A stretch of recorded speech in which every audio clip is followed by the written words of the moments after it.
post-it pad, again, all of you use it. And it was the ingenuity of an office assistant who started sending messages to employees by sticking it up there. And that became a multi-billion-dollar business, as you know. Now, this was an adhesive that stuck well, but there are adhesives that did not, that stuck too well. And in fact, it was abandoned because they could not even take the refractive index because the two glasses will be sticking to each other. And then somebody looked at it and they said, my God, it can make stick anything to anything, whether it was wood, glass, steel, or whatever, etc. And that is how the super glue actually came up. So the point is, what is considered as a nuisance, depending upon the way you look at it, can become a multi-billion-dollar opportunity. That's the beautiful point about it. So it's all about the mindset. It can be a nuisance or a big billion-dollar business. Now, if you see these anomalies means something that is not expected, unexpected. So Robert Matron says this beautifully. He said this is a fairly common experience of observing an unanticipated, anomalous, and strategic datum, which becomes the occasion of developing a new theory or for extending an existing theory. Now, I have got this fascinator for anomalies. A lot of my work has been based on chasing anomalies. In fact, a lot of breakthrough papers, conceptually, original papers arose out of chasing those anomalies. And I want to emphasize that because I see lots of students here. One was anomalous separation in viscoelastic fluid flows. Second was anomalous transport phenomena in rapid external flows of viscoelastic fluids. The third was anomalous convective diffusion in films of polymer solutions. And the next was unusual retardation and enhancement in polymer dissolution. What are the common words? Anomalous is a common word. Unusual is a common word, all right? Now, in fact, those of you who are more interested in this subject, I have a paper in Current Science. It is called Fun and Joy of Science, Learning from Anomalies and Discontinuities. That means when you see an apparent failure, when you see something unobvious, when you see something that does not meet common sense, there is a likely breakthrough that is waiting there. Just to take you quickly through normal. In convective heat transfer, heat flux increases with increasing velocity. Right, so if you have a fan, you increase the speed of the fan and it has a better cooling effect, right? But supposing you had an anomalous observation that no matter how much you increase the flow, the heat flux remains the same. We found that in rapid viscoelastic flows of dilute polymer solution, the heat flux remains constant despite increasing the velocity. That attracted my attention, and in fact, we resolved that anomaly. Professor G. Marucci, who was kind of an iconic figure in rheology and non-Newtonian fluid mechanics, we worked together and found that we had to challenge the basic fundamentals. For example, Prandtl's boundary layer theory was there from 1937. And at a leading age of an object, you balanced normally the viscous and the inertial forces. And we found that in viscoelastic fluids, actually that elasticity dominates, and it is the elasticity and inertia that have to actually balance out, and we actually could resolve this by creating a new hypothesis. But remember, in order to do that, we had to challenge what was accepted for centuries. The other norm was when a solid particle dissolves, the dissolution time reduces as the particle size is reduced. We know that. If you put a lump of sugar, it will take a long time. But if you grind it, the dissolution will be very rapid. But supposing you see an observation, no matter how far you go, the dissolution time remains the same. That is something awkward. That is anomalous. And that's exactly what we found, that when a solid polymer particle dissolves, the dissolution time remains constant before a critical particle size. And we resolved that. Devota and Ambed's curve were my students, and Mandre. And we had this paper where we showed first time that the critical role of reptation dynamics, the dissolution time becomes equal to reptation time below critical size. You know, when you look at a long chain polymer, they're like snakes. And imagine a pile of snakes, basically. And the snake actually moves by reptation, and Professor Degen, the Nobel laureate, had created this reptation dynamics. He said how the topological constraints of the surrounding polymer molecules create a virtual tube through which the macromolecule sort of reptates like a chain. So we found that when you take a solid polymer particle, it swells, that's true. But for dissolving out, finally getting into the solvent, it has to do this reptation dynamics. And that time becomes the sort of critical time. We found some other anomalies. For example, you take a polyacrylamide solution and push it through a sintered disk, basically. And what you find is that that solution, suddenly you start seeing a fiber. All right? Before the sintered disk, it is a solution. After the sintered disk, there is a fiber. What is so special about it? The temperature remains the same, everything remains the same. And in fact, Ferguson produced a paper in Nature where through the burette, as a matter of fact, he could push that polymer solution out and you could get a fiber. In fact, I have this brilliant colleague of mine, Professor Ashish Lele, the current director of NCL, one of the finest engineering scientists of the country today. He had the genius to look at that. And then we actually did the model. Now, as you know, polyacrylamide is CS2CONH2, CS2CONH2. And when you push it through a narrow opening, there is an elongational flow and there is a stretching of the molecules. Now, when they stretch, you can actually see the zipping because of the hydrogen bonds that get formed between the adjacent link, leaving the hydrophobic part out. So in essence, what you are doing is that you are doing hydrodynamically induced hydrophobicity by flow, okay? And that actually makes it precipitate out. As a matter of fact, we went into a fair bit of detail. I will not get into the detail. Looked at the free energy of mixing, free energy of deformation, free energy of hydrogen bonding, because the two normally were not considered. And as a matter of fact, we were able to create new phase diagrams and show how deformation actually sort of creates this separation or precipitation. In fact, after we did that, there was a paper in Nature actually who recognized what we had said and said that we have got the mechanism, because when a silk fiber forms, you must be wondering, no, as to how at room temperature you are able to create a fiber, which we normally do by using sort of high temperature processes. So this was a wonderful sort of recognition. I think the point I'm trying to make is that just by observing something that is anomalous, something that was not usual, we were able to create new theories or sort of new conceptual frameworks. I remember I got this, the World Academy of Science Lenovo Science Prize, and this is the highest science prize that the World Academy gives. And my lecture that I gave in Trieste was Discovery of Trapeze Artistry in Biomimetic Smart Gels.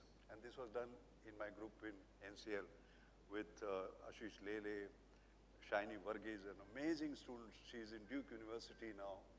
You know, Professor Sharma always says his joy has been to bask in the glory of his students. It's exactly the same as far as I am concerned. She has done sort of phenomenally well. All that work, I assure you, was as a result of serendipity. All that work. And I will explain that to you. This is the one where I'm receiving the prize. Now you can see this, that we have been working on these smart gels, stimuli-sensitive gels for a long time. And the issue of sensitivity, shape memory, mobility, etc. was discovered long time ago. In fact, the major work was done by MIT, by Professor Tanaka. But it was in NCL, in this group that we discovered for the first time self-organization, self-healing, and enzyme-like activity in these days. Out of these, enzyme-like activity was a planned work, whereas self-organization discovery was a complete accident. Self-healing was complete serendipity. And let me explain that to you.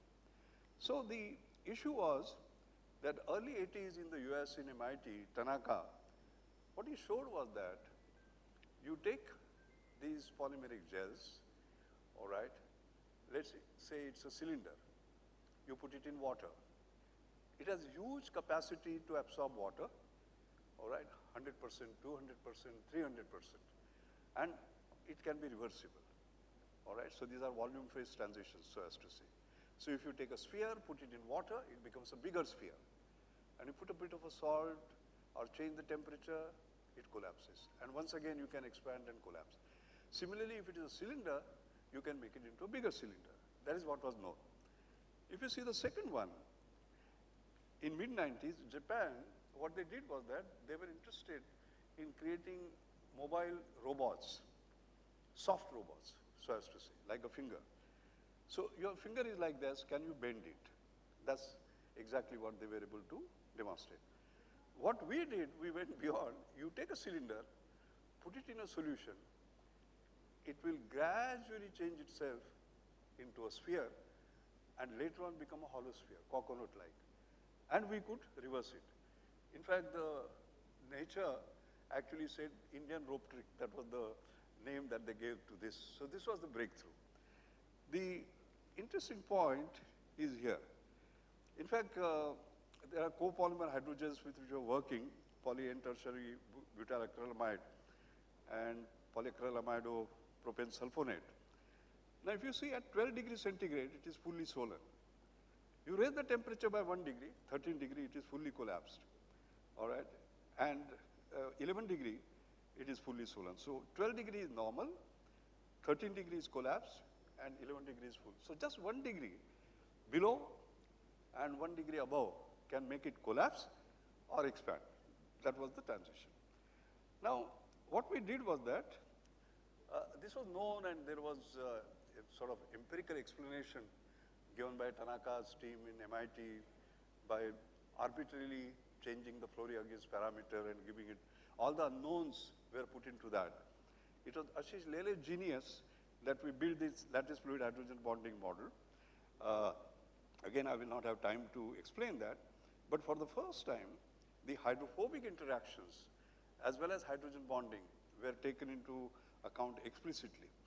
And we could predict the transition. For example, if you see the experiment as well and the theory for this N-isopropyl acrylamide, you will see that the theory and experiment matched sort of precisely.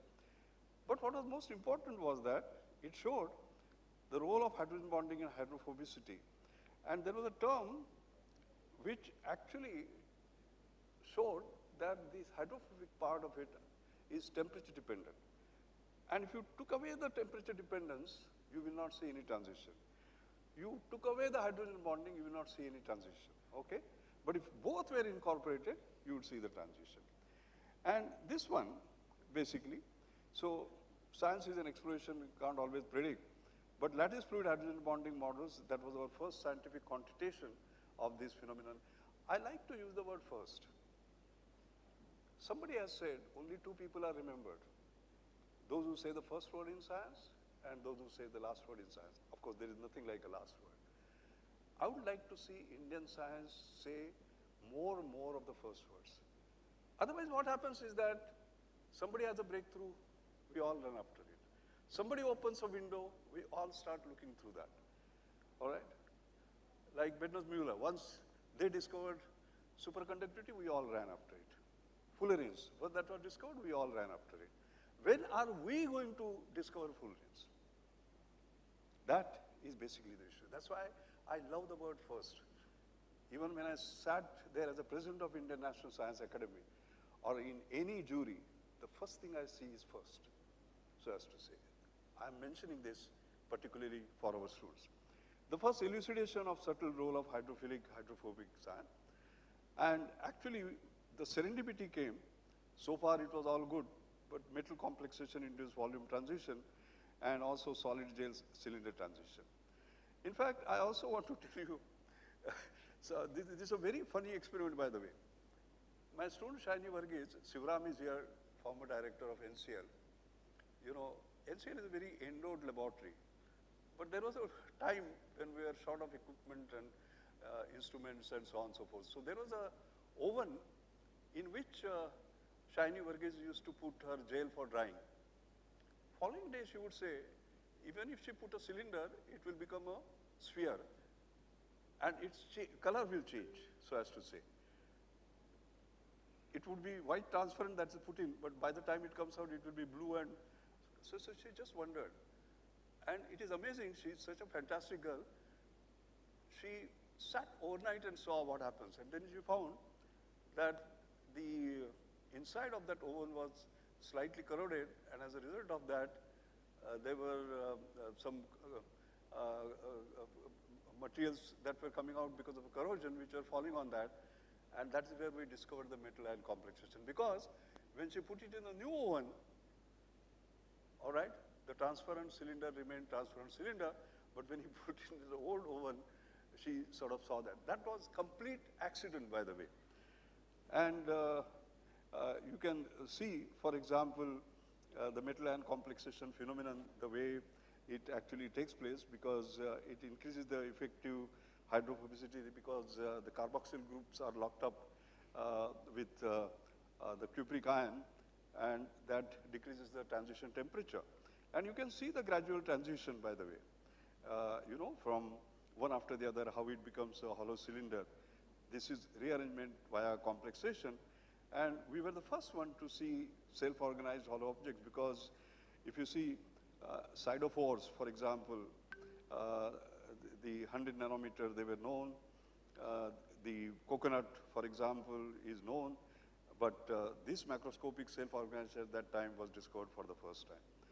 And another serendipity was mediated healing.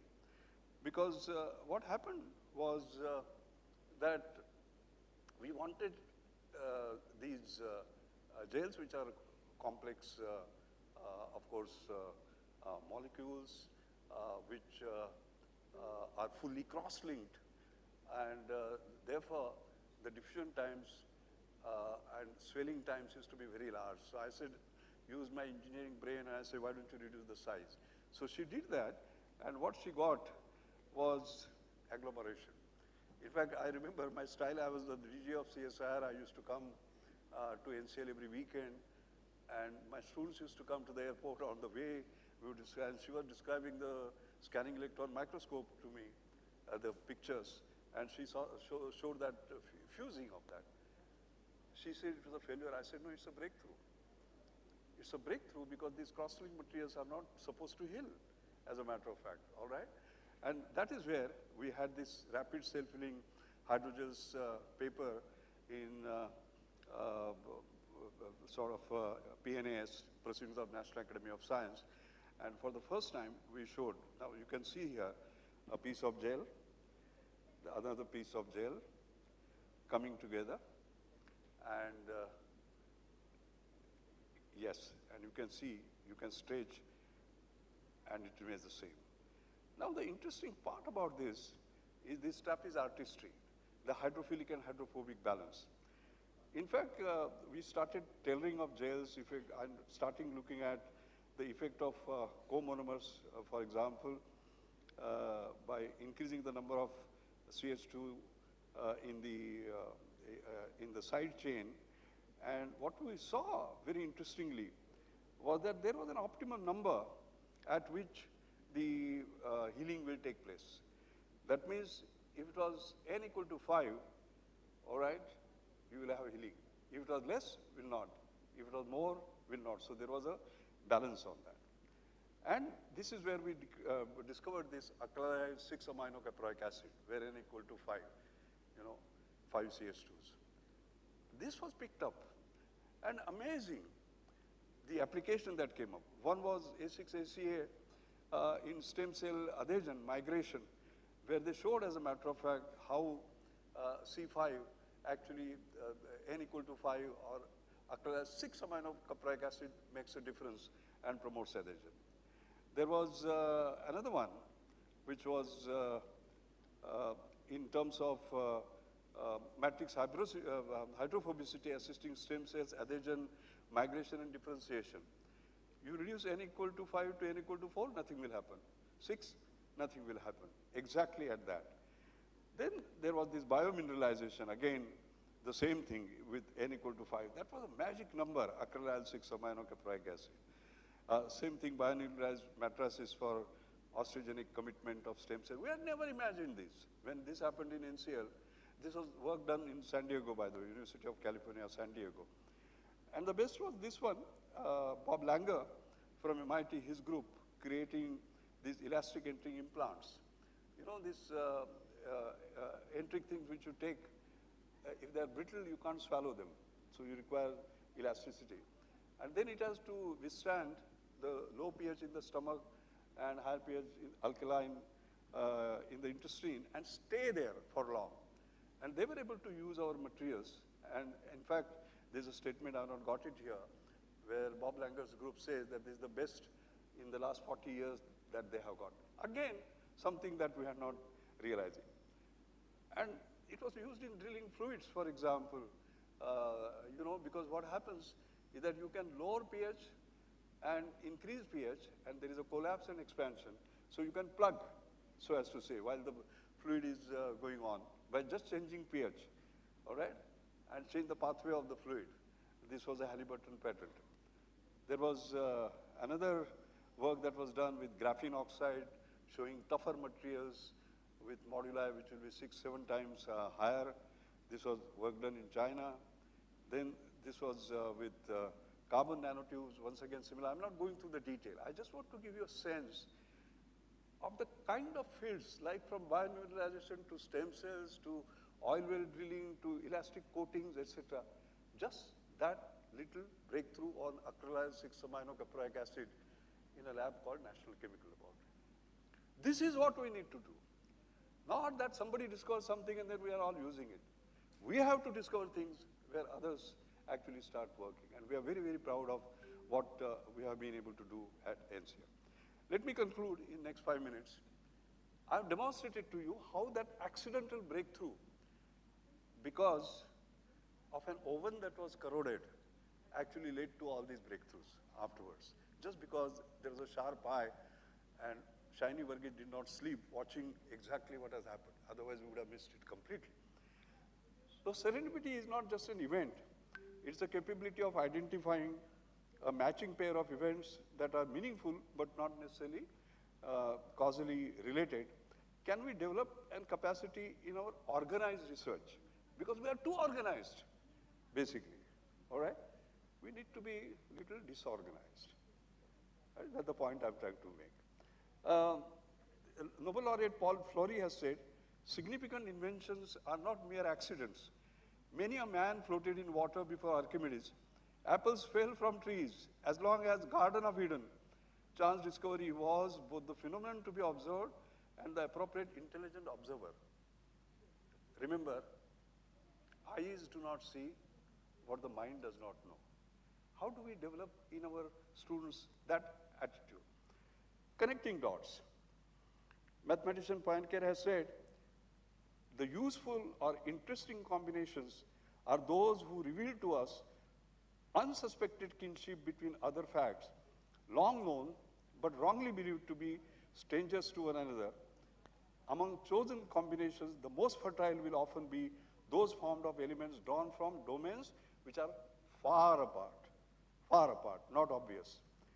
And here's a brilliant statement, Heraclitus, the unexpected connection is more powerful than the one that is obvious. Can you just imagine, just based on this statement,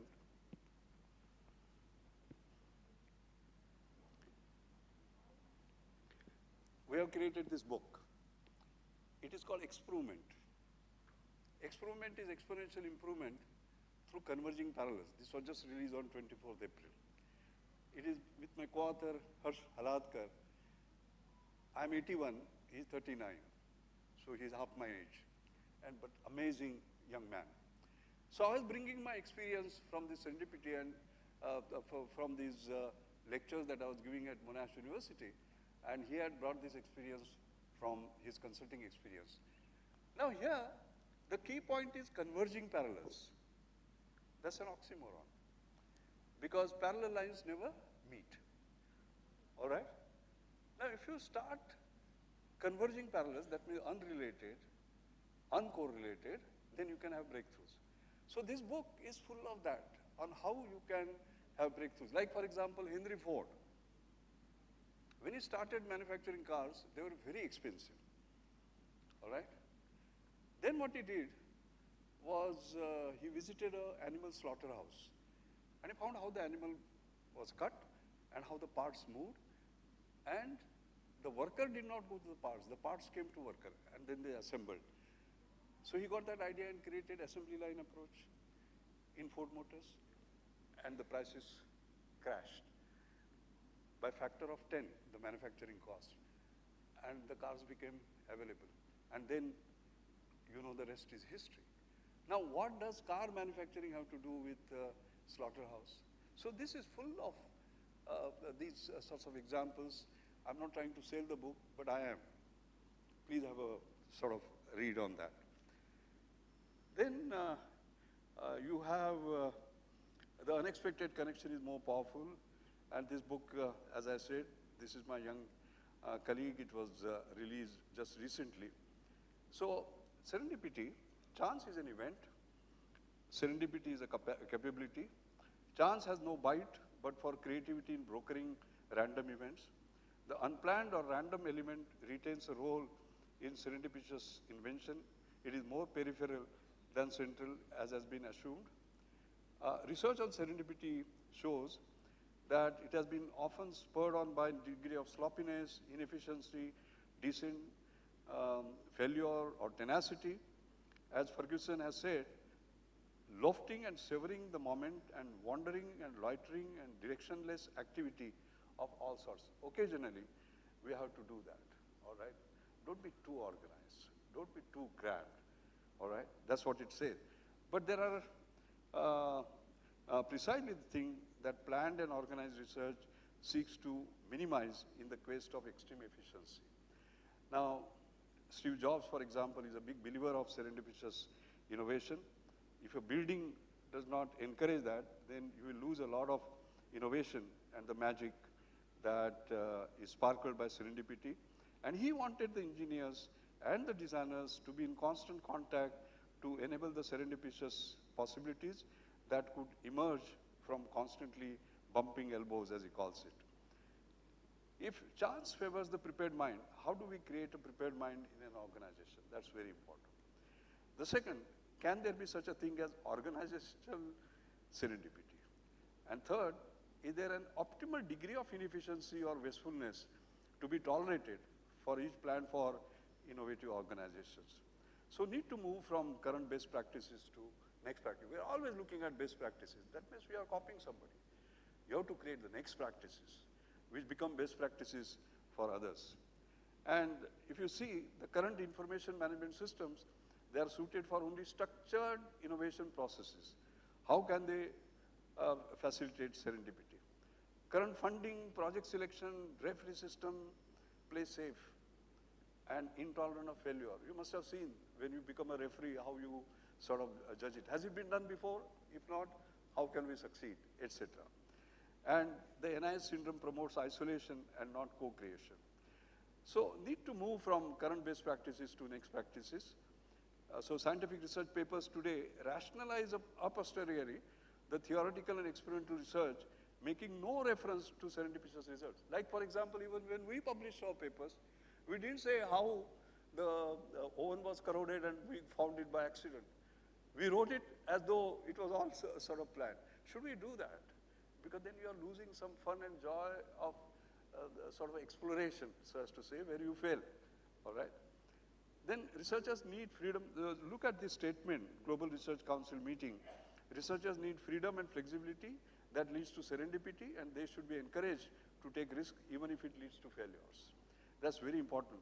And we did this experiment. Shivram is here. I remember when I was director of NCL, I created a kite flying fund. Success, chance, 1 in 100, but we'll fund it. When I went to Delhi, I created new idea fund. I didn't want to call it kite flying fund because the parliament was 1 kilometer away. They would say public funds are being spent on kite flying. And amazing breakthroughs. There was a breakthrough on spin computing, by the way. There were US patents, but we didn't have the system to sort of take it. Then we created this NIMITLI, New Millennium Indian Technology Leadership Initiative. And for Tatas, we created that Daring to Try prize. In fact, it was very interesting. Ratan Tata had invited me to Goa to talk to his senior people, and I was talking about innovation as a way of life. And then I talked about risk-taking.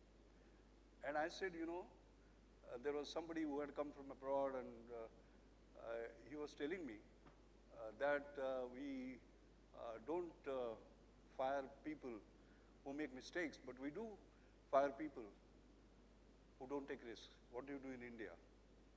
So I said, of course, we fire people who take risks. And there was a big laughter. The only person who did not laugh was Ratan Tata. And outside, while having a tea, he said, how can we promote that? I said, create a prize which is daring to try, the greatest failure. And they created that, basically. And it is incredible. And then there is this concept of leapfrogging to pole vaulting, not jumping a few feet. That book that we wrote, Leapfrogging to Pole Vaulting, which won the Best Business Book of the Year award. There is a paradigm shift in innovation strategy we talk about. Not following, not fast following, not leading, not leapfrogging, but pole vaulting. The size of the pole is the size of your aspirations. That is how we created this program called Beyond Us, thinking beyond the realms of possibilities, taking risk, dreaming, so as to say.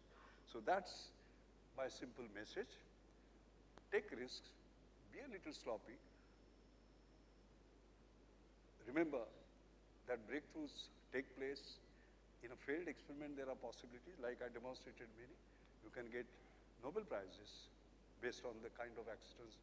But what is most important is that it's only the prepared mind who sees it.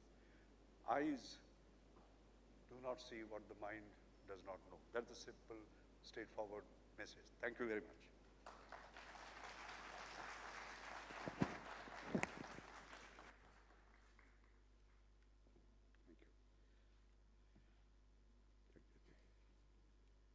Thank you so much, sir.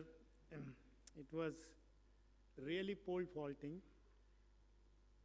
And your message is very, very interesting, inspirational to all of us.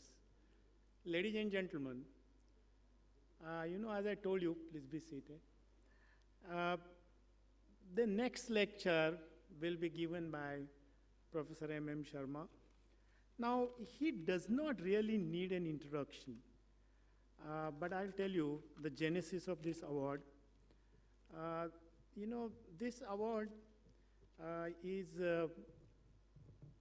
Clean Science and Technology, a company with which I'm associated since 2006 as a founding director. And my classmate and friend Ashok Bove and his nephew Siddharth Siksi, who is my student, they started this company. And I said we should have an award in the name of Professor C.N.R. Rao. And they readily accepted it. And this is the genesis of this award. And, but I took Professor C.N.R. Rao's permission to give his name because he's there. And he was so happy when I said the first recipient will be none other than Padma Vibhushan, Professor M.M. Sharma. So ladies and gentlemen, I request Professor Sharma to come to the dais. He doesn't need any introduction. He has many firsts to his credit. The first engineer to be Fellow of Royal Society, London. This society had many distinguished personalities from the history of science, like Newton, you know, and all others, Michael Faraday for that matter. So Professor Sharma has brought many laurels to us. I was his PhD student and I know him, everything about him, but ladies and gentlemen, you should listen to this walking and talking encyclopedia of chemical engineering, technology, and industry. Sir, please come here.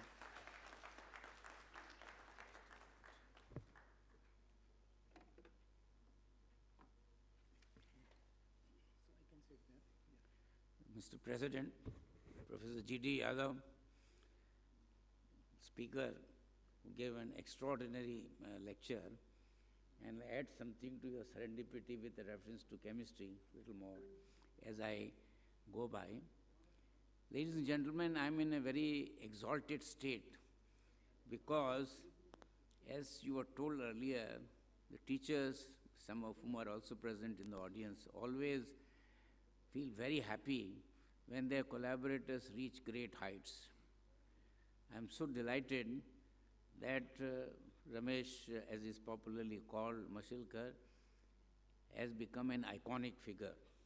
And I'm witness to this in Pune when his 80th birthday was celebrated. Whosoever mattered in Pune was present. So once again, my congratulations to you to reach these great heights. And Professor Yadav is your president. It gives me sheer delight to be present here. And then I'm giving an oration in the name of a person whom I consider Mahaguru, the most outstanding scientist of India, with whom I've had relationship from mid-60s, and I continue to have relationship with him. I'm also a beneficiary of many things he has done for me. Now, this is Indian Chemical Council, so I thought it desirable to talk to you about wonders of chemistry. Chemistry is in everything and it is everywhere. Life is not possible without chemistry, but life can be much better with chemistry. Chemistry is the central science which has made our life pleasurable, made our life healthier, wealthier, and safer. I came across a very nice statement in the recent past. Chemistry is the language used by nature to write book of life. Very interesting statement.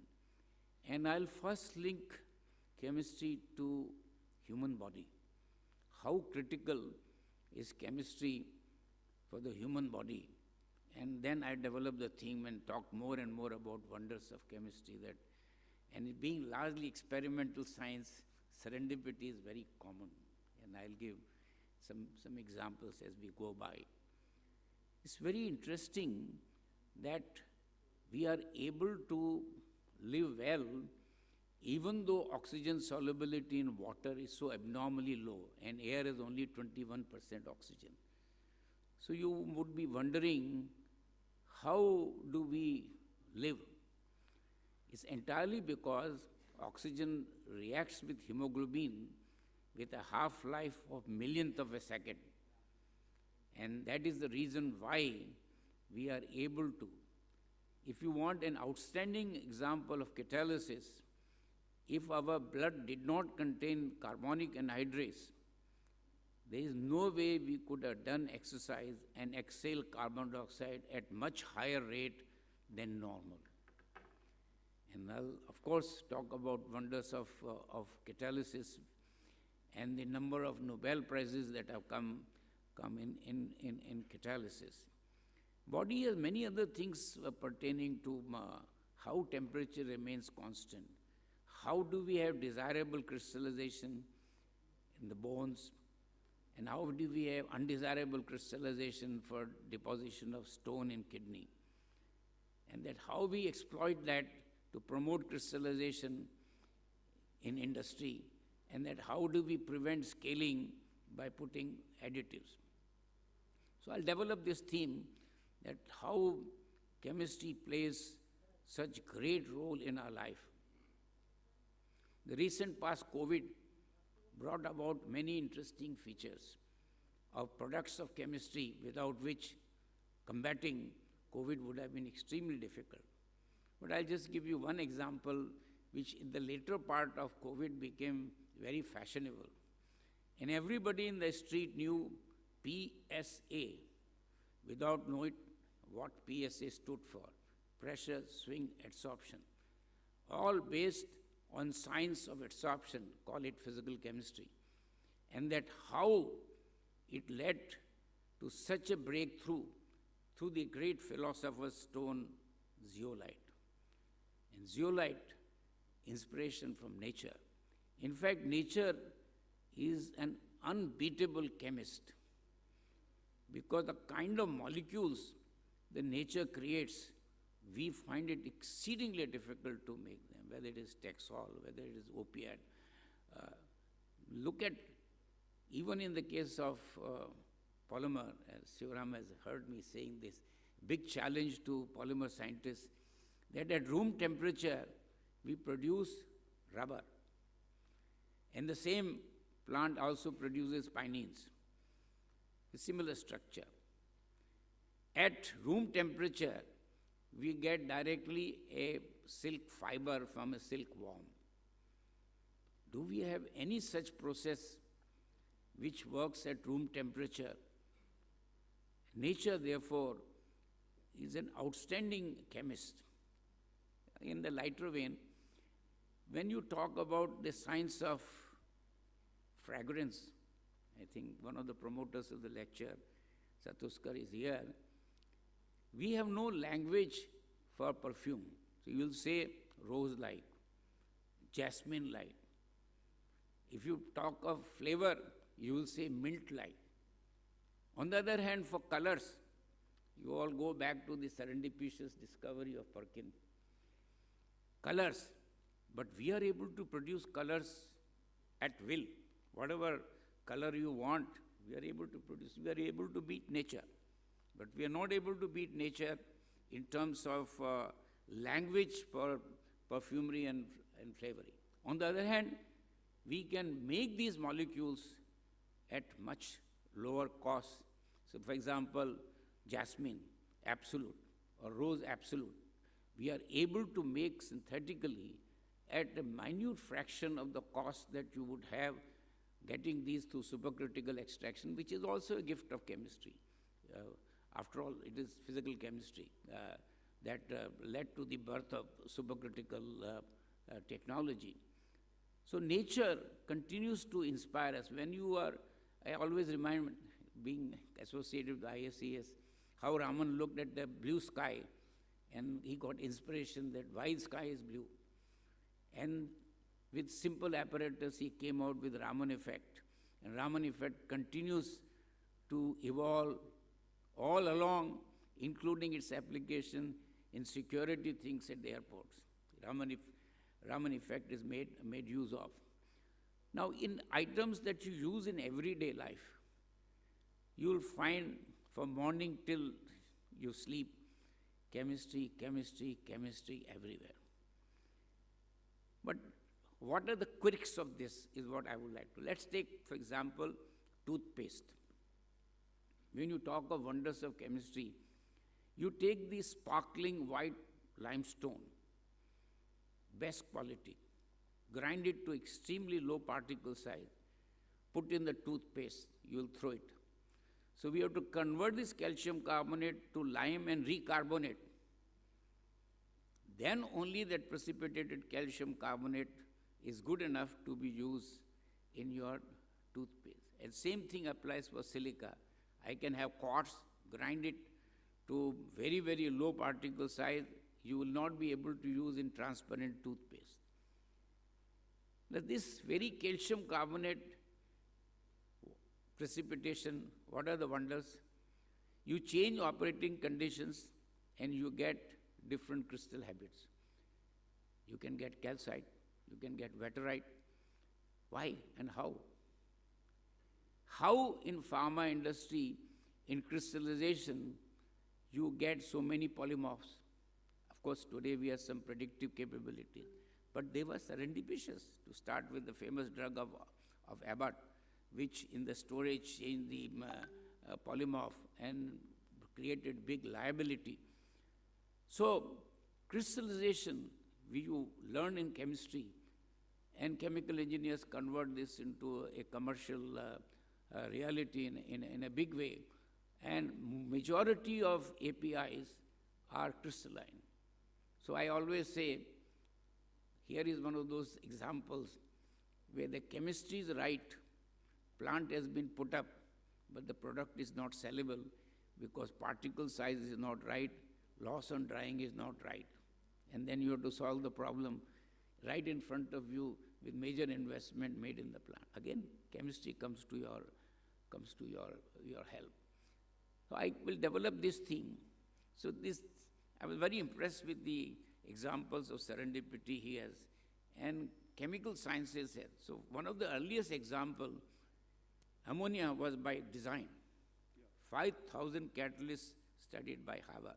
Look at his patience. Cranking out thermodynamics, at that time nobody knew that non-ideal thermodynamics can be favorable for ammonia production.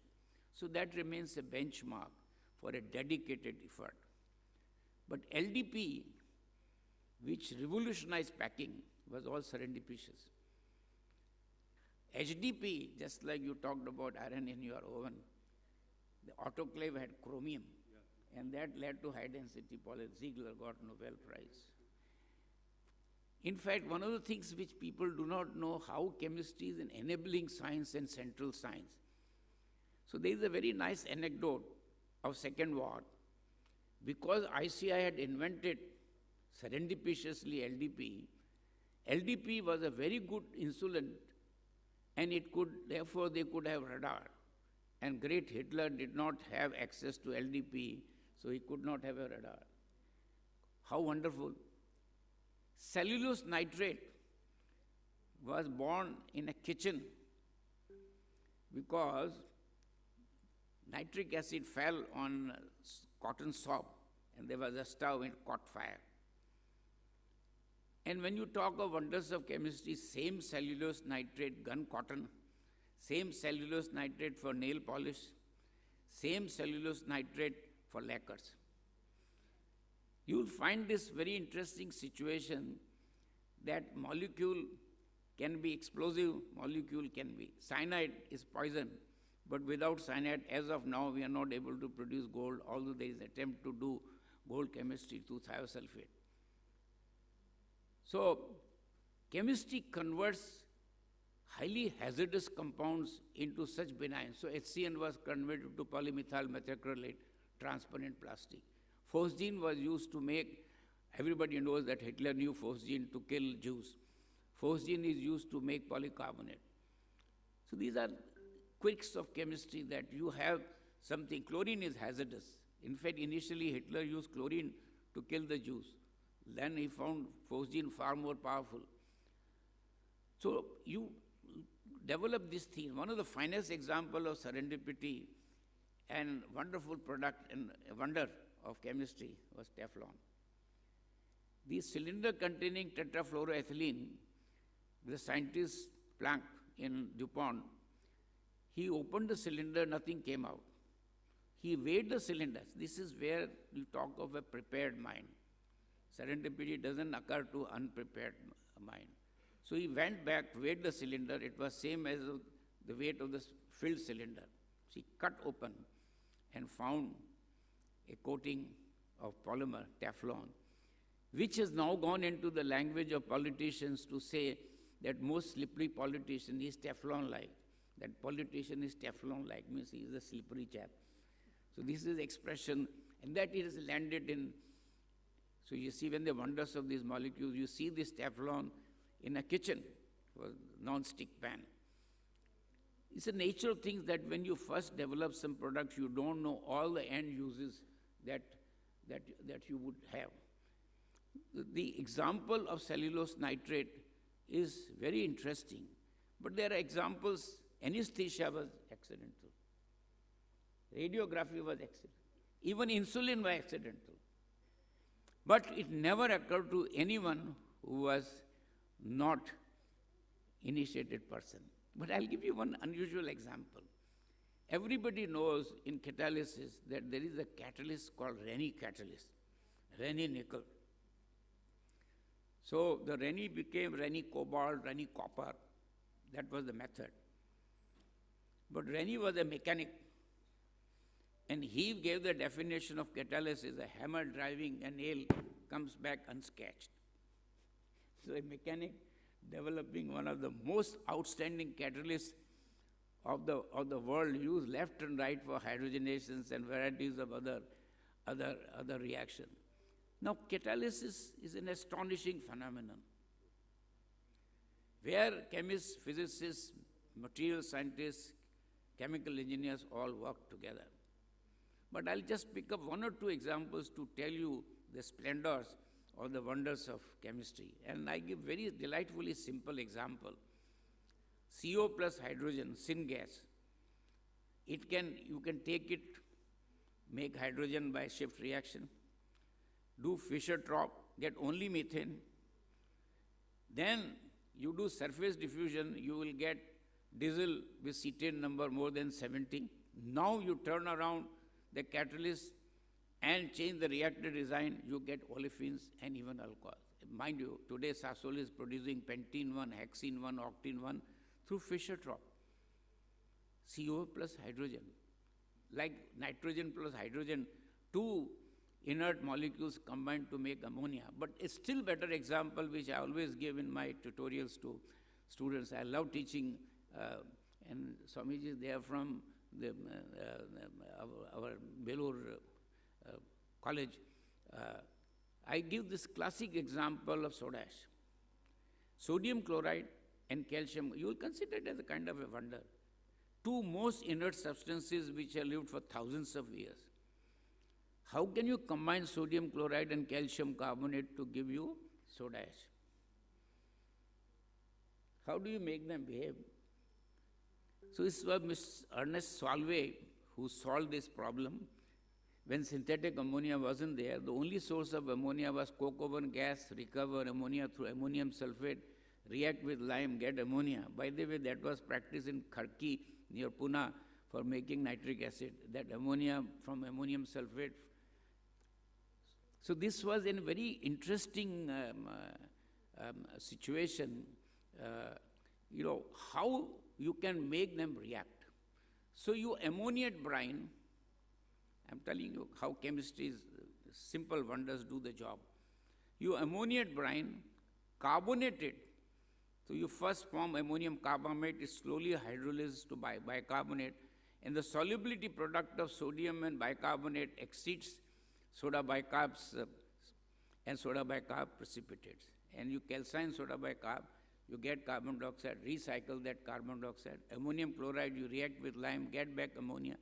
So great was this innovation that net consumption of ammonia, even though it was used in stoichiometric quantity, even synthetic ammonia did not exist, was no more than 5 kilos per ton of soda ash. Now, isn't it a kind of a wonder that you made sodium chloride and calcium carbonate react?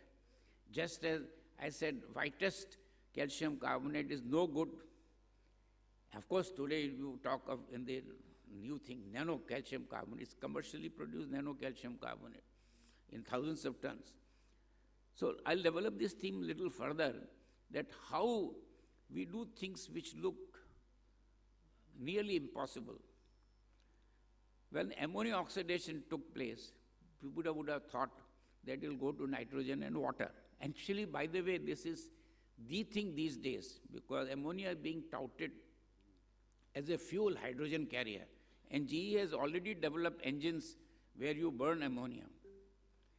But look at how platinum rhodium Gauss catalyst, not pelleted catalyst, not homogeneous catalyst, allows ammonia to go to NO with 95% plus selectivity.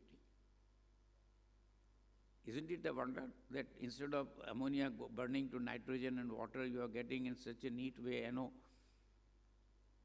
So we have abundance of examples in chemical sciences that you do things which in the beginning didn't look possible.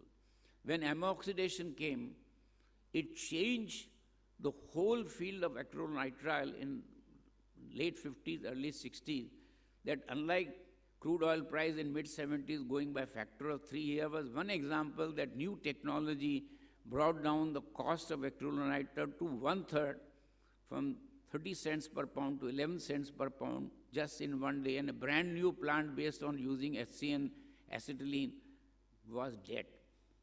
Brand new plant. There are many Nobel Prizes that come, but what I want to say that even if there is something is serendipitous, when you do something unusual, an innovator is a harassed person. And I want to give you the classic example of Second War, when platforming was invented. Mind you, crude oil at that time was less than $1 a barrel. And scientists, two great scientists in field of catalysis, Epatif and Hansel, used platinum-based catalysts calling platforming. And what is the wonder? That you are able to roll up hexane, make cyclohexane, dehydrogenate that to benzene as a typical example in that mix. It revolutionized. But when it went to the board of UOP, they laughed. Look at these Johnnies. They are using noble metal catalyst. Crude oil is less than $1 a barrel. If this did not happen, we wouldn't have had benzene, toluene, xylene, we wouldn't have had polyester fiber and all. And this is, they realized very soon. And both these guys are in Hall of Fame in Washington, Epatif and Hansel. And I had the pleasure of meeting Hansel, and he gave me a presentation of a very nice cartoon. See, just like this as mezzanine floor, no? So the mezzanine floor is all occupied with fellows with gun. And here is a petty innovator, assume for a minute me. And they're all pointing the gun at me. You guys, you fellows, what nonsense you are talking. And everybody says, you know, there are plenty of owners for success, but no owners for failures. Why he emphasized, I want to re-emphasize. If you don't own failure, and our problem is cultural. Our problem is cultural because in family, every family, we don't own failures. If the boy or the girl hasn't done well exam, the excuse given was person was sick on the previous day. But not to own that person wasn't that great. So ownership of failure is extraordinarily important. And therefore, we need to develop this culture of owning. Now, let me give you some examples also of, they were very good, interesting pieces of work which didn't become commercially successful. One was this great invention of Shell to make nylon-like material for copolymers of propylene carbon monoxide, ethylene carbon monoxide. They even put up a large plant, but a colossal commercial failure. When DuPont came out with synthetic rubber called Corfram, that also was not marketed properly, didn't become successful. So there are examples of innovations. I shouldn't call them innovations, I should call them inventions, because innovation means when invention has been converted to something profitable. Now let me come to other wonders of the chemistry, because I would be failing in my duty if 2-3 examples I don't give. One such example, which is a real wonder, is metathesis. How can you chop a molecule and stitch? How propylene can go to ethylene plus butene 2, and reverse, which is practiced commercially today. But it started with propylene conversion to ethylene. You would have thought it was impossible, because you are chopping the molecule and stitching. And today it has gone into the pharma industry, this metathesis. And Grubbs got Nobel Prize, just like for homogeneous catalysis, which was poo-pooed earlier. Monsanto, when they developed rhodium-based homogeneous catalyst, the board of the company poo-pooed. And they did not succeed in hydroformylation, where Nobel Prize came for homogeneous catalysis to do oxo reaction at abnormally low pressures compared to earlier 200 bar reactions. So metathesis is an extraordinary example of wonders of chemistry. So is the example of asymmetric synthesis. But look at the facile manner in which our nature is able to produce menthol. How nature, and what is the wonder? If you have optical isomers, one isomer could be one flavor, another isomer could be another flavor, one isomer could have another perfume, second isomer could have another perfume. This is known. But nature does. Why it is so? Why it is a wonderful thing we should ponder. So nature is able to do all this, nature is able to produce optically active cancer. How hard it is to make a synthetically, optically active menthol. How simply you just grow pudina and you get, India has become largest producer of optically active menthol, thandak as is called in a popular language.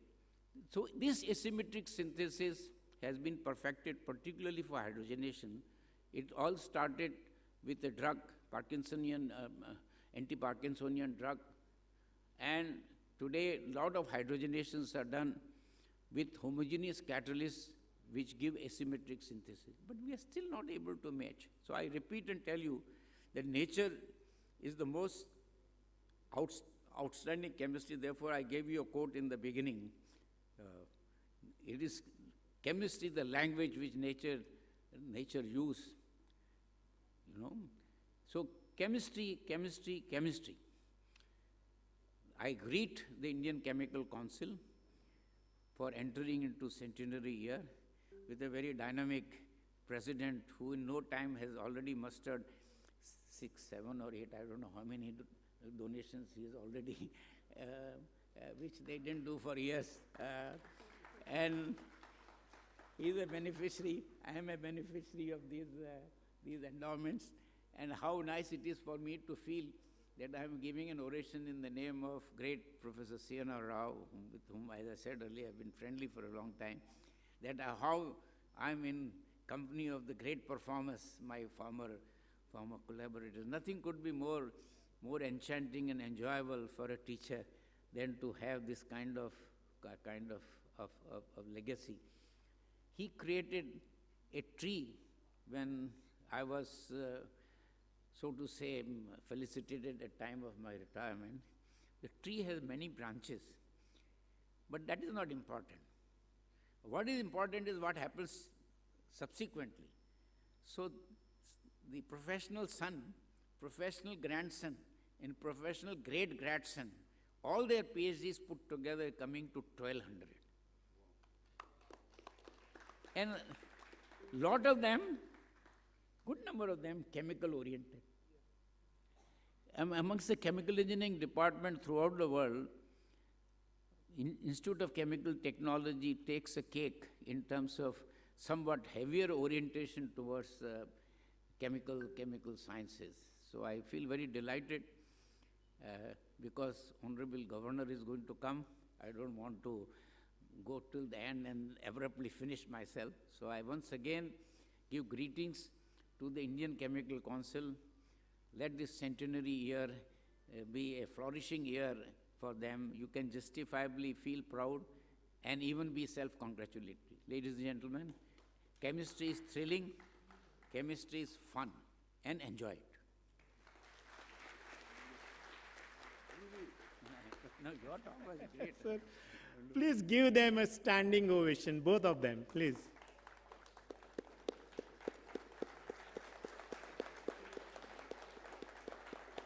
Sir, be seated. Ladies and gentlemen, did I not say that Professor M.M. Sharma, our Mahaguru, is an encyclopedia? And something which is said, on a lighter note I'm going to tell you, sit down. From Madhuri Dixit to Madhubala, from any economist to, he is not ignorant, he knows everything. But something which he said, we talked about Hensel and Ifativ, Vladimir Hensel and Vladimir Ifativ. Ifativ was a very interesting chemist. So there is a book written by EOP called Ideas for Rent. And in that book it is mentioned that when Ifativ retired as a military general of Russian army at the age of 60, he was lured to go to USA by EOP. So he traveled by train from Moscow to Berlin.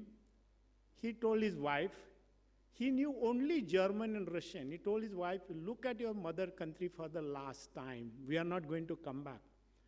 The same operative was hired by UOP, but he was a colorful man. So UOP hired his concubine also, so that he doesn't change his mind.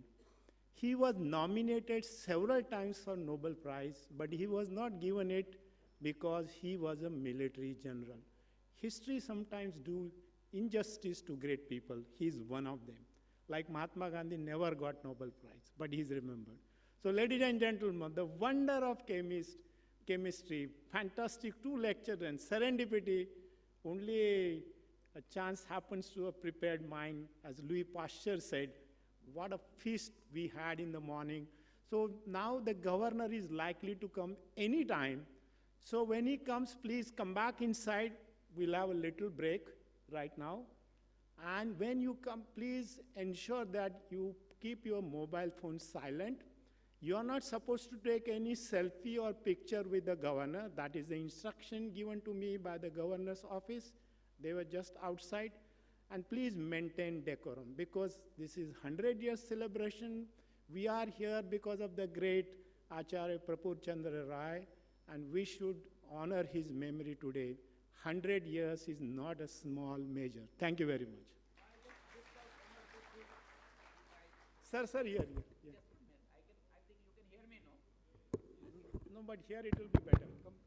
You know, how steroid can be used to preserve pregnancy, how steroid can be used for preventing conception. Isn't it a wonder? You just twist and what major impact pill made to family planning. And we should really celebrate. But for that pill, world would have been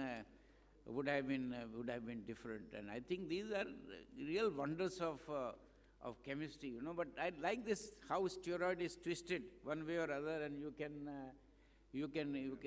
do this. And what I mean, therefore, chemistry is fun, you know.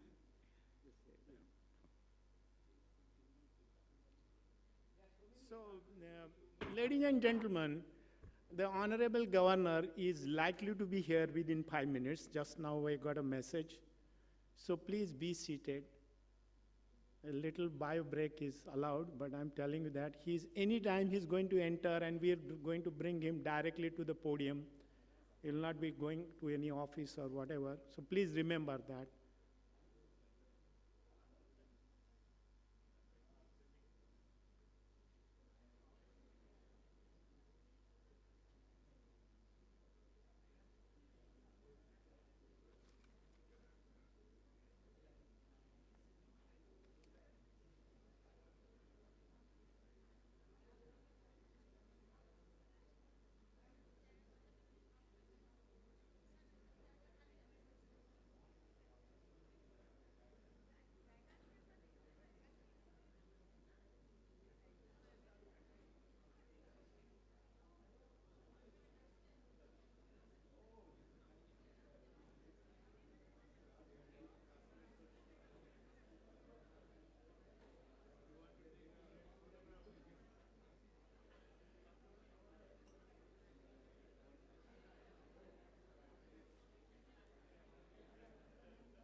Please arise. Yeah.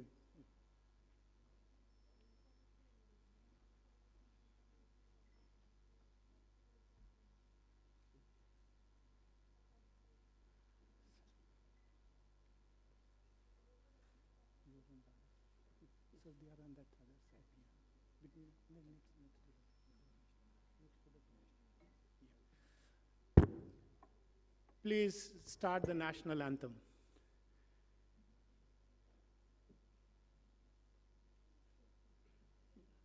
Jana Gana मन अधिनायक जय है भारत भाग्य विधाता पंजाब सिंध गुजरात मराठा द्राविड़ उत्कल वंगा विंध्य हिमाचल यमुना गंगा उच्छल जलधि तरंगा तव शुभ नामे जागे तव शुभ आशीष मागे गाहे तव जय गाथा जन गण मंगलदायक जय भारत भाग्य विधाता जय हे जय हे जय हे जय जय जय जय हे.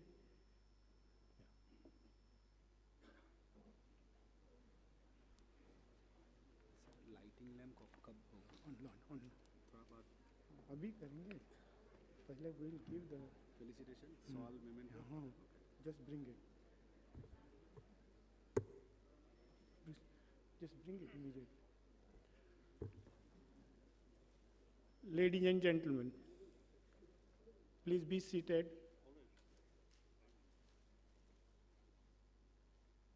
What is this? Huh?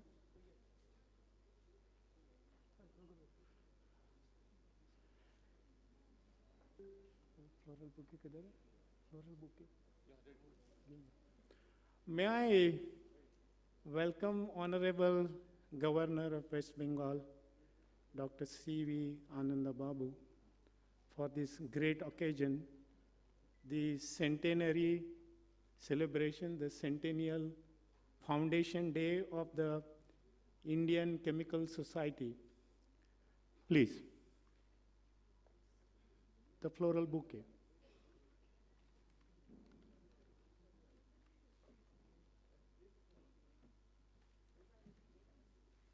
Abhijit.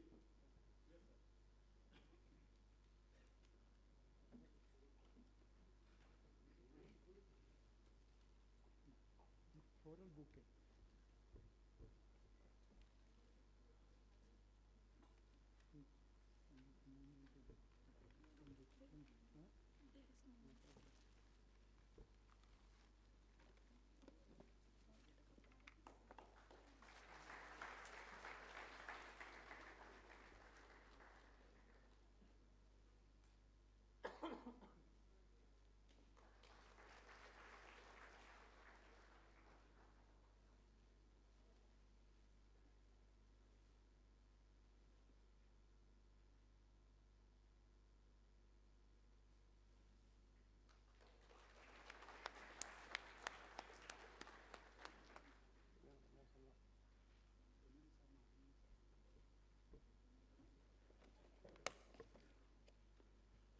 May I request Swamiji to give his welcome remarks?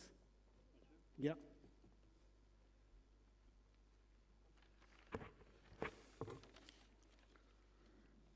Om Janoning Sharadang Deving Ramakrishnam Jagat Gurum Padapadme Tayo Sitva Pranamami Muhurmu. I cordially welcome Honorable Governor Dr. C.V. Anand Bose in our midst. The Indian Chemical Society is observing its Centennial Foundation today, this morning, and I welcome Padma Vibhushan Professor M.M. Sharma, the chief guest of this meeting, Padma Vibhushan Dr. R.A.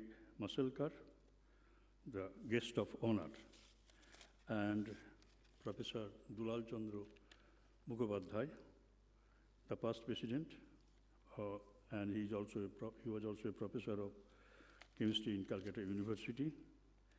There are a host of dignitaries. I cannot just pronounce and offer my welcome and love and best wishes to each of them, but I welcome them in a body.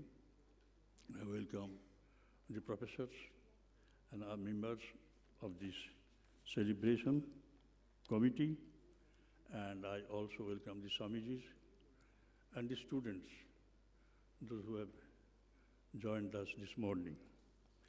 We were having two nice discussions on this occasion, one by Professor Maselkar and another by his teacher, M.M. Sharma. I welcome Professor Jadhav also, the president of the Indian Chemical Society.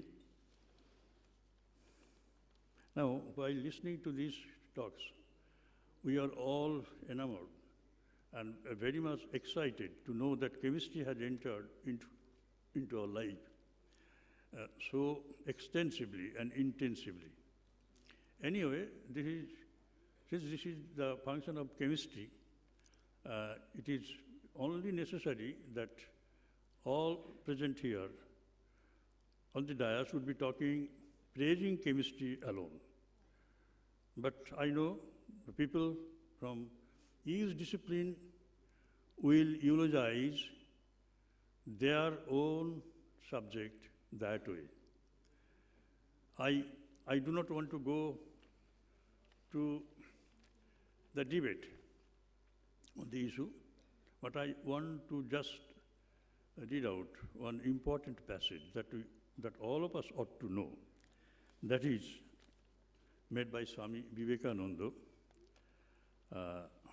in the Parliament of Religion, Chicago, he made.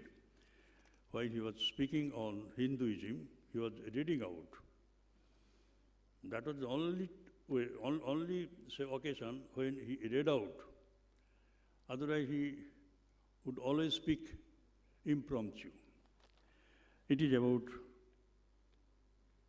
our way of life. He says, Swamiji, science is nothing but the finding of unity. As soon as science would reach perfect unity, it would stop from further progress, because it would reach the goal. Thus, chemistry could not progress further when it would discover one element out of which all others could be made. Physics would stop when it would be able to fulfill its services in discovering one energy of which all others are but manifestations. And the science of religion becomes perfect when it would discover Him with capital H, means Brahman, Chaitanya, who is the one life in a universe of death. Him who is the constant basis of an ever-changing world. It needs further elaboration, but that time would not permit us to do that. One who is the only soul of which all souls are but delusive manifestations. The world is not real. And the world has got no beginning also. Because to say that it has a beginning means you have to say, accept the first cause. That is the first cause. And the question would arise next, what is the cause of that first cause? So that's why it is without any beginning.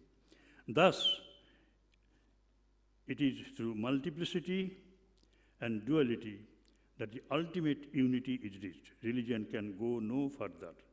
This is the goal of all sciences, both material and spiritual. I thank you all. Thank you all. Namaste.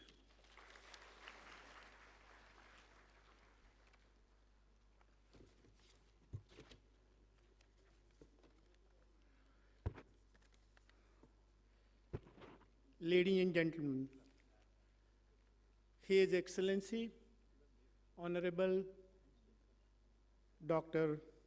Anand Bose, Padma Vibhushan, Professor M.M. Sharma, Padma Vibhushan, Dr. R.A. Mashilkar,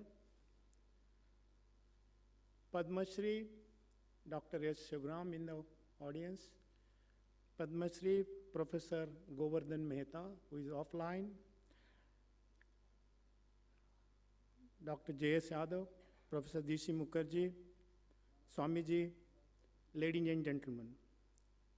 A century of any occasion is celebrated with pomp and show when we reflect on the history of the genesis and the progress made since then. I am indeed overwhelmed that I have been entrusted with the huge responsibility as the president of 2 successive terms by the fellows and members of the Indian Chemical Society, which becomes 100 years today. History will judge us. Ladies and gentlemen, it is a very important occasion. This occasion has august presence of 5 Padma awardees, 3 fellows of Royal Societies, 3 members of the US National Academy of Engineering, 2 fellows of US National Academy of Inventors, 2 fellows of the Royal Academy of Engineering, 6 fellows of the Indian National Science Academy, among several other prestigious international academies, and recipient of more than 65 honorary doctorates among them, including foreign universities, IITs, United State universities, and central universities, directors of CSR laboratories, and government secretaries, and a former director general of CSR among us. So we have our heroes in body and soul. These Padma Vibhushans and Padma Shris here are a great source of occasion. Honorable Sir, I will not take much of your time, but I would also like to say many have helped us in this particular event, and some of these heroes will be felicitated at your hands. And many others have promised many more awards, which we'll announce later on because of his tight schedule, among which we have many things, but I would not like to go into the long list because I'm told. So what is our request to the government? Because Acharya Prafulla Chandra Ray, who is the founder president of this Indian Chemical Society, was also the first startup company owner, a faculty member, who started this Bengal Chemicals and Pharmaceuticals, which is now a public sector unit of Government of India. His birthday falls on August 2nd. We would urge the central government to declare August 2nd as the National Chemistry Day in his honor, this honor of this great, scientist. Vidya cha vidyanam yastave vedobhyasa avidyatva mrityumem tirtvam amrusyate. It means one who knows both the material science, the Lakshmi and Saraswati, as well as the spiritual science, transgresses the fear of death by the former, by proper bodily and mental effects, the purity of mind and soul. Chemistry is the soul of all. Material science, emotions, thoughts, and spirituality. It should be revered and nurtured in the service of society. Ladies and gentlemen, without taking much of your time, we'd like to felicitate our heroes who are here. So Padma Vibhushan, Professor M.M. Sharma, Fellow of Royal Society, London, and Fellow of National Academy, and Emeritus Professor of Eminence, Institute of Chemical Technology, Mumbai, will be honored with the Clean Science and Technology Bharat Ratna Professor CNR Award, ICS Centennial Jubilee Award for Leadership of Chemical Sciences and Engineering. Abhijit, please. We'd like to felicitate at the hands of the Honorable Governor. First.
The next awardee is Padma Vibhushan, Dr. R.A. Mashelkar, Fellow of Royal Society, London, FNA, National Research Professor, former Secretary, DSIR, and former Director General, CSR. He is bestowed with Pidilite Industries Padma Vibhushan Professor M.M. Sharma ICS Centennial Jubilee Award for Leadership of Applied Sciences and Chemical Industry.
Padma Shri Dr. S. Sivaram, Honorary Professor Emeritus and INSA Emeritus Scientist, Indian Institute of Science Education Research, Pune, and former Director, CSR NCL, please.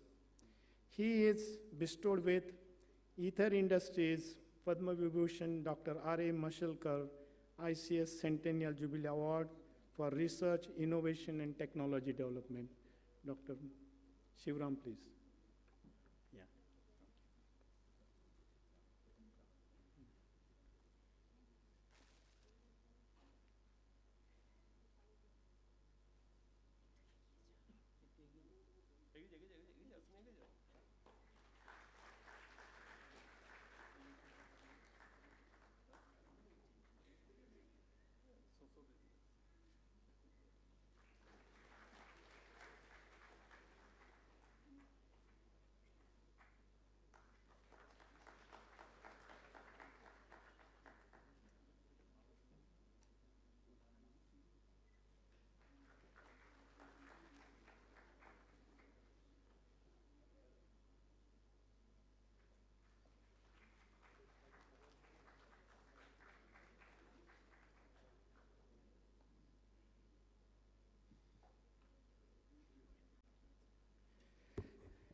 Dr. J.S. Yadav, Fellow of National Academy, please come to the square. He is a former director of CSR IICT Hyderabad and Pro-Chancellor of Indrashil University, Ahmedabad. He is bestowed with Dr. A.M. Ramarao ICS Centennial Jubilee Award for Innovation in Industrial Research. Dr. Yadav, please.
There is one more awardee who is not here. This is Padma Shri Professor Govardhan Mehta, FRS, FNA, Dr. K.N.G. Reddy Chair of University of Hyderabad and former Director of Indian Institute of Science, Bangalore. Will be joining us shortly for his lecture. He's given the Oriental Aromatics Dr. Sukhdev ICS Centennial Jubilee Award for the most outstanding organic chemist and thought leader. Dr. Sukhdev also, sir, turns out to be 100 now, so we are having a double celebration of 100 years of this great scientist and also the, the great Indian Chemical Society. Ladies and gentlemen, with your permission, I would like to just felicitate 3 past presidents. Dr. Ramesh Chandra, please come to the dais. Professor D.C. Mukherjee, please come to the dais. Yes. And the Secretary, Dr. Banerjee, please. Yes, please come. Quickly. Quickly. Fast. Yeah.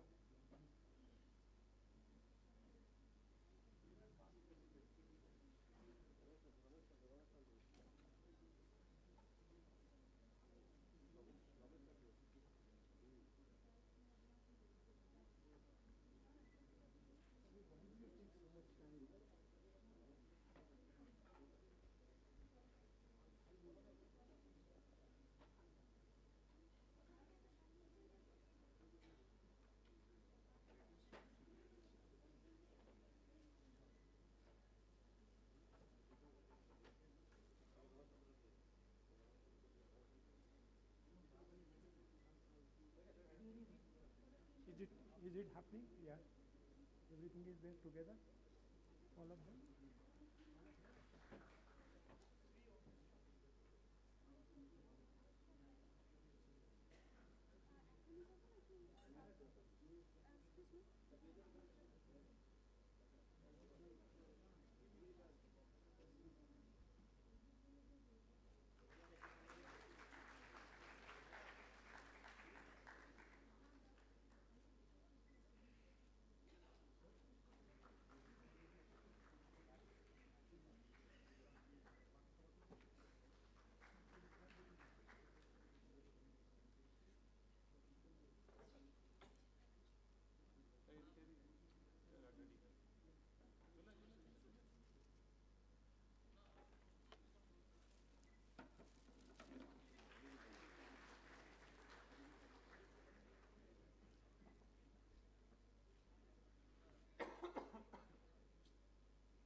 Huh?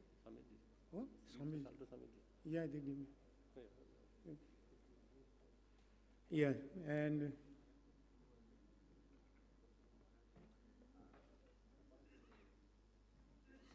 yeah, we'll stop now. Yeah.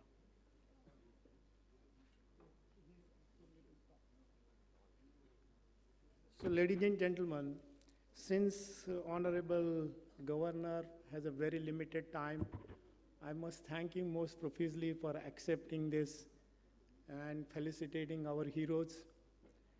Now it is my proud privilege to listen to, invite Dr. Bose to the podium and address our gathering.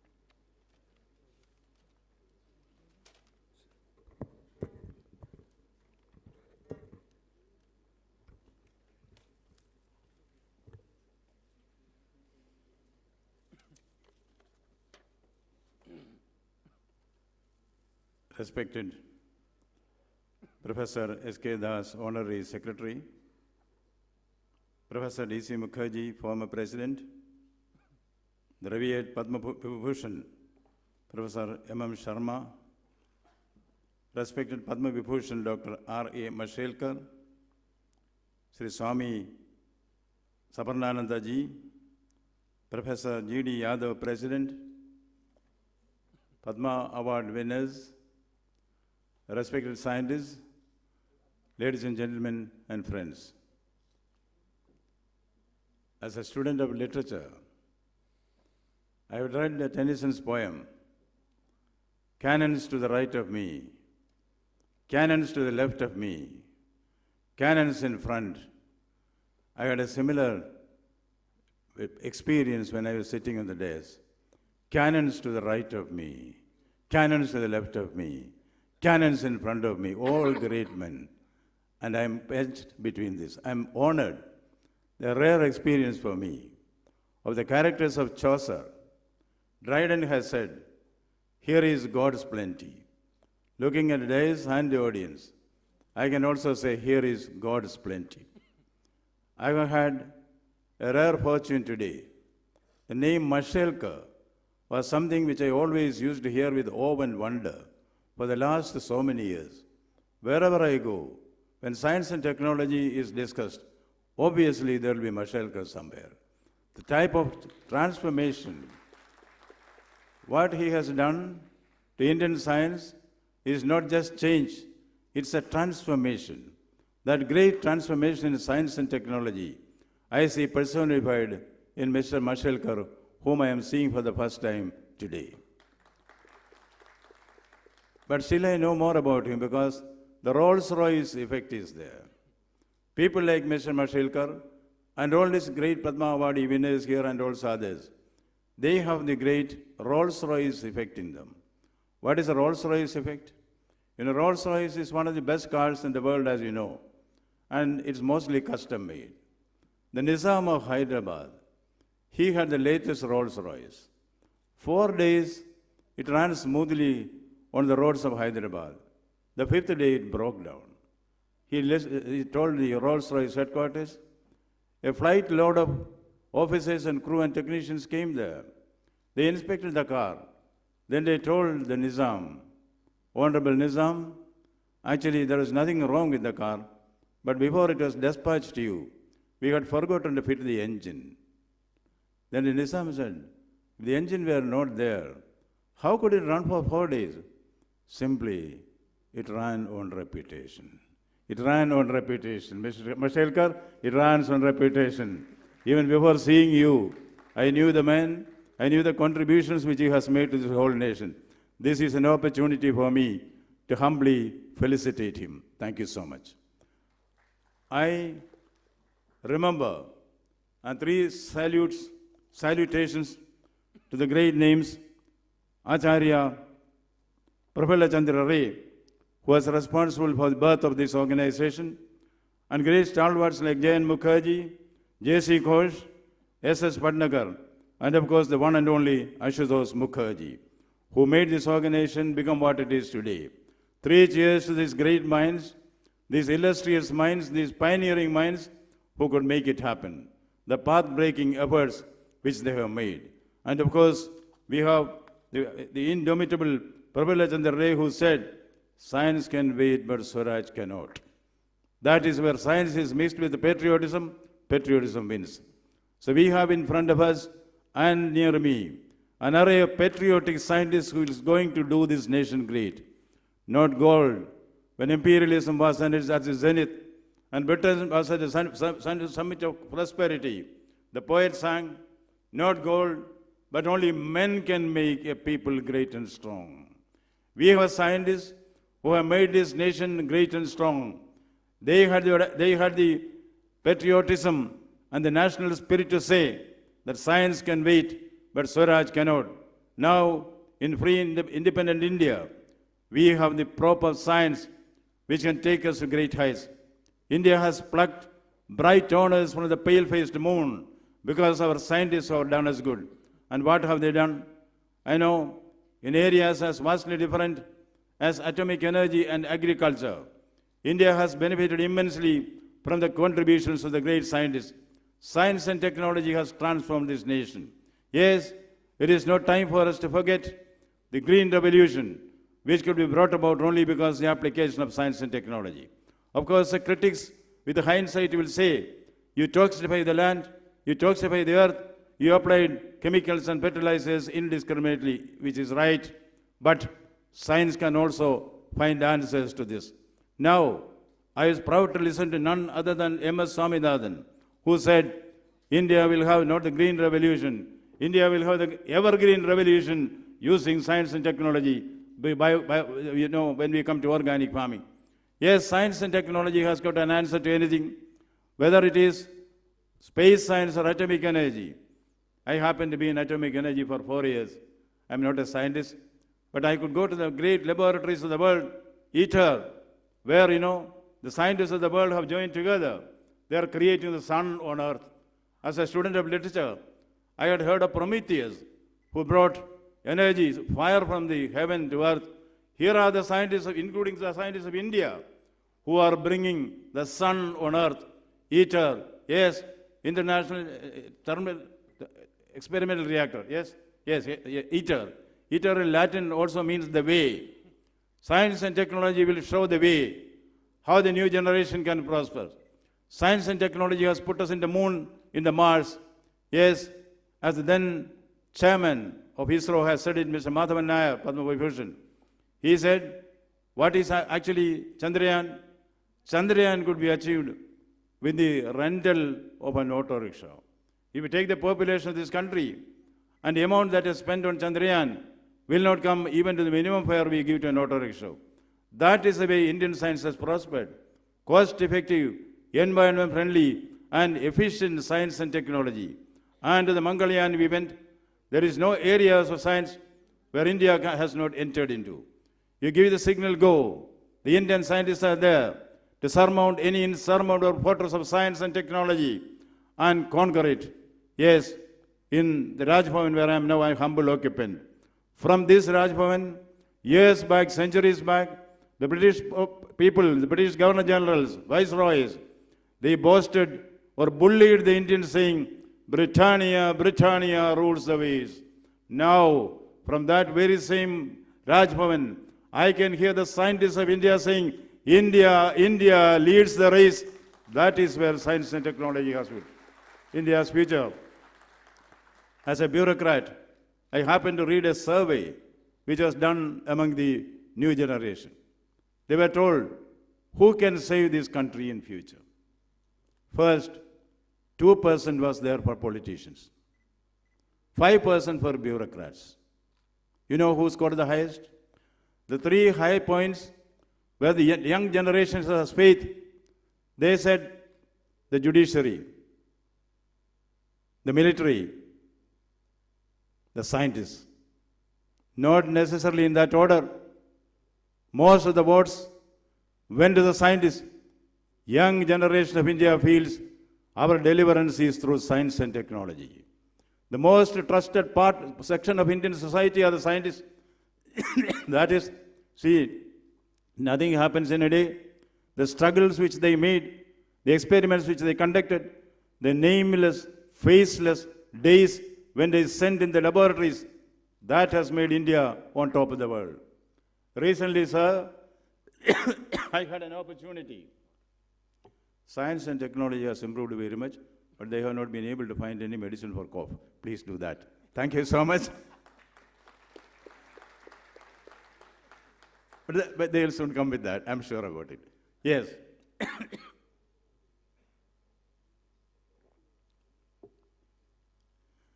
Certain negative aspects of science and technology.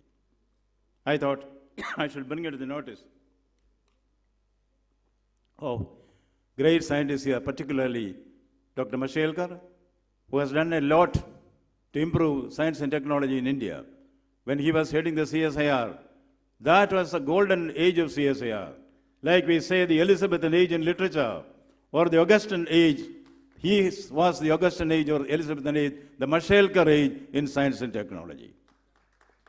I have heard many of his fans, Dr. Krishnadas Iyer, who was the chairman of HAL, and his brother Ramachandran Iyer, and of course, my former colleague and senior, my boss, Anil Kakotkar. From so many persons, I could hear one word, Mashelkar, Mashelkar, Mashelkar, as a savior of Indian science. Now, sir, my humble request is, I happen to be in atomic energy in charge of the educational institutions. They made me chairman of the Atomic Energy Education Society. There is a growing feeling among young scientists that their experiments, their effort is not rewarded properly.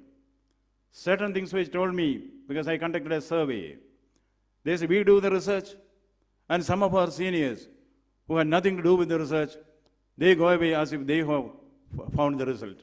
Secondly, he published papers, our boss has nothing to do with it. He said he was an honorary member of the research. What is honorary member? He says that the paper is written by him. Then a young scientist comes and he's about to succeed in his research. Then the machinery, equipment that is required is withdrawn. So many people are there like that. I don't say the entire thing about science and technology, but science and technology depends on credibility. If there is no credibility, if there is no faith, science is experiments with truth. Gandhiji's life was an experiment with truth. Indian science anywhere is an experiment with truth. There is no scope for anything less than the truth. I remember a Yoruba folktale, the Yorubas of Nigeria. Truth and untruth are siblings. Once untruth asks truth, shall we swim across this river? A friendly contest. Truth agrees. Truth comes on the shore, takes off his clothes and jumps into the river and swims. What did untruth do? Untruth, in the meantime, put on the clothes of truth and walked to the town. Seeing truth come in all its glittering glory, the townspeople greeted untruth thinking it is truth. Greeted him, showered praise on him, garlands on him, and they were euphoric about the visit of truth to their town. Then truth returns from the swim. He finds that his clothes are missing. All that is there are the clothes of untruth. Truth decides, never ever will I wear the clothes of untruth. So truth walks to the city, walks to the town without any clothes. That is how the word naked truth came. Yes, people jeered at truth. They poo-pooed him, throw stones at him. Get away from this place. He was ridiculed. He was humiliated. But after some time, the townsmen realized what was masquerading as truth was untruth. Untruth was discovered. Truth will one day be out. If there is no truth, there is no science. Science cannot allow any dilution of truth. The strength of science is the strength of truth. Science is truth. Truth is science. The poet said, beauty is truth and truth is beauty. That is all you know on earth and all you need to know. I may make a humble amendment to that. Science is truth and truth is science. That is all you know on earth and all you need to know. That has to be brought back. The Mashelkar effect should be there. This is something which I am flagging before you, sir. Indian science is there to take off. Indian science is based on truth. Indian science is there. It is synonymous with truth. That respectability to science and technology has to be brought back in the educational institutions. Yes, there is a conflict between science and spirituality. I think there is none. Science is nothing but spirituality in a sublime form. And spirituality is nothing but science in its analytical form. I am saying this because I have got the great masters who are with me to substantiate the statement which I made. See, here is none other than Albert Einstein. He says, no, this trick won't work. How on earth are you ever going to explain in terms of chemistry and physics so important a biological phenomenon as first love? The matters of the mind and the matters of the mind of the matter are all twined together. The complex relation between mind and matter, that is spirituality and science, has been exemplified by none other than Dr. Sarvepalli Radhakrishnan. When he was Spalding professor in Oxford, of course the scientists know what is the importance of a Spalding professor of Oxford.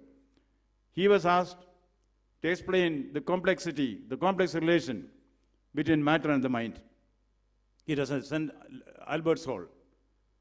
Every seat was booked. All the intellectuals, all the thinkers, all the philosophers, all the professors, they were all assembled there. The great Indian philosopher, the Spalding professor, Dr. S. Radhakrishnan, is going to expound the relation between, the complicated relation between mind and matter. Dr. Radhakrishnan stood up, told that he is, with the headgear,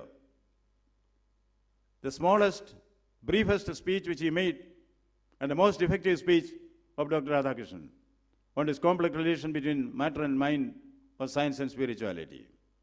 He stood up and asked the question, what is mind? The world waited with pin drop silence, bated breath. What is mind?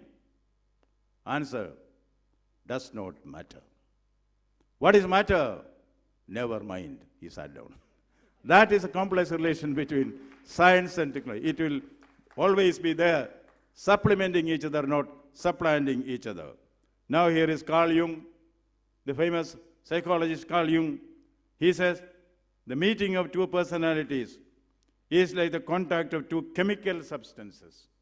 The meeting of two personalities is like the contact of two chemical substances. If there is any reaction, both are transformed. Yes, so chemistry and the mind. Oh, the mind is its own place and in itself can make a heaven of hell or a hell of heaven, said John Milton. This is what matter of the mind. This is basically what Carl Jung and Einstein also. So truth and untruth are different. Matter and mind are the same. Truth is science, science is truth. Truth is beauty, beauty is truth. Yes, there is an umbilical cord between all phenomena that is taking place in the world. Without science, India cannot prosper. Without science, the world cannot prosper. Our Prime Minister has given us the call for Atmanirbhar Bharat. If India is to become Atmanirbhar, the leading lights there will be science and technology. India's future is going to be decided by science and technology. And about the Indianism, essential Indianism. Yes, India is not superstitious. When Dr. Kasuri Rangan says, in the new education policy, we should have India-centric education, many people poo-pooed that we are going to parade superstitions of science and tech. No, that is not what he meant. When Macaulay came to India, he introduced Eurocentric education. We only want to go back to our traditional roots, go back to India-centric education. May I remind you, Homi Bhabha. I happen to be in atomic energy, where Homi Bhabha built up everything. He is the unseen breeze which moves the sail that propels a ship, that is Indian atomic energy. And there, he had a scientific mind, as all of you know. It is said that a horseshoe is supposed to, if you hang a horseshoe in front of your door, it is supposed to bring in luck. That is superstition. People say, somebody told Nehru, see, you are a rationalist. And he say your scientist friend Homi Bhabha is also a rationalist. But he has hung a horseshoe in front of his door. Isn't it superstition? Nehru said, no, Homi will never do that. He said, come and see that. There was a horseshoe. Homi, do you believe in this? That horseshoe can bring in luck? He said, no, I don't believe in that. But horseshoe can bring luck to the non-believers also. So science and technology are not different. Yes. And one more tale which is concocted by the doyens there or not. Homi Bhabha was a very friendly person. But between 2 and 3:30 in the afternoon, he will not allow anybody to enter his laboratory. He knew, people knew. That is a time, his inspired moment, where he comes out with the astounding discoveries and inventions. one day, there was a call from Jawaharlal Nehru, something very important. They had to knock on the door. They opened the door, and they saw, between 2 and 3:30, they saw Homi Baba snoring. That is a practical wisdom of a practical scientist. Yes, I do not want to take more of your time. I'm again reminded of Einstein. I'm not a scientist, but with all the scientists around me, only scientists come in my head now. Einstein, you know, theory of relativity, I don't have to tell you about Einstein. When the theory of relativity was expounded, the whole world started looking at the unknown figure called Einstein. Nobody had seen him much because there is no television at that time, you know. Einstein, though the genius that he is, of course his teachers won't say that. His teacher said he's no good. No point in bringing, he doesn't know mathematics. See, therefore he was taught by his own mother because he didn't know mathematics. Yes. Now if there is anything in higher mathematics, quantum physics, we think of Einstein. That's a different story. Einstein became very, very famous with the theory of relativity. One day, he was invited to Oxford University. Every university even invited him to see him, to hear him. But he has some oddities. He will travel only in his old rickety car. And the same chauffeur has to be everywhere in the world. So he came from Germany, landed up in London, Dover. Then he started driving to Oxford University. And in the process, Einstein would tell the driver, turn right, turn left, this gear, that gear. The driver was more of a friend to Einstein. He said, please stop your backseat driving.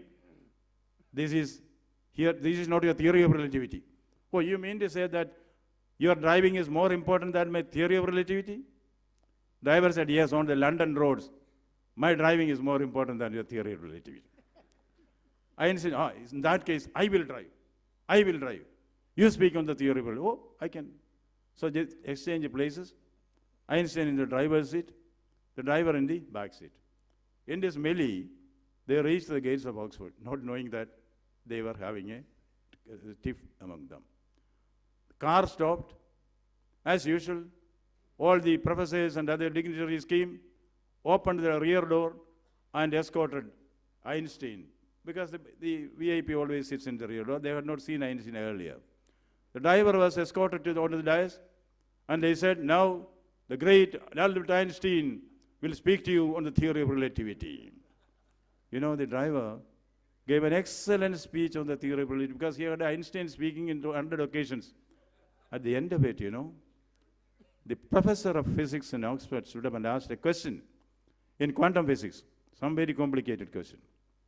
The resourceful driver said, elementary, professor, elementary. This can be answered even by my driver. Then the driver come on the stage. Thank you so much.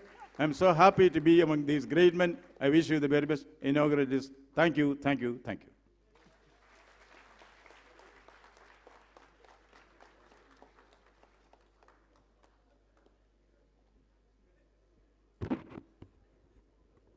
That was so enthralling, and I would not believe that he is not a scientist, but very interesting.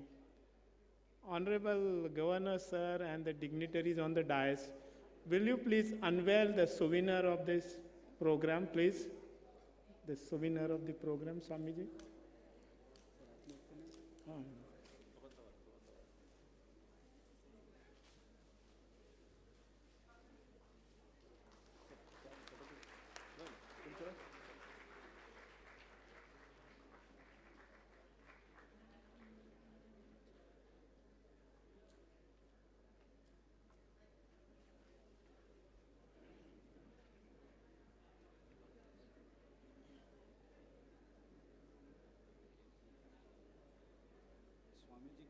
No, give me.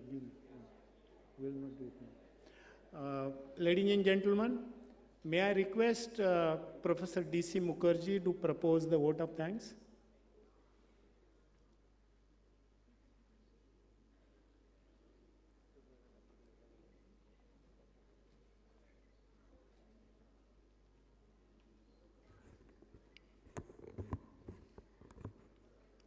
Respected Honorable His Excellency Governor Ji, Professor M.M. Sharma, Professor martial art, Swami Supananandaji, other dignitaries, ladies and gentlemen.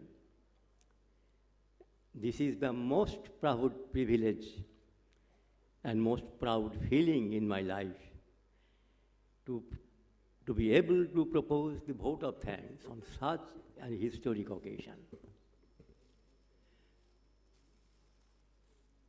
In my last about 62 years of academic life, I never got such an opportunity. I never met such a galaxy of personalities. And I feel that this is the proudest moment in my life to be able to propose the vote of thanks on this historic occasion of the Indian Chemical Society. We are really very much grateful to His Excellency Dr. C.V. Anand Bose,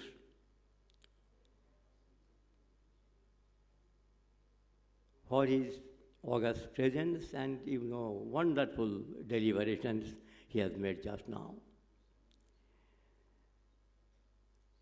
I am thankful to Swami Supanananda Maharaj for granting us the opportunity of holding this occasion in this historic Vivekananda Hall and his welcome address. We are very much thankful to Padma Vibhushan Professor M.M. Sharma, Padma Vibhushan Professor R.A. Mashalkar, Padma Bhushan Professor G.T. Jadhav, for whom we could make such a wonderful arrangement. And I am more thankful to Madam G.T. Jadhav for accompanying him and for her august presence in the audience. I am thankful to Padma Shri Professor Govardhan Mehta, though he is not present here. I am thankful to Padma Shri Dr. S. Shivaram and Dr. J.S. Jadhav for their presence, for their address, and for their consent to be present on this historic occasion. I am thankful to Pidilite Industries Limited, the Oriental Academics, Mr. Poragji and his wife, the Clean Science and Engineering, Megamony Organizations Limited, Opro Laboratory, the Aether Engineering. I am thankful to Ramakrishna Mission Institute Culture, all the officers here. I am thankful to invited speakers. I am very much proud of them. My own student, MSc student, Professor Taposh Chakraborty and Professor Arindra Datta. I am thankful to Professor Tanmay Pathak for their consent to deliver invited lectures. And above all, I am thankful to the students and to the participants. Today's students are tomorrow's teachers. And I pray for them that they rise to a great height to follow the path of truth, to start from the state of truth to the state of more truth, that is science. And I pledge them to take science not simply as profession, to do science with pleasure, Acharya P.C. Ray once said that I do research not for any achievement. I do research. I find pleasure in doing research. Rabindranath said, মানুষ নির্মাণ করে প্রয়োজনে, সৃষ্টি করে আনন্দে. Man builds out of necessity. Man creates out of joy, out of pleasure. And when we do something out of joy, that becomes a creation.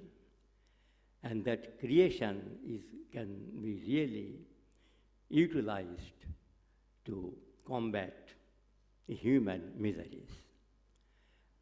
I pray that our future generations rise to a great height, to prepare themselves to serve our country, to serve the millions of suffering humanity. With this I conclude. Thank you very much. Thank you, Professor Mukherjee. Ladies and gentlemen, it was a wonderful session. And in reverence, we thank the Honorable Governor for his enlightening speech and bringing science to the fore. It is truth and truth alone which shall prevail. Satyam bravimi, rutam bravimi, satyam bravimi. Satya, we will speak truth, and science is this testimony of that. Ladies and gentlemen, now we have to stand for the national anthem. And after the national anthem is over, Honorable Governor will be leaving this podium, and so you should be standing till he leaves the podium. We start with national anthem. Jana Gana Mana Adhinayak Jaya He Bharat Bhagya Vidhata Punjab Sindh Gujarat Maratha Dravida Uttara Banga Vindhya Himachala Yamuna Ganga Uchchala Jaladhi Taranga Tava Shubha Name Jage तव शुभ आशीष मांगे गाहे तव जय गाथा जन गण मंगलदायक जय हे भारत भाग्य विधाता जय हे जय हे जय हे जय जय जय जय हे. Please remain standing.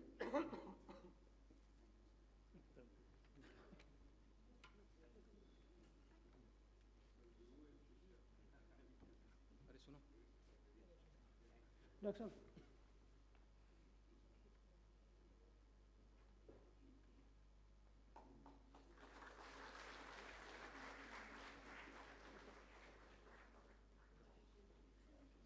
I thought we should have joint picture. It is not something.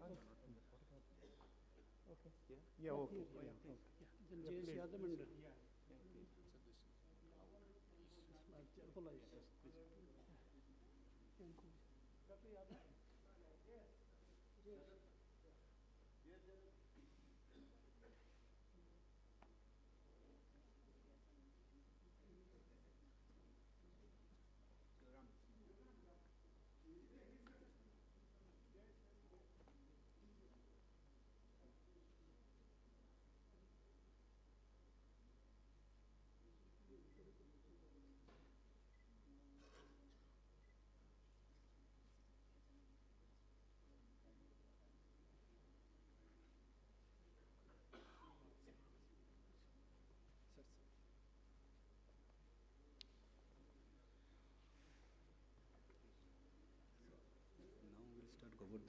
Yeah, we'll start.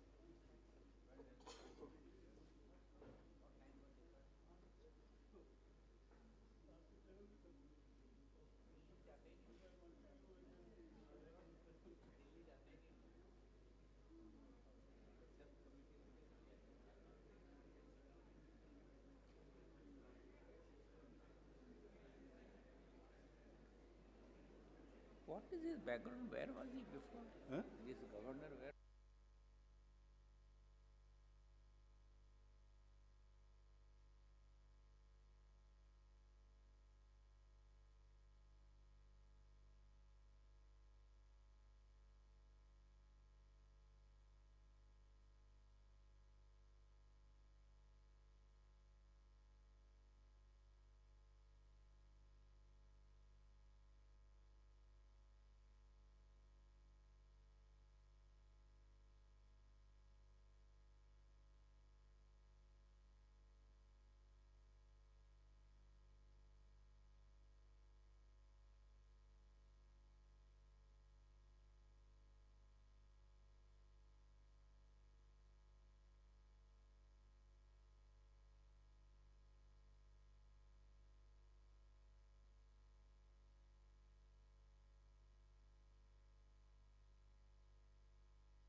Hello.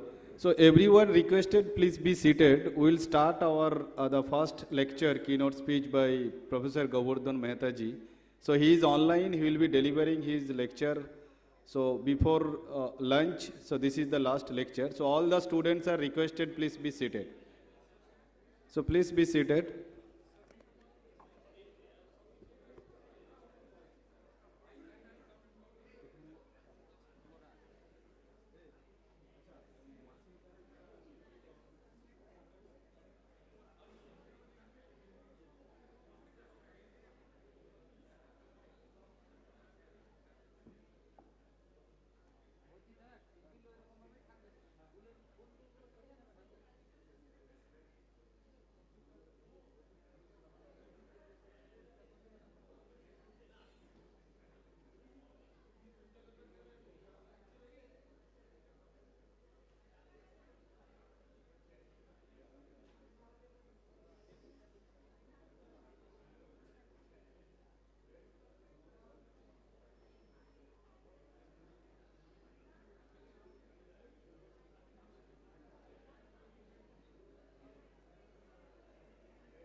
Yes, you are audible.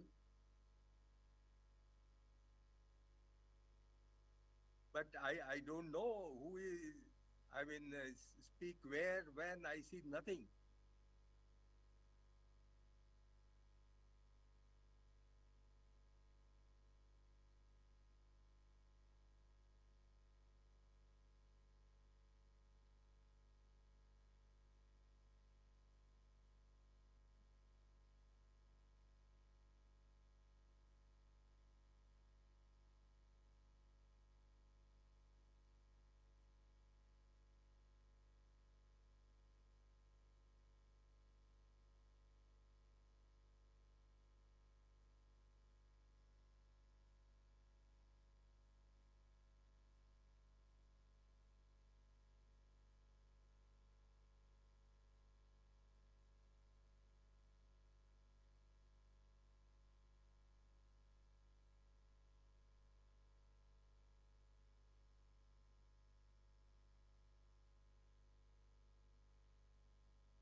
Hello.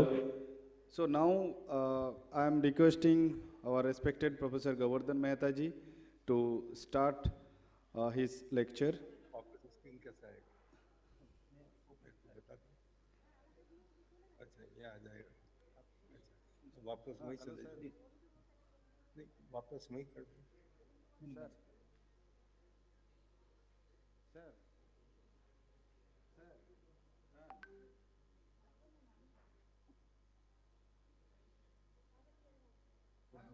রাহুলকে বলুন, রাহুলের কাছে আছে তো।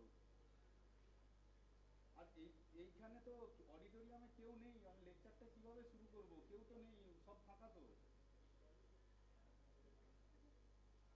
খাবার কাউন্টার কি খুলে দিয়েছে? জানি না আমি।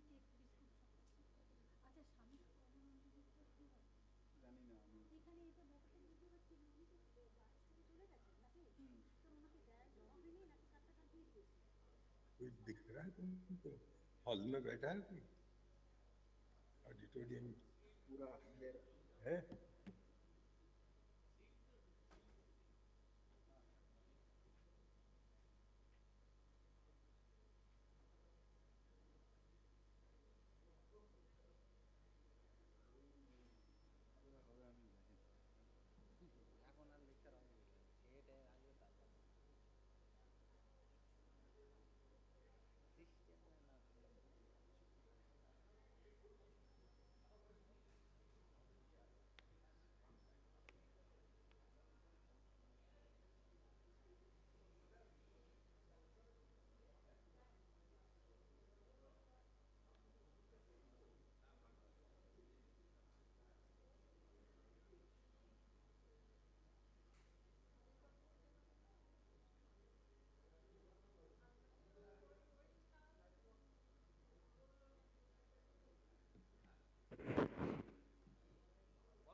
You get it? Arey, you should keep here, you know, it was embarrassing. Arey, you are supposed to keep everything ready here. You are supposed to keep everything ready that the ADC is getting upset with me.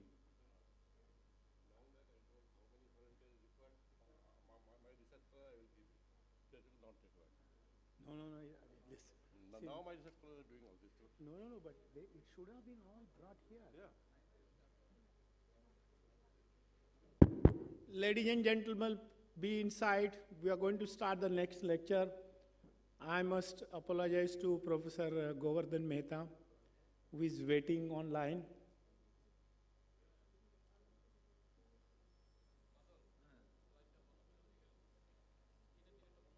Is it on now? Is it live?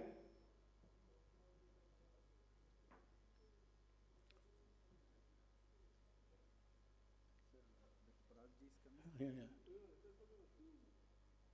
Kavi Parag and his wife, Anita.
Hey. Net.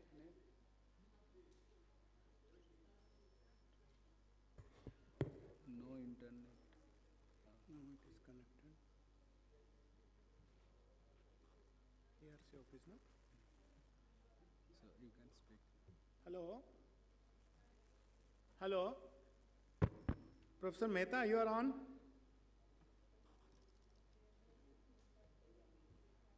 Hello? Hello? Professor Mehta?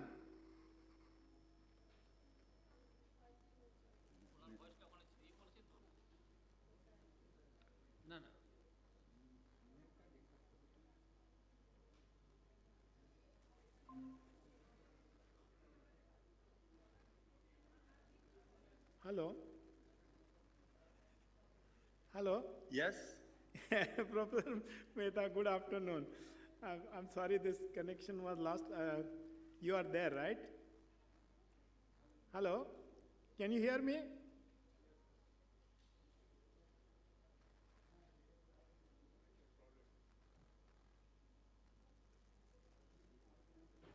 problem. Hello? Yes? You can hear me?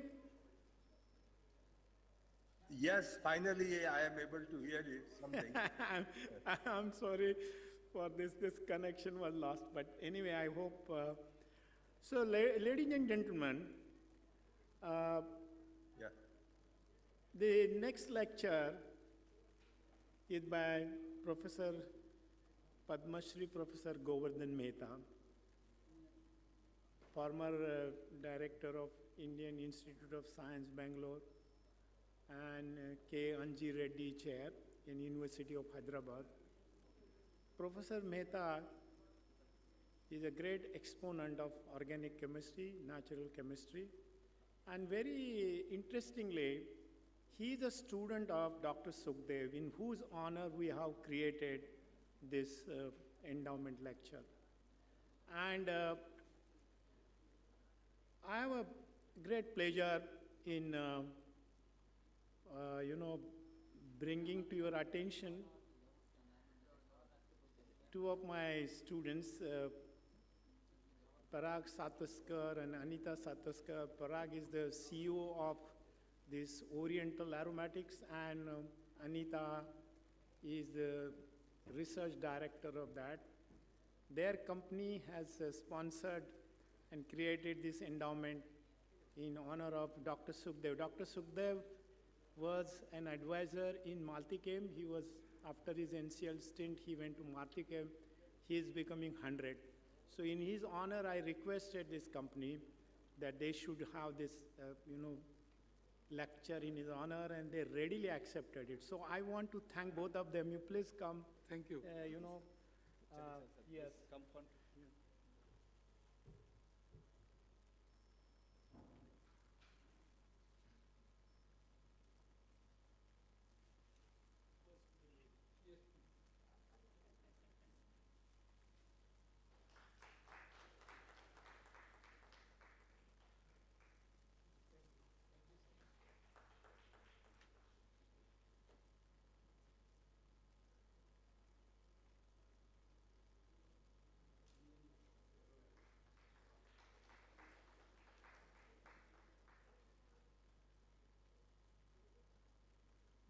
खुशी को बोल दो आजम को बोल दे का बुला दे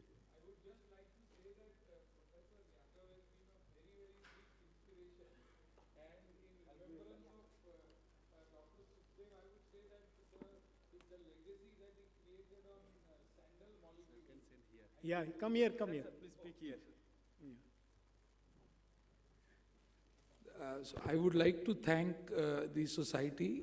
I would also like to thank Professor Yadav, in fact, for giving us this opportunity, because Dr. Sukhdev has been an institution like Sir is, and I think, today we probably had, or for me, it's been a very, very special day as a student and from ICT to see so much of firepower on the stage. I mean, we probably had the best collection of the best minds in chemistry and chemical engineering that we have, not only in India, but probably in the world at one stage. And I mean, just to kind of reiterate Dr. Sukhdev's commitment to sandal chemistry, I can say that Oriental as a company has continued to work on that legacy, and I can proudly say that, sir, in the perfumery space, we have the largest range of sandalwood chemicals that are available to a perfumer to make fragrances. So, we continue to work hard, and thanks for your support, sir. Thank you. Thank you. Thank you, Parag. Ladies and gentlemen, without much, delay, may I request Professor Mehta to start his lecture. Professor Yadav, just a query. Since we are running very late, do you still want me to speak for the time allotted to me, or you want me to rush it through? No, whatever pleases you. You don't worry. We will manage everything. Okay. Yeah. Okay. So, thank you, Professor Yadav and the Indian Chemical Society for inviting me to deliver this lecture on this event, which is planned to launch the centennial celebrations of the Indian Chemical Society. I would like to also thank, just let me share the screen. Okay.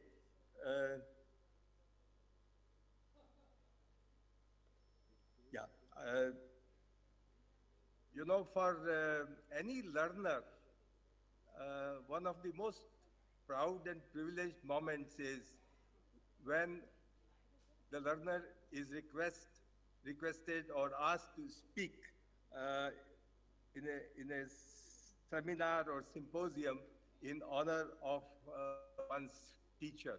So this is really for me a very proud and fulfilling moment. And let me start actually by dedicating my lecture to a legend, Dr. Sukhdev, who is my guru, my mentor, and I do so with profound respect and gratitude. Now, quickly, to go to my lecture, I'm going to deliver a very different kind of lecture. You will find that in this lecture, there are no structures, no reactions, no reagents, no spectra, no algorithms, but it is about chemistry.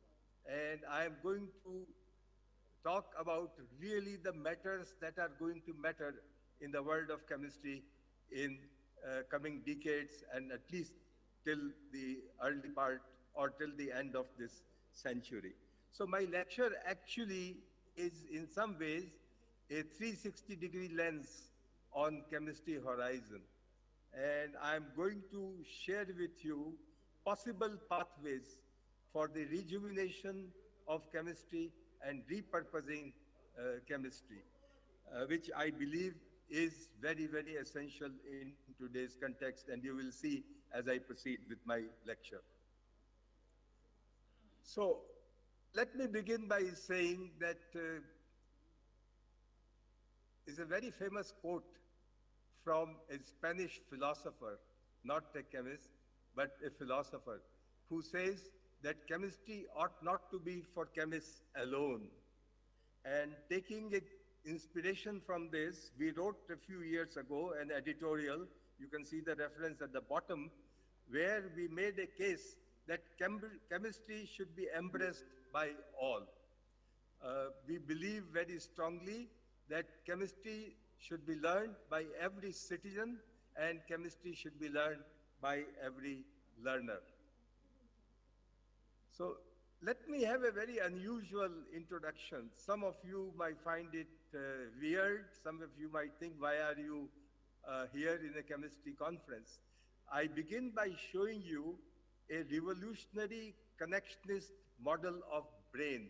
This discovery was announced a few months ago, which basically says that brain has unprecedented connectivity, which is very different from the traditional view of the brain, that brain is segmented. You have a zone which deals with memories, with learning, with various other things. But the connectionist model of brain actually inspires me to share with you a chem connectome. You see this chem connectome in the backdrop of the neural network in human brain, obviously. And that's why the context that I have tried to convey. Because chemistry has unlimited connectivity, because it deals with life, universe, and everything. And most important about chemistry is that it offers unlimited interdisciplinarity. For last few decades, chemistry has come to be recognized as molecular science. But in last decade or so, chemistry has also been recognized as a science with planetary implications. So somewhere there is an intrinsic connect between molecules and planetary level implications. And I just give you two examples very quickly. I'm going to deliberate on them a little later. Is the global warming caused mainly by few molecules, particularly carbon dioxide. And second is that the elemental resources of our planet are under serious stress. So if you combine the interdisciplinarity of chemical sciences with molecular nature of its operation and the planetary implications, chemistry is well poised to be recognized as sustainability science. And that is going to be really the focus and theme of my presentation. Let me digress for a moment and also mention that chemistry is a source of happiness. Chemistry is also a gateway to creativity. And I just want to show quotes from two legends again in chemistry. Both of them have won Nobel Prize twice. Linus Pauling said, "I feel sorry for people who don't know anything about chemistry. They are missing an important source of happiness." And last year's Nobel Prize winner, Barry Sharpless, who got his second Nobel Prize last year, says the goal must be to find something new, hopefully unimagined, still hitherto unimaginable. So you can see that chemistry is really a gateway to creativity. I begin my lecture by capturing a possible hypothetical conversation that might have taken place in the 17th century between two humans. Why 17th century? Because science was born in 17th century, so you see Francis Bacon there. And of course, chemistry was recognized as a discipline also in the 17th century by Robert Boyle, with whose name you must all be familiar. Their conversation ran something like this. One of them said, "Our air is clean, our water is pure, we all get plenty of exercise, everything we eat is organic and free range, but something is not all right." And the gentleman who is listening to this says, "Why nobody lives past 30?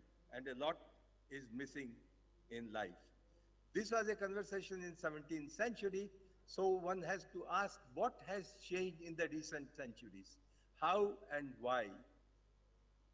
A short answer is the chemical sciences have advanced human development, whether it is health, wealth, quality of life, or human survival also. So I will flag very quickly some numbers. I will not go into the details. Simply, I will say that there has been at least 1,000-fold increase in most of the indicators that govern our health, wealth, and quality of life. But I will raise here a question, and that is the fundamental. How are we surviving? We all know as scientists and chemists that nature's nitrogen fixation capacity can feed only about 2 billion people. And you know that a few months ago, we crossed the threshold of 8 billion humans on our planet. So how are we surviving? Chemistry had played a pivotal role as an engine of growth. And I show you simply two verticals here: food, shelter, mobility, energy, essential attributes for survival. Of course, health is no less important, but I have just only captured these four. And you will see that in all these advances, interdisciplinarity was essential, and chemistry has greatly impacted life and lifestyles. So what we have witnessed in last few centuries is unbridled advancement.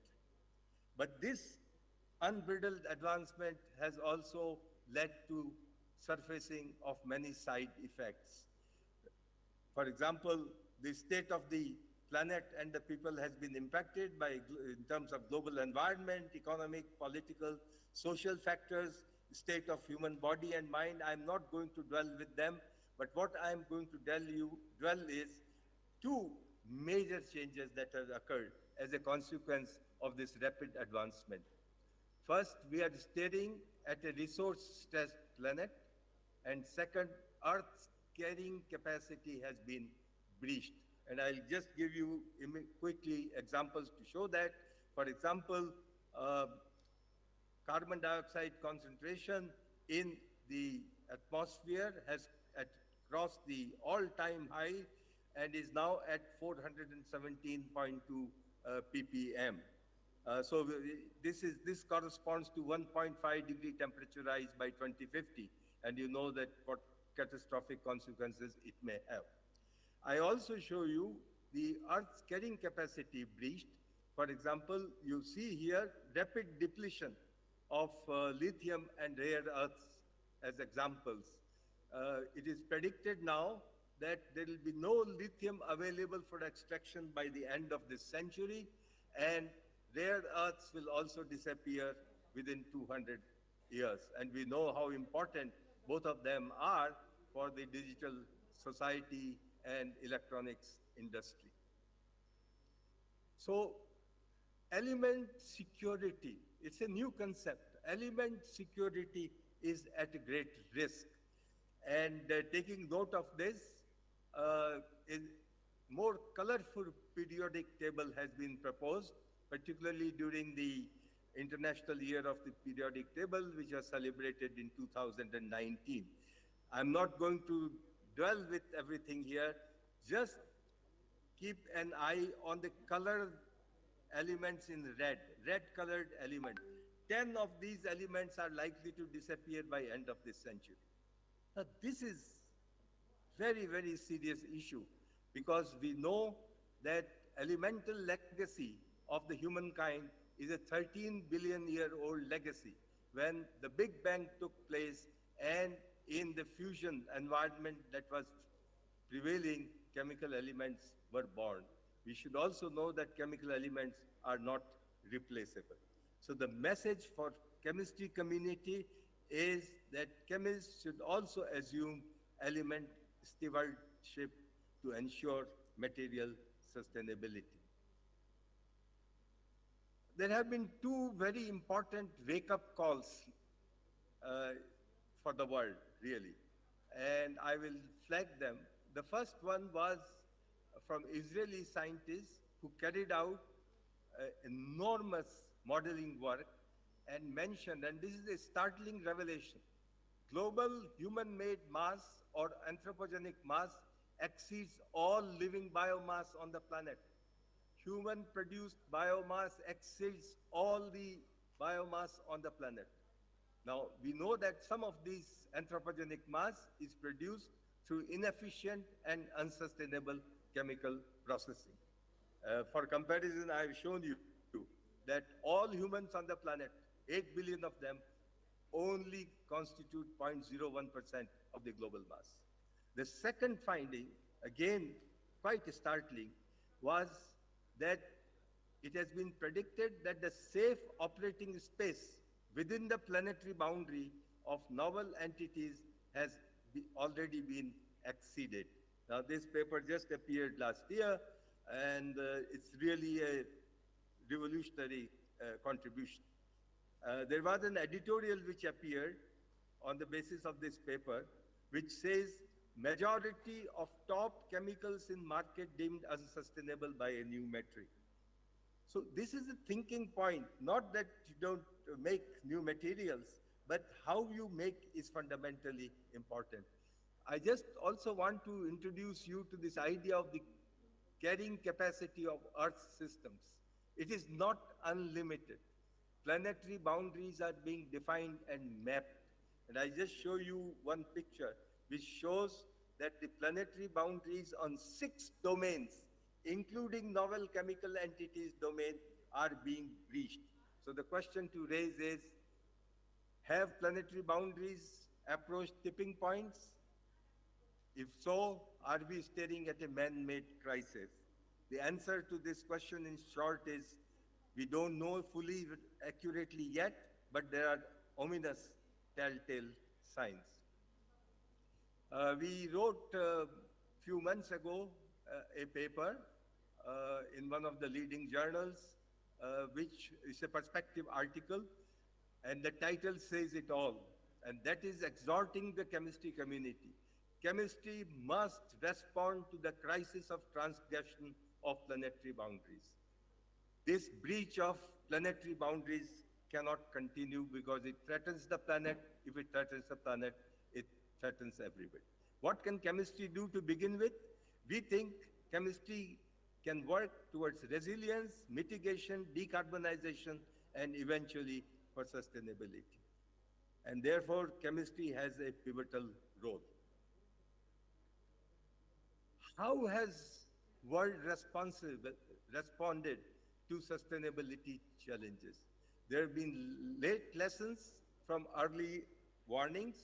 I just want to tell you how this idea of sustainability emerged actually very quickly. The first person to focus on this idea of sustainability was not a chemist or a hardcore scientist, but an a person with whose name you must be familiar, Buckminster Fuller, who wrote, he was an architect, by the way, who wrote a book called Operating Manual for Spaceship Earth. He compared Earth to a spaceship. It has to be monitored. And then, of course, came the Club of Rome. Many of the seniors will recognize the contributions of Club of Rome.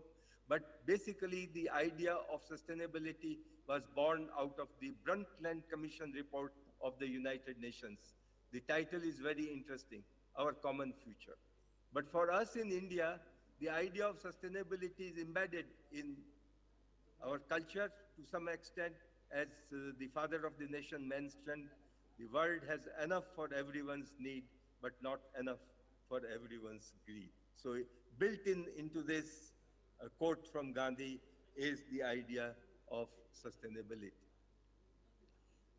Well, finally, silver lining. As you all know, that in 2015, United Nations Sustainable Development Goals were announced, 17 of them. And interestingly, 6 of them actually map into chemical sciences. So opening up huge opportunities for chemists. Our country is responding proactively to new opportunities. We know that India is fully committed and possibly on way to meeting SDGs by 2030. India made a very audacious but praiseworthy announcement in 2021 that India would strive to become net zero by 2070. And for those of you who are not fully familiar with net zero idea, it refers that by 2070, greenhouse gas emissions produced will be balanced by those that are absorbed. And of course, this stand of India was repeated again a few months ago in Sharm el-Sheikh. Who are the culprits? Just give you a feel of the culprits for greenhouse gas emissions. Carbon dioxide is the male culprit. In last 50 years, from 1970 to 2019, figures are available. 65% of the carbon dioxide, which is a part of the greenhouse gas, is from fossil fuels. Methane is culprit number 2, about 17% of methane, and nitrous oxide 5%, and there are others. So obviously, if these greenhouse gas emissions have either to be contained, reduced by recycling and other use, chemists and chemical engineering has a pivotal role. So in my opinion, this is once in a century opportunity for chemistry and chemists in India, working towards decarbonization of economy and greening of chemical processes. So just looking at the horizon, I think chemistry will be able to deliver on this, provided chemistry resurfaces itself as sustainability science. So how must chemistry change, readapt, and reinvent in decades ahead? I have some audacious but game-changing propositions. I will not read through all because there is no time, and I'm already somewhat shaky in my presentation, but I will read out the major ones. Ask a very basic question. Are chemistry transformations without chemical reagents possible? Chemistry without chemical reagents? And I think it is possible. A lot of advances are taking place in this direction. Second is the primacy of material transformations at elemental level or composite level. Why do we make transformations at compound level? Why not make transformations at elemental or at composite level? These are known, these are being done, but this will enable recyclability, recovery, circularity possible if we do these transformations at elemental level, not always at compound level. Is solvent-less chemistry possible? Can chemistry be made wasteless and implemented with full circularity? This is a major challenge, and I think this is something which chemistry community will have to address. I may have, as I go ahead, some suggestions in this. You know that one of the very useful techniques is continuous flow processing, but continuous flow processing, which at the moment appears to be a solution to everything, cannot stay the same. It has to embed MCR, has to be telescope, has to be run in a coupled system. And finally, very important thing which might require geoengineering. It's a very profound issue. I just only want to sensitize you.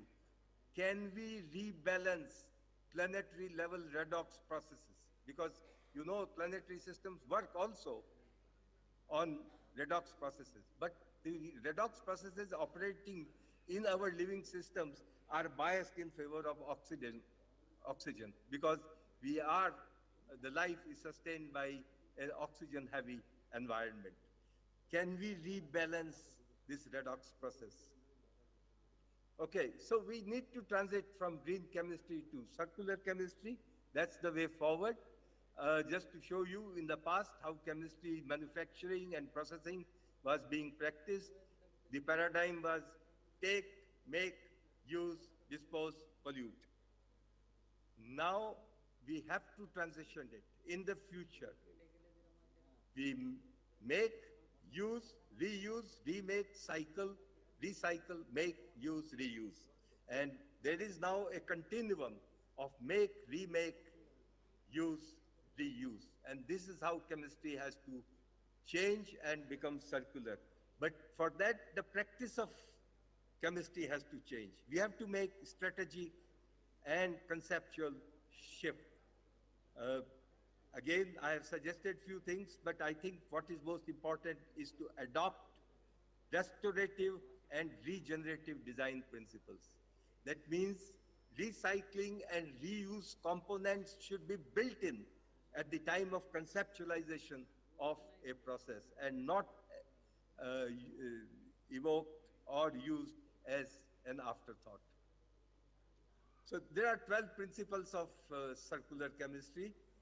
We have written about it. There are other references available that you can see. But the most important is maximize atom circulation. So there is a big change from green chemistry, which was about atom economy, to circular chemistry, which is to maximize atom circulation. Imagine a scenario when an atom can be used in perpetuity. Same atom can be used in perpetuity. In my opinion, it is possible.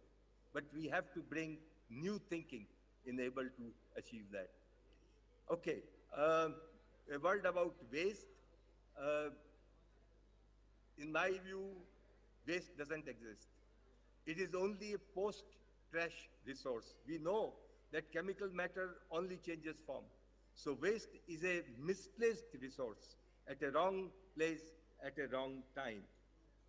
And therefore, chemistry practice now must be from cradle to cradle. And this will only happen smart chemical design. I mean, there is already talk of life cycle management of chemicals, but this cradle to cradle essentially empowers life cycle management to make the processes circular. And of course, as people on the planet, we have to jettison this throwaway myth. There is no place called away. So we never use the word throw. Everything is usable. Okay, time for reflection. So the pathway to sustainability by chemistry will be along 4 verticals: energy and environment, sustainable agriculture, human health, and advanced materials. I'm not going to dwell with them, but these are the 4 verticals. But to operationalize chemistry's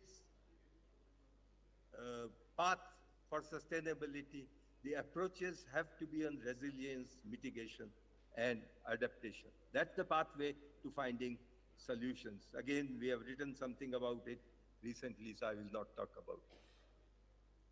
So, chemistry for transition to a less carbonized future. What are the contextual chemistry challenges? There are many. I have taken the liberty to identify 3 of them: cement or concrete, steel, and ammonia manufacturing.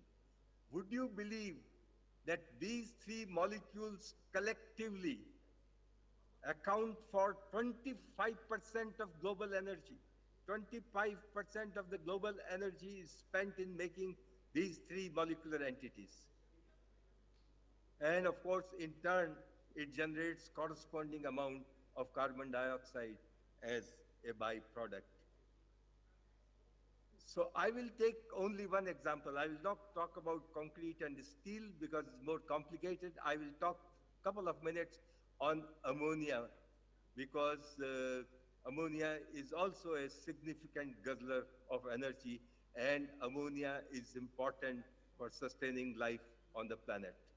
I showed you how fertilizers have enabled the population to go from possible 2 billion to 8 billion.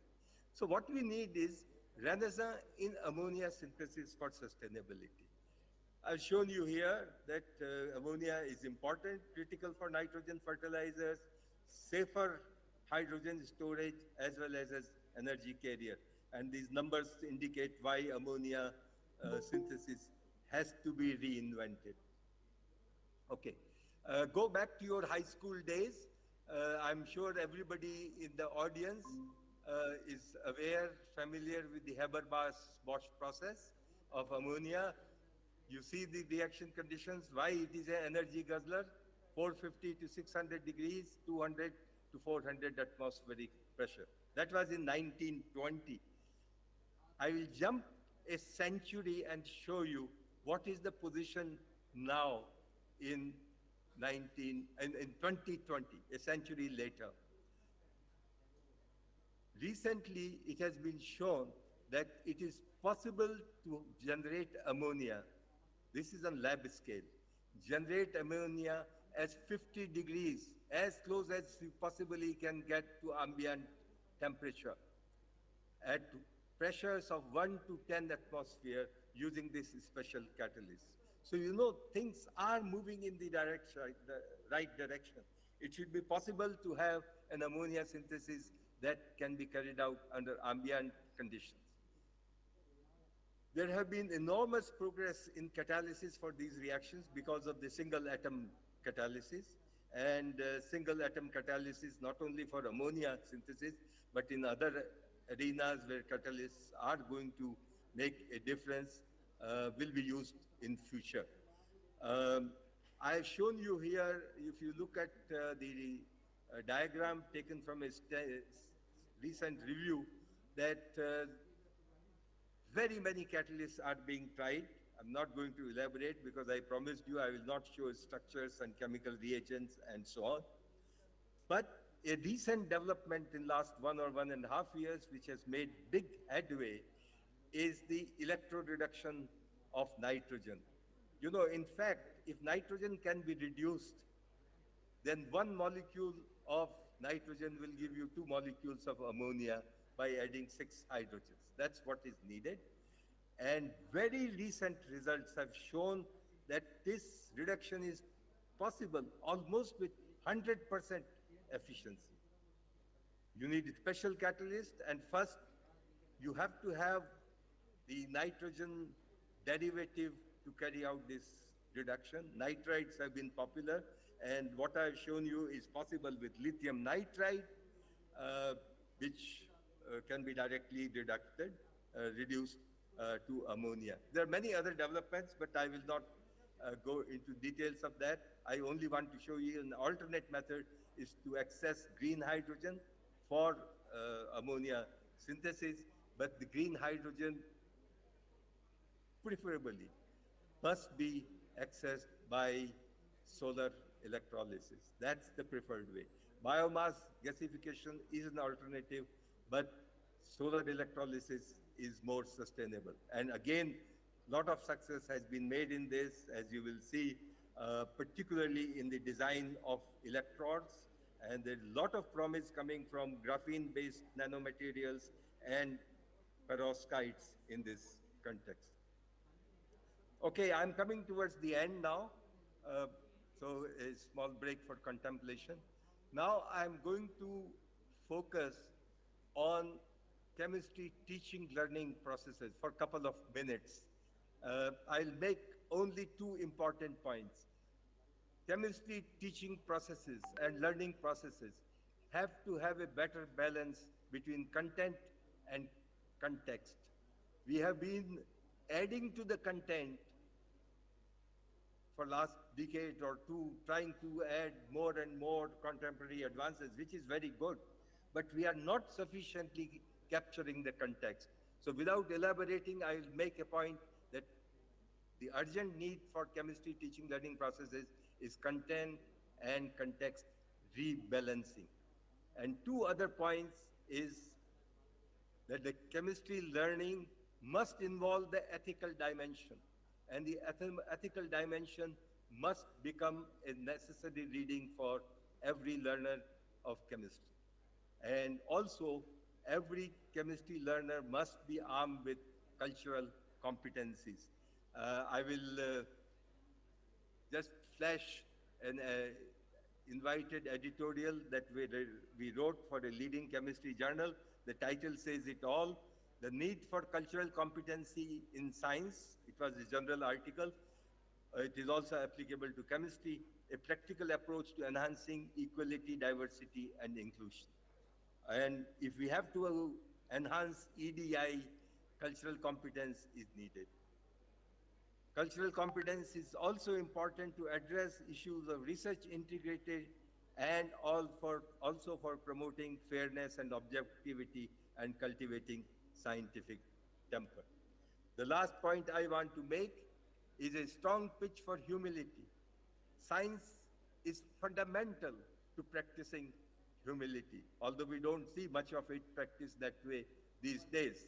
I'll give you two examples here of Marie Curie, who won Nobel Prize twice in physics and chemistry, and Einstein, who was Marie Curie's contemporary, had this to say about her. She's the only person who was not corrupted by the fame that she has won. Think about it. And the second quote at the bottom I have is from Daniel Schachmann, who got the 2011 Nobel Prize for discovery of quasi-crystals, a very major discovery. He said it very simply: a good scientist is a humble scientist. And therefore, a good chemist has to be a humble chemist. A good chemist has to also practice humility, not only preach humility. And we don't have to go overseas to be convinced of the virtue of humility, because we have in our own country, in the founder of our society and the father of chemistry and chemical industry in India, a shining example worth emulating and worth learning from. And that is of Acharya P.C. Ray. He was one who could integrate ideas with idealism. Think about it. How do you integrate ideas with idealism? And of course, he has left us a venerable legacy of humility and patriotism. So I want to end by asking a question to myself, which I must share with you. Why have I taken you through this unusual journey? When I talked about chemistry without structures, spectra, algorithms, what have you. And I have written something in these 4 bullets. I'll just read out, because each one of them will need some explaining to do, but I don't have time for this. Let us remember, we are where we are due to 4 billion years of evolutionary revolution. Today's sustainability challenges now mandate a revolution in evolution. This is a huge challenge, and chemistry has a lot to contribute towards it. Third,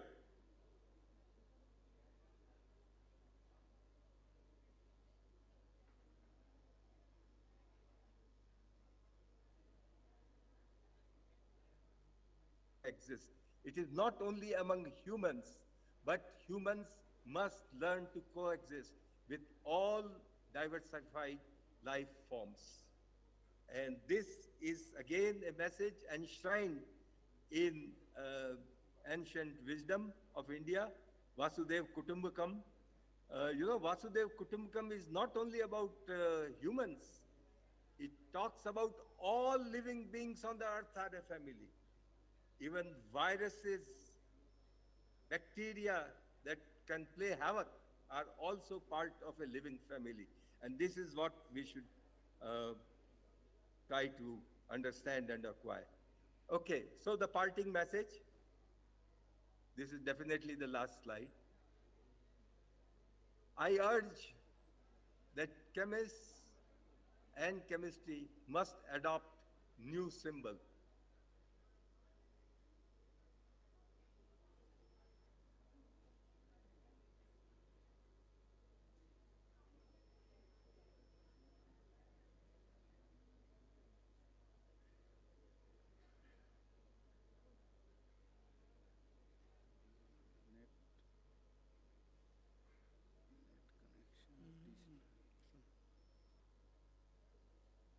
He has finished.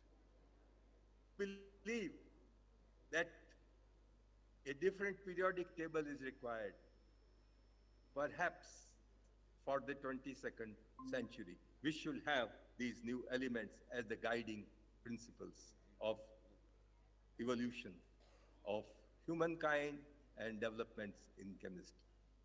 So thank you for your kind attention. I must apologize. I've been shaky in my presentation because the long wait has upset me enormously. So I apologize for being shaky in my presentation.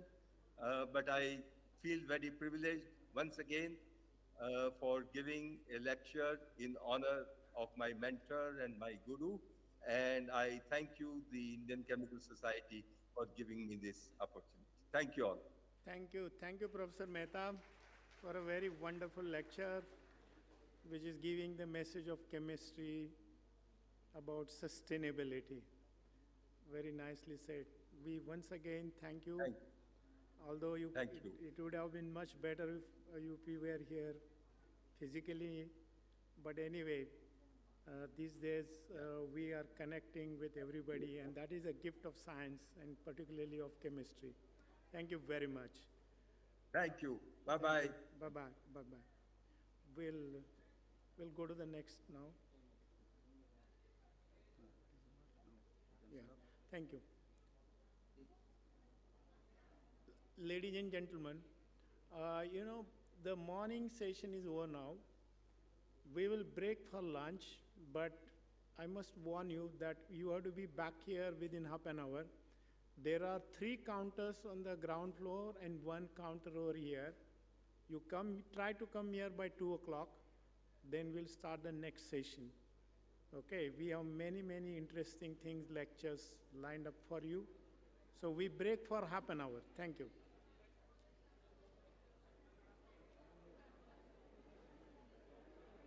Oh yeah, now this is Chalo. Debi sir sir বলছি টেবিলগুলো থাকবে না সরিয়ে দেবে table ये towel निकाल देंगे अभी तो लोग सब इधर ही बोलने वाले हैं उधर नहीं बढ़ उधर मैं बैठेगा और वो स्पीकर बैठेगा टावल निकाल सकते हैं टावल निकाल दें कौन सा वो बीच वाला टावल हाँ हाँ ये भी निकलना है आपको वो बैठेगा गंदा नहीं होगा गंदा नहीं अच्छा ठीक है निकालो निकालो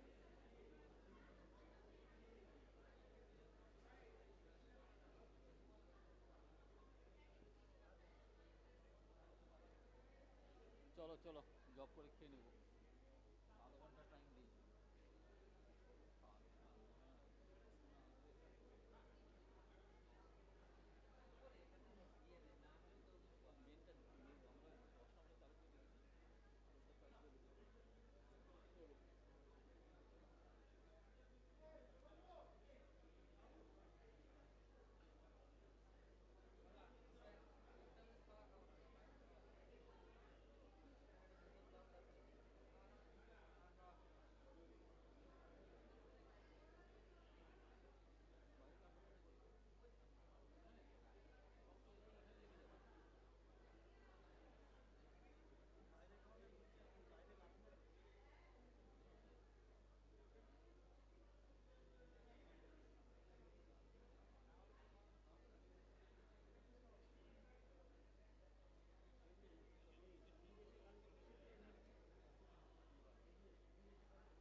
लारो आनी चाहिए स्टेज ओ सर आगे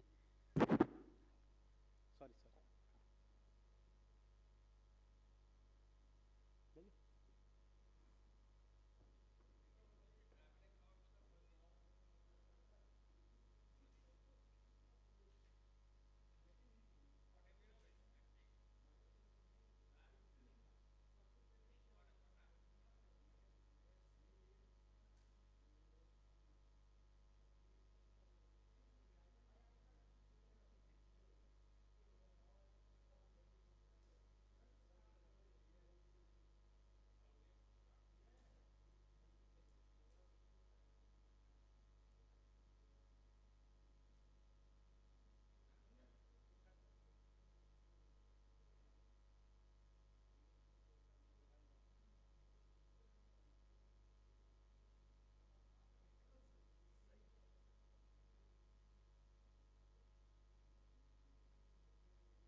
कहाँ रखा है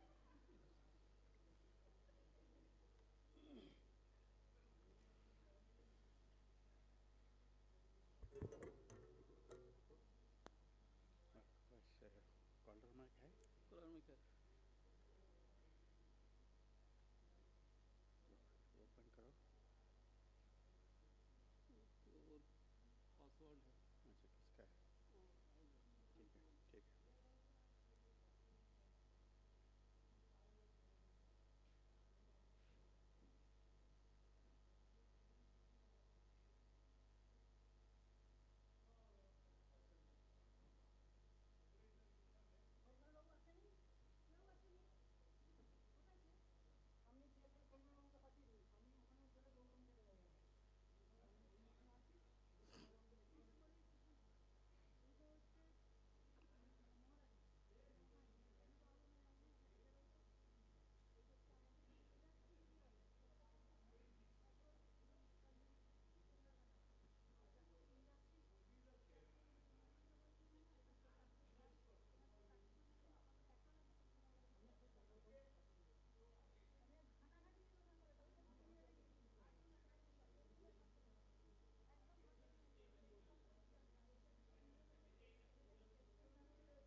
this thing?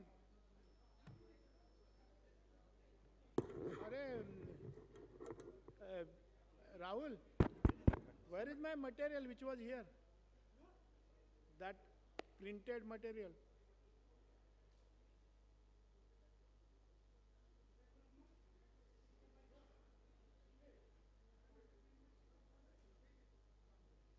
He has come. The man has come. Yeah.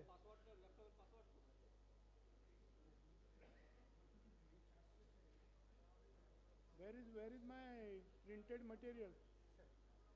No. There was printed material na program of my. I kept it here. Where is that? Somebody stole or what?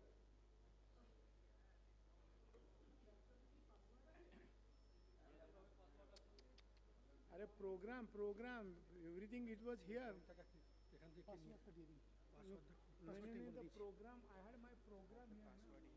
Is it open? Can you just can you open this? Program. Where is the program? I had kept everything here. My bhashan. Everything was here. Rahul da. Abhijit Ghosh. 1301.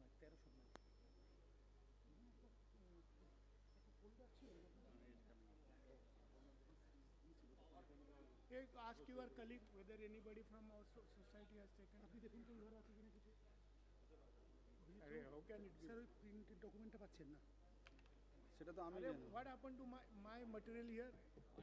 আপনার কাছে পয়েন্টারটা আছে না? হ্যাঁ pointer পাওয়ার দিতে হবে ল্যাপটপে Where is my material? What is there on the top? Yeah, that one. देखो. Go inside. On the top.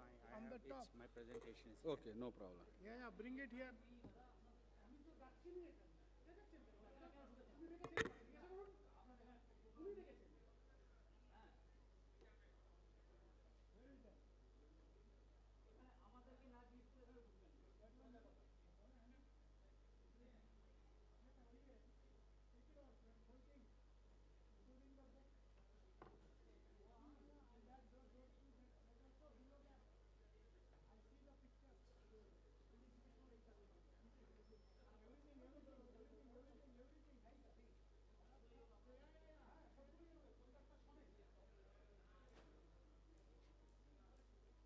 this one, yeah.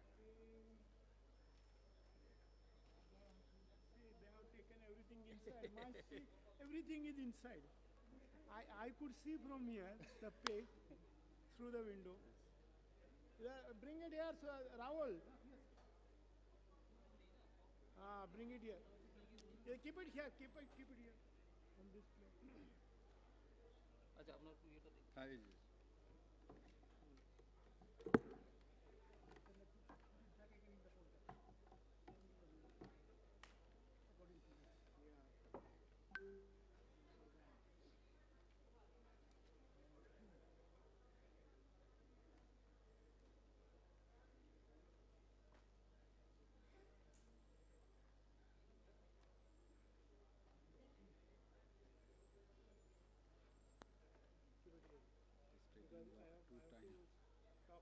দেখুন এসছে? হ্যাঁ Keep everything here.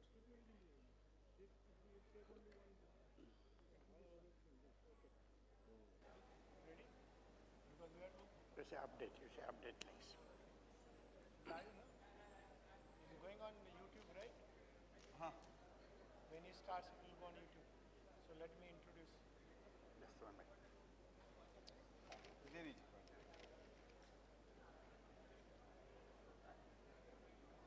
So we are late. Say okay. It'll come okay. Say okay. Okay. Go to the first slide. Good afternoon, ladies and gentlemen. You know, it is very interesting that, I wanted to make a speech, but I'm not doing it. I will do it as a valedictory where whole thing will be summarized. We are 15 minutes late. Not too bad.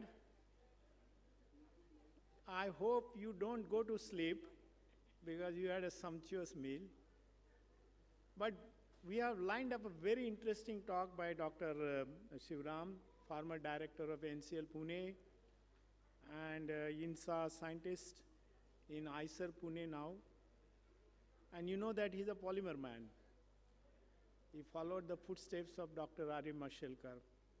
In fact, he was a scientist in IPCL Baroda. From there, he went to NCL Pune and did wonderful work.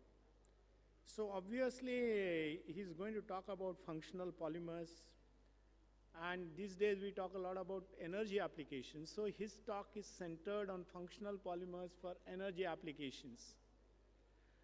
And at the same time, I want to tell you something about the creation of this award. All these awards of 1 lakh rupees each, ICS Centennial Jubilee Awards, and these will be through endowments. And perhaps many of you did not know that this has been arranged in last 15 days. So it is not last 1 year. In 15 days, when I realized that I cannot hold a meeting in Delhi, Delhi will have a meeting in August. So this is the glimpse of that. So I hope if you have to blame anybody, you blame me, because I know the leader has to take a blame if there is any mishap or whatever. But I'm sure you will enjoy the feast, this sumptuous feast. And this award was created through the courtesy of Aether Industries. Aether is a company owned by my own classmate Ashwin Desai and his son, Dr. Aman Desai, who is also my student. And their company is one of the best companies, fast-growing companies. In the last 7 years, they have done wonders, and it's a public limited company. And when I requested them to do this, they immediately accepted. Although Ashwin was abroad, he sent me an email that he's doing it. So I must thank them most profusely by instituting this Aether Industries Padma Vibhushan Dr. R. M. Mashelkar Award. And you know that the title is very interesting. That is, we have this for research, innovation, and technology development. And who can be better than Dr. Shivram? And since he was also a colleague of Dr. Mashelkar, I'm doubly delighted to have him here. Ladies and gentlemen, Dr. Shivram. Thank you. Thank you, Professor Yadav. Am I audible? Okay. I know, as Professor Yadav mentioned, the first speaker after the lunch is always the most difficult lecture of any conference. Professor Yadav possibly made me stand here for some good reason after lunch. First of all, I'd like to thank the Venerable Indian Chemical Society for requesting me to come here and also honoring me on this day. In fact, it all happened very quickly, So, and one day I get a call from Professor Yadav, and first thing he tells me is that I'm going to tell you something, but you should not refuse. So I said, he didn't tell me what it is. So he tells me, you cannot refuse. So I said, okay, I will not refuse. Then he said, you have to come to Calcutta on the 9th of May. So I guess he has a knack of making people come here. I'm extremely happy to see this Indian Chemical Society celebrating its 100th year. It's probably one of the oldest professional societies in the world, on par with the Royal Society of Chemistry. Now it's called the Royal Society of Chemistry. It used to be called the UK Chemical Society. And also maybe American Chemical Society. I think they were all born in the beginning of the 1900s, and I think they have established a great lineage of tradition. In fact, I read an article that Professor Yadav wrote on the history of Indian Chemical Society. It was quite illuminating to see the who is who of Indian chemistry in 1924 coming together to establish this great organization. I'm glad it is celebrating 100th year.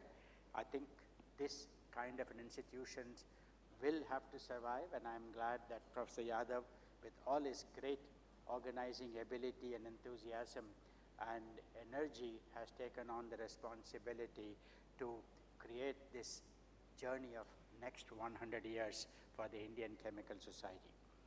It's also a day of great joy for me because of many, many reasons. I saw Professor M.M. Sharma here this morning. He was also, in a way, I call him an Ekalavya of Professor Sharma. I never studied directly under him, but I have learned so much with him in the last 50 years of my life. So to me, I mean, I have the same relationship that Ekalavya had with Dronacharya. It is also very, very humbling to receive an honor in the name of my mentor, who actually made my future in chemistry for me, and that is Professor R.A. Mashelkar. He is the one who invited me to come to the National Chemical Laboratory in 1988 and gave me an opportunity to grow as a professional chemist in India. Today, I'm also very humbled today because I see that picture at my rear, and the name of this hall is Vivekananda Hall. I mean, I have been an admirer of Swami Vivekananda right from my school days, and he has been a role model for me in many ways. I have read many things about him. I have written about him. Many of you may not even know that. And I owe him, I mean, I hold him in great awe and as an inspirator. And therefore, it is very, very auspicious for me that I'm standing in Vivekananda Hall to give this talk. Well, I just want to start this lecture by also acknowledging Acharya P.C. Ray, who is right here. And I think you all know him. I don't want to talk about him, but I just want to only highlight, especially the young people who probably do not read history of science so much today, that actually Acharya P.C. Ray was the first Indian to get a PhD in chemistry. Okay, so that's something you should remember. He is the first Indian to get a PhD in chemistry. Okay, and apart from that, you know, the Bengal Chemical, you know, and Pharmaceutical Works, which is an old company which is right in Bengal right now. It's right here. You can see here. This actually is a chemical company, is the first chemical company in the world.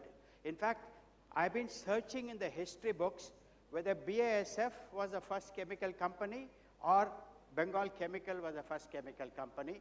There's a little bit of a controversy in the history in terms of dates, but nevertheless, I would say if BASF is considered today as the world's first chemical company in the world, Bengal Chemical did not lag behind maybe a few months, okay? Now that exact date is not something, I have a date for Bengal Chemicals, but for BASF, I've looked at the archives of the BASF, looking at when did they start the first manufacturing of indigo, the synthetic indigo. That was the first manufacturing product for BASF in Germany at Ludwigshafen. And this is something that I think we must understand, that India began its chemical industry along at the same time that the world began its chemical industry.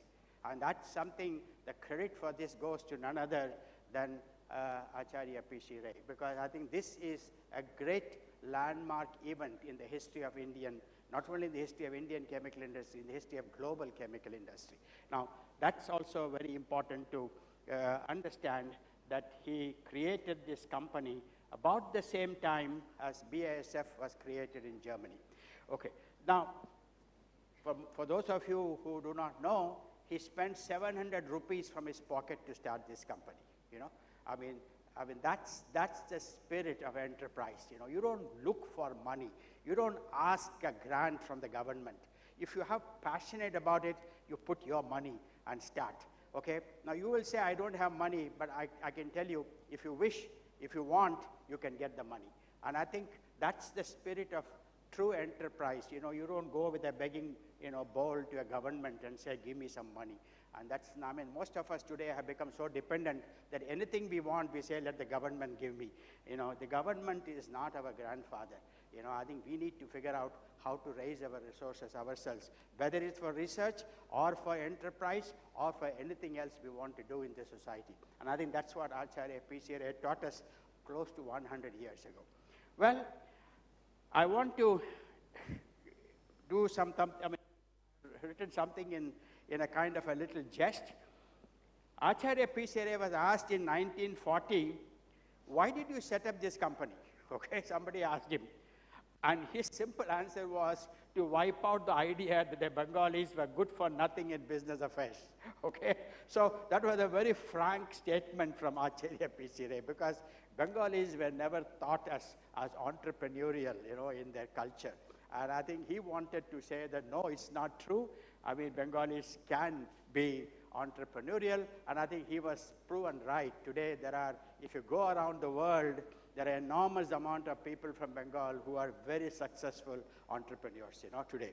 All right. The second thing was, of course, since I see a photograph of Rabindranath Tagore, and just about a month and a half ago, I was in Shantiniketan for 4 days, as a pilgrimage. I spent 4 days in Shantiniketan. And what he wrote, I think, is amazing about Acharya Ray, has become many in his pupil and made his heart alive in the hearts of many. And this would not have been possible had he not unreservedly made a gift of himself. I mean, he gave himself as a gift to this country. And I think that is the greatness of a person who was the first president of this society. And I think J.D. Yadav, you are walking in some great shoes, today. And I think we should be proud of him, all of us as chemists in this country. Well, since we talked about the gentleman behind, I can't but say that one sentence that he has told me, I mean, he has written, which is very inspirational to me. And he said this, and I think this, in a way, is what Dr. Mashelkar talked about this morning, in his talk. And I think this is very, very true of all scientific enterprise. He says, take risks in your life. If you win, you can lead. If you lose, you may guide. Many of us are losers, okay? And that's why we have become guides, okay? I mean, many of us have taken risks, lost in the risk, but then that's an experience is what you can teach to the world. I think it's a beautiful sentence that Swami Vivekananda, and I think this is essentially in my opinion, when you take anything in an entrepreneurial spirit, whether it's research, whether it's scientific activities, whether it's starting a company, or whatever it is, I think what you're doing is taking risks. And if you take risks, sometimes you win, many times you lose, but I guess it doesn't make any difference whether you win or lose. The fact that you took the journey is more important. Anyway, having said this, let me come to the topic today. The topic today is essentially, in a way, taking a cue from what Professor Mehta talked about this afternoon or earlier this session.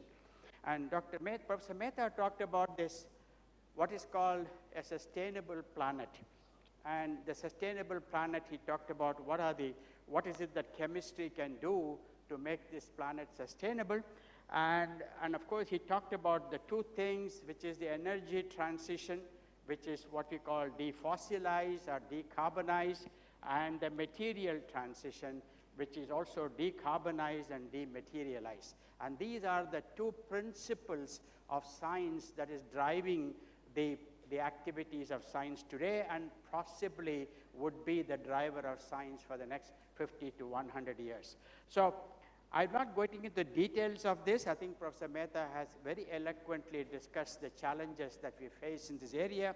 But what I would like to say is that we are today seeing the beginning of a large number of what we call low carbon technologies. By the way, these concepts have been around with us for some time, close to 100 years in some cases. Okay, it's not that they are new, but today is a time when the inflection point has been reached, when we see the emergence of these from the laboratories into installations, into technologies that we can use, you and I can use. And that has taken sometimes as close to 100 years, So I think conceptually they are not new, but in terms of their application, the ability to access them, the cost at which we can access them, all these things are now becoming very important. And I think we are talking about all these things today, whether they are batteries, they are fuel cell, wind, solar, electrolyzers. All these things are now having a completely different connotation in our technology landscape as we speak. And these are going to be extremely important as we go forward. In fact, a lot of chemistry, a lot of innovation, a lot of discovery will drive these into the future of human economy. Now, so in all these kind of technologies, you find polymers, Now, polymers have been very visible to all of us, and I think many of us hate them because they are too visible, okay? And you see them on the street corners, you see them on the garbage dump, you see them on your rivers and waters, and I think these have been the bane of excessive amount of use of polymers, and therefore there is a little bit of a backlash against polymers of late. But I want you to understand that, well, polymers may have its ugly face, but they are very critical and crucial to any of these low-carbon technologies that we are talking about. And without these materials, the low-carbon technologies will not mature into real, affordable, accessible applications. So there's a whole lot of polymers. I mean, there's a separate, I gave a lecture on this in essentially the kind of polymers that are used in energy-related application. I teach this as a part of my teaching program, but that's not important today. What I'm going to be talking about is a little bit of a battery, because that's where we have been doing some work in the laboratory. So I thought that I'll try to give you a glimpse of how we bring in the knowledge of chemistry into the science of batteries with a perspective on a polymer. Okay, so a battery can be looked at by many people. There can be electrochemists, there can be material chemists, and I, as a polymer chemist, look at battery in a different way, and that's what I'm going to show you a little bit. Well, you can, in a energy application, in a battery, there is a material called a separator. And if you open any of your cell phone battery, do it very carefully if you want to do it. I teach students how to open a battery, okay, because you have to do it safely. So I teach students how to open a battery and see what is inside, because most people are chemists, students of chemistry, don't understand what is inside a battery, okay, and I teach students how to break it open and how to see what is inside, okay, but you can do it very simply. In a laboratory, we can do it very, very nicely and understand the battery architecture. But here, I'm just saying there is a material inside that battery, which is a polymer, and I'm going to be talking about that. I'm not going to be talking about fuel cell, because I can use polymer in energy storage. I can use polymer, which is very critical in energy generation.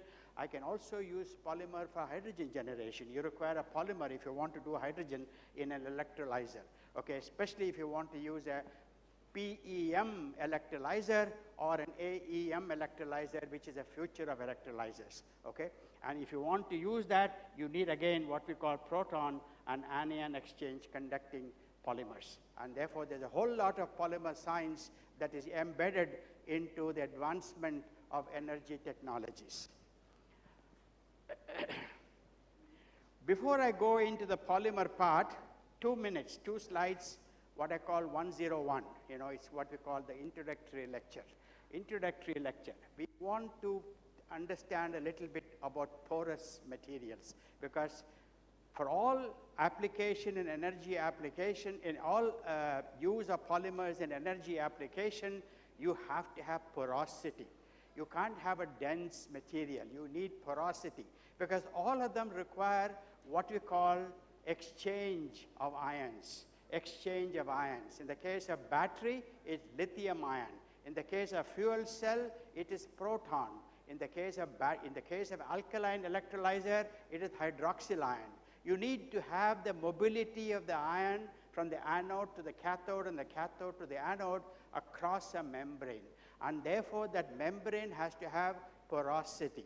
Without porosity, these ions cannot diffuse across from the cathode to the anode. Now, what is porosity? I just want, as I said, I'm going to give you a 2-slide introduction to porosity. If those of you are interested can, of course, go and read a whole lot of literature on porous materials. There are lots of porous materials that we know in chemistry. Many of you may have heard of zeolites. You must have definitely heard of late of MOF, COFs, molecular crystals, and there is also a class of material which is called porous polymers, and that's the material I'm going to be talking about. And typically porosities are classified as micro, meso, and macro, depending upon the sizes of the porosity you have. This is a very interesting framework for thinking about porosity in terms of understanding solubility properties of porous material as a function of long-range order and intermolecular bond strength. And therefore, it kind of brings in the deep understanding of chemistry to your porous materials. So on this axis, you plot a kind of a qualitatively intermolecular bond strength. On this axis, you plot the degree of long-range order, and you can actually put all porous materials within such a framework. You can see here these are COFs, these are MOFs, these are zeolites, these are porous molecular crystals, these are porous molecular glasses. Now the reason I put this here is that when you go from here to here, when you go from the low order to high order, or you go from low bond strength to high bond strength, what is happening is the processability or the solubility of these materials decrease, and therefore it's very difficult to process them into shapes and forms. And that's one of the problems with many porous materials. And for example, above this black line, most of this material are porous, but they are not solution processable. Okay? You cannot process them by solution. Whereas below this black line, there are materials which are porous and solution processable. And if I have to make a membrane, I need to be able to process that material. Without an ability to process the material, I can't make a membrane. If I cannot make a membrane, I cannot use it in any of the energy application. So the point I'm trying to say is you need, therefore, if you want to really, you don't want too high intermolecular bond strength, and you don't want too much of a long-range order if you want to make materials which are solution processable. So just keep that in mind. If those of you are interested, you can go and read the references I have given here. The second message that I want to give you, and these are the only 2 messages I want to give you, is there are 3 types of pores that we encounter in chemistry. One is, of course, rigid pores. Zeolite is a classic example of a rigid pore, okay? It's made of silica alumina cages, which is a completely rigid structure. We have what is called polymers. Now, in polymers, we have 2 types of polymers. We have flexible polymers. The flexible polymers also have pores, and these pores are based only on segmental motion.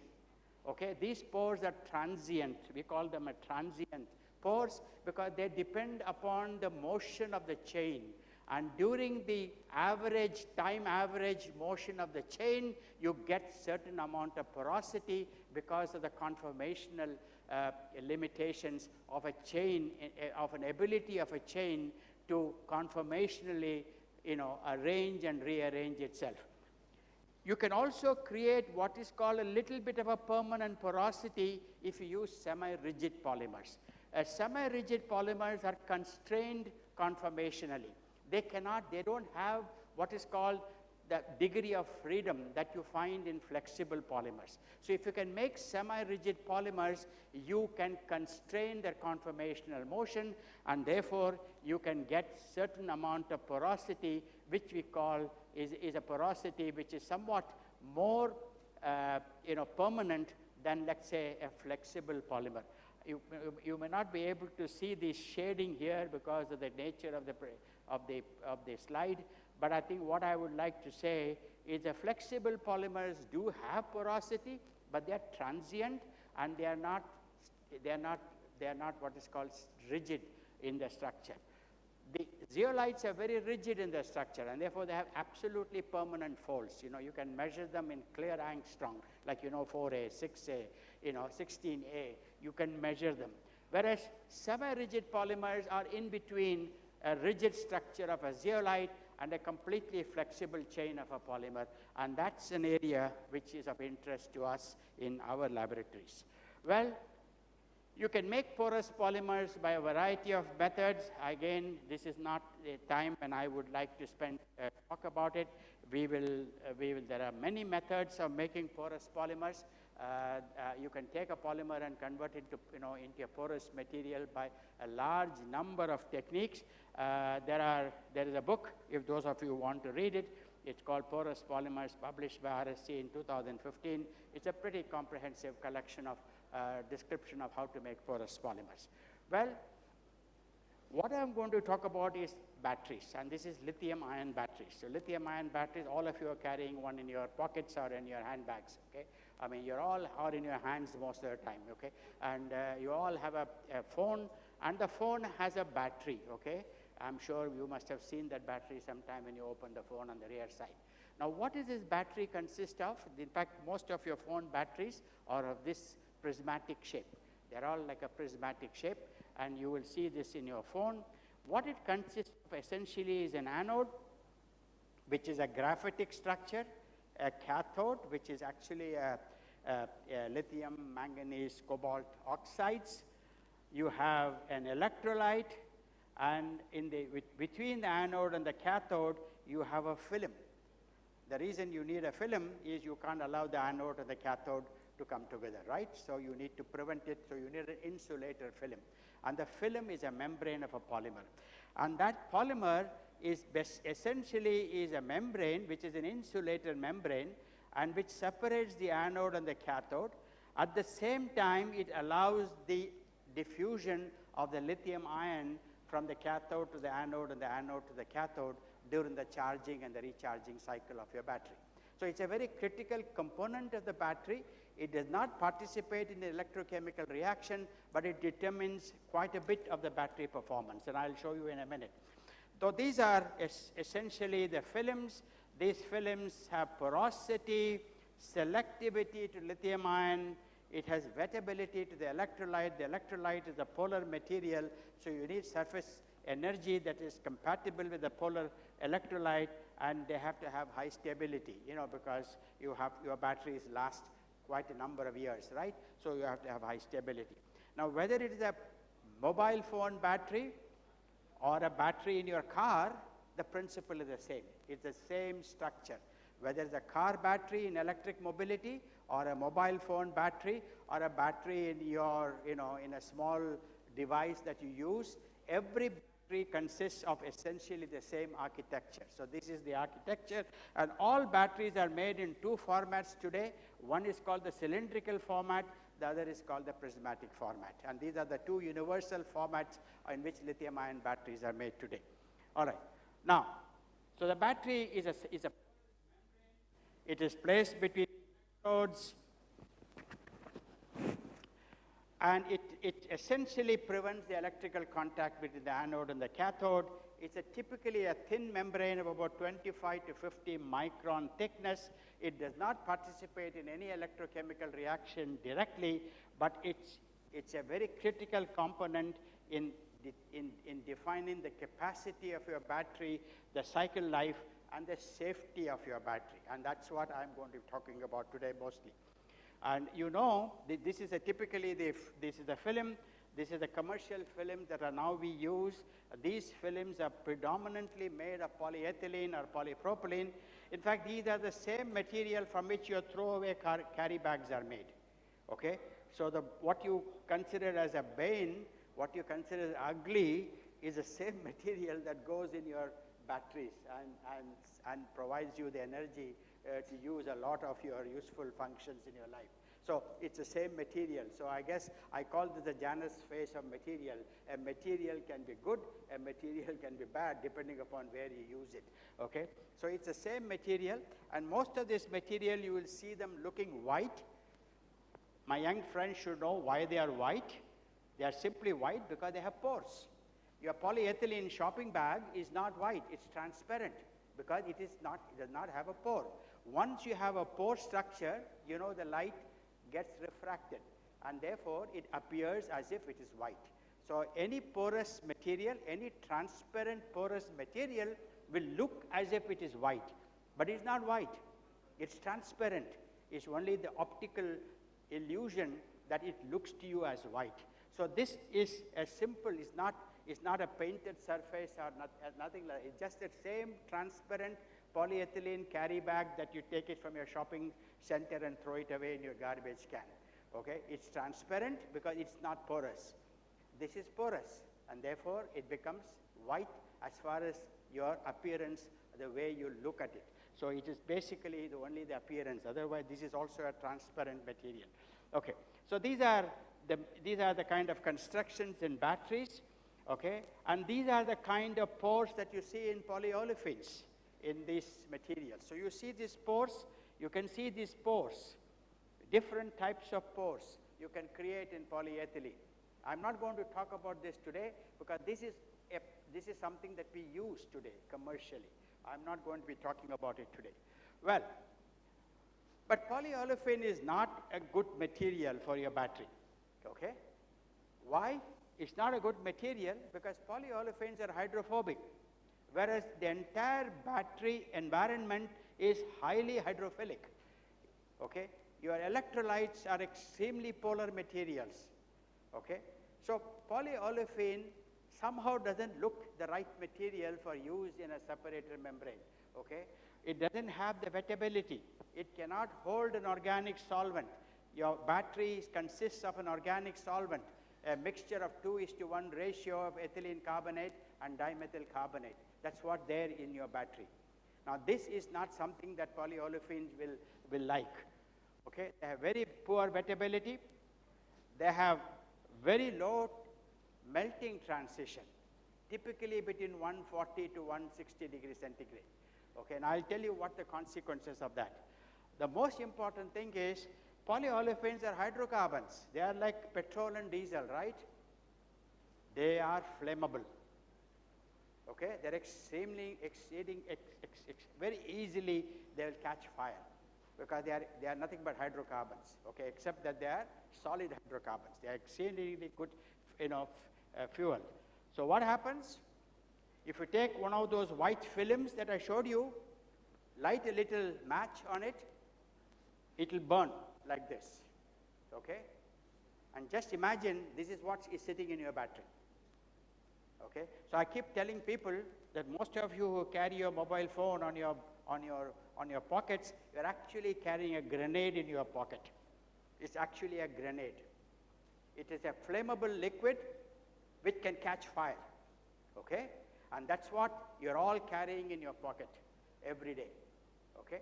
Now, you see, this is, I show them to the students. I break open one of your batteries, used batteries, and I ask them to light a fire. And they are shocked to see how quickly it burns. Okay? And this is exactly there in your battery system. Well, therefore, no reason why is all over the headlines, right? A battery is catching fire. Right? You have heard about this? Cars getting engulfed in fire, scooters, when the charging catching fire, cell phones catching fire, mobiles, laptops catching fire. This has been on in the news. In fact, there is a website where you can go and see what was the battery which caught fire yesterday in any part of the world. It's been tracked. Okay, so there's a site in the internet where you can find out which battery in which part of the world caught fire yesterday. Okay, and therefore this is not something unusual. It is happening, but we are living with it. Okay, the question basically is, do we have to live with it? Why we can't change this? So now I will not talk about this because I don't have too much time now. There's a lot of reason why a cell failure occurs. I'm not saying the separator membrane is the only reason for cell failure, but separator membrane is one of the causes for the propagation of the fire. the initiation is not necessarily from the separator. The initiation occurs from some other source, but once a little spark is initiated within your battery, I have enough flammable material inside the battery that it will explode. Okay, so basically, this is a fuel, within your battery. So the separator membrane is actually the fuel that will create this fire. Well, now I will skip this, I don't have the time. So basically, what has happened is that over a period of time, we have decreased the thickness of these membranes in order to reduce the weight of the battery, in order to make your mobile phone lighter and lighter. Secondly, our mobile phone today is almost like a computer 5 years ago. So it requires enormous amount of energy to drive a whole lot of videos, audio, sound, music, and everything. And therefore, you require an enormous amount of power density. So you're packing a lot of power into the battery, and therefore you're having a very dense power capacity of your battery, which makes it even more unstable and therefore very hazardous. And therefore, if you have flammable materials inside the battery, it is likely to be a danger for your battery. Now, the whole idea, in fact, this is what I said when we were talking about in mid-90s, we were talking about 200 to 300 kilowatt hour per liter of a specific capacity, and today we are actually exceeding 1,000 kilowatt hour per liter, okay? Because your phone, you are actually doing everything on the phone, right from watching movies to doing video conference, everything you are doing on your phone, and therefore it's going, and with 5Gs and 6Gs coming, you're going to be even doing more things on your phone in the future. So imagine the kind of battery density we will be needing as we go forward. Now the same thing is true with cars, I mean, we want to drive 1,000 kilometers with a battery without charging, Now that kind of a demand is pushing the batteries to a limits of its performance. Well, separator is important. It's a passive material in a battery, but it's extremely important. I again want to emphasize, it's a passive material, but extremely important. It determines battery life, it determines current density, it determines what we call resistant to dendritic lithium formation. I don't have time to discuss that. It determines the rate at which the lithium ion can be transported. Now that's the rate which determines how fast you can charge your battery. And discharge and charging cycle is determined by how fast the lithium ion can move from the anode to the cathode and the cathode to the anode. And ultimately, it also determines the amount of shorting that can occur. And the life of the battery is therefore depends upon the separator film. Well, I will not talk about this. We have been looking at new materials for many applications in fuel cells and batteries now for almost 10 years. We have a whole lot of publications and patents in this area in the last 10 years. I'm going to talk about only a few things that we have done in the last 3 years. And that is, we have looked for a new material, or when I say new material, a polymer, which is not necessarily new, and I will show it to you, but which can be converted into a porous material for use in a lithium-ion battery, which is safer than polyolefins, which is the one that we currently use in all our mobile phones and our automotive applications. Now, we have looked at what kind of parameters we need to look for. We wanted porosity at high temperature. We wanted amorphous polymers, and I did not discuss why, but it's very important because crystalline polymers like polyolefin have a shrinkages with temperatures, because of crystallinity. Amorphous polymer do not shrink, and therefore there are advantages. We need high surface wettability for polar electrolytes. We want ability to form hydrogen bonds with polar electrolytes. We want a very high affinity for lithium ions. We want non-flammability. We want something which is non-flammable. Ability to process them into shapes and form, and good mechanical strength. A whole lot of attributes we said we need, and we started looking at polymers. We zeroed in on one polymer, which is known since 1961. Okay, it's not a new polymer in terms of structure. This polymer is known from 1961, and this polymer has some key attributes that we were looking for. The question is, can we use them in the battery application. And therefore, these polymers, the attributes is very high TG, glass transition, fully amorphous, a pKa of 5.5, no weight loss at 500 degrees centigrade, very stable. It's a very strong aza electron donor, and which is very important for this application.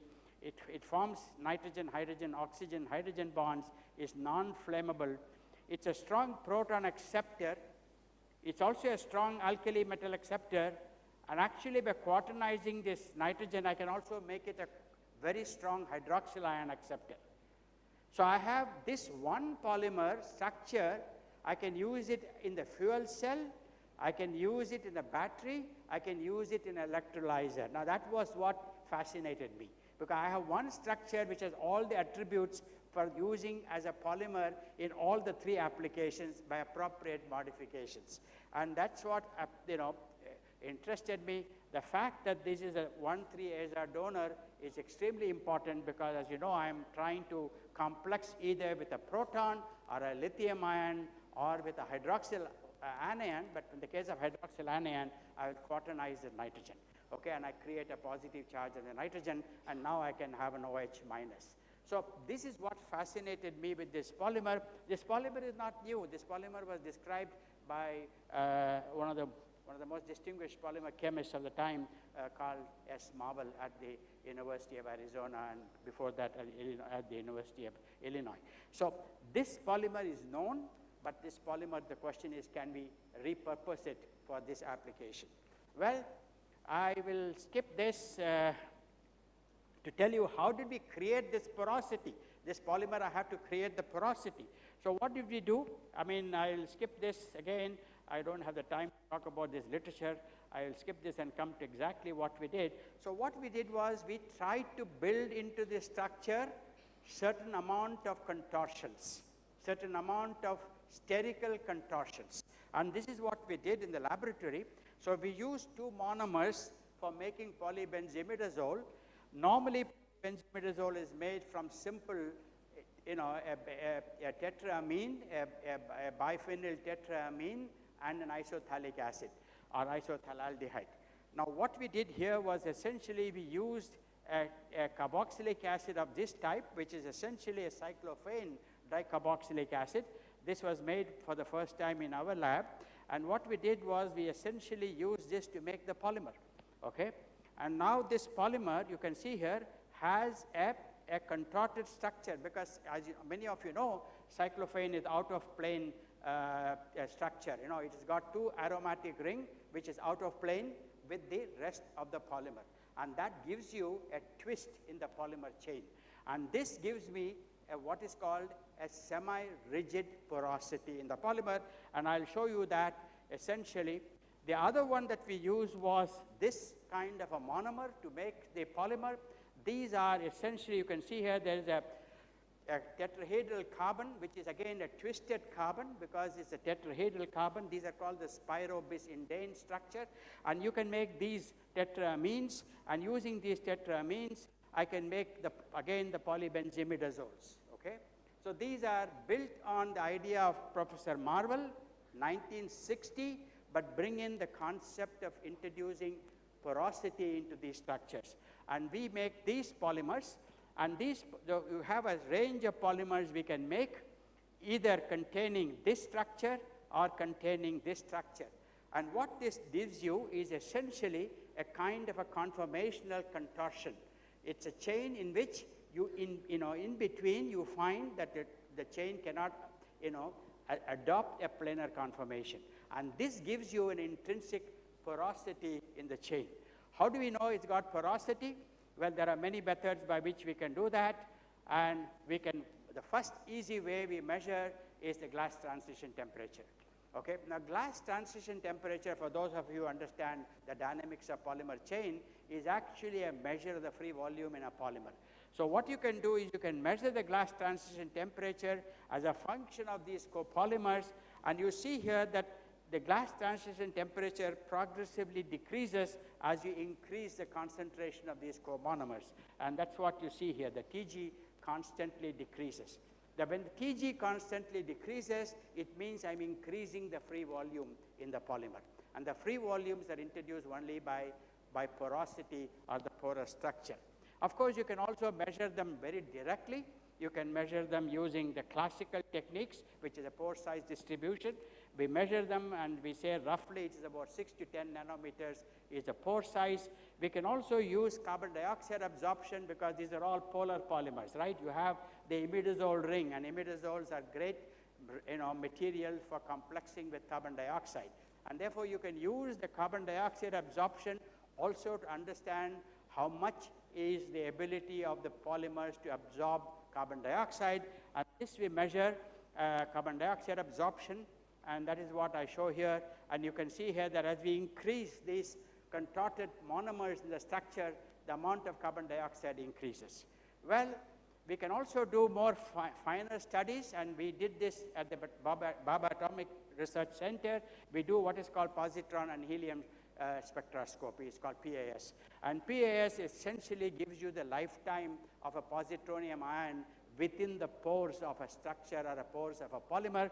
We actually measure the pores of the polymer using positron annihilation spectroscopy.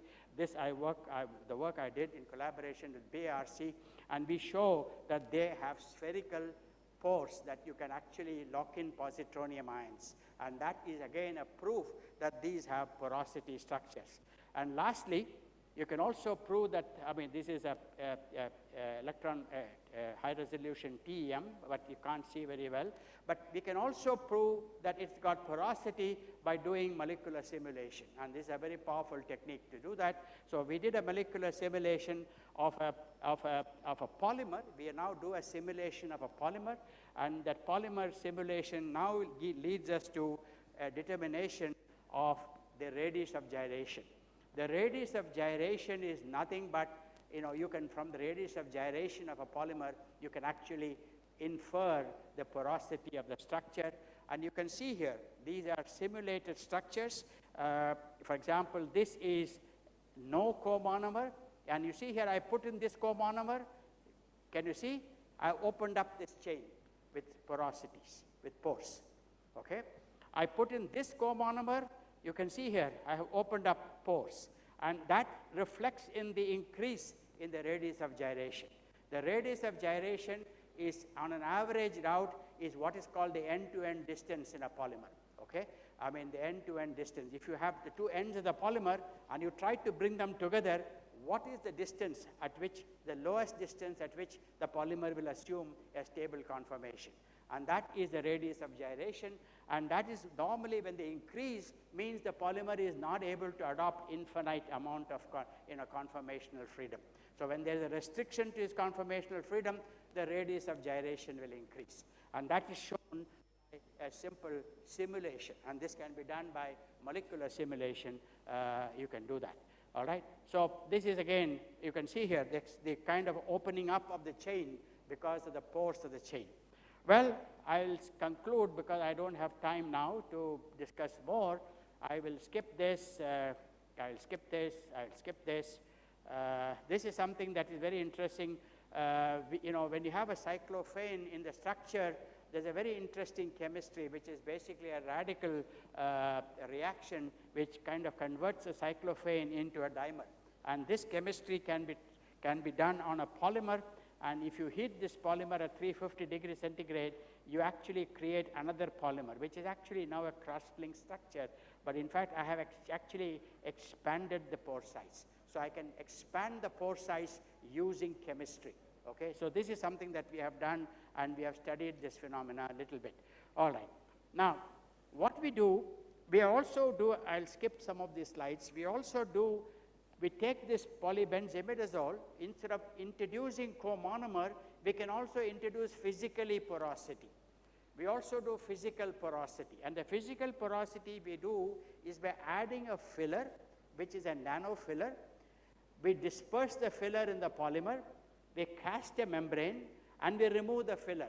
So we use the filler as a template, as a sacrificial template, in order to create what is called porosity.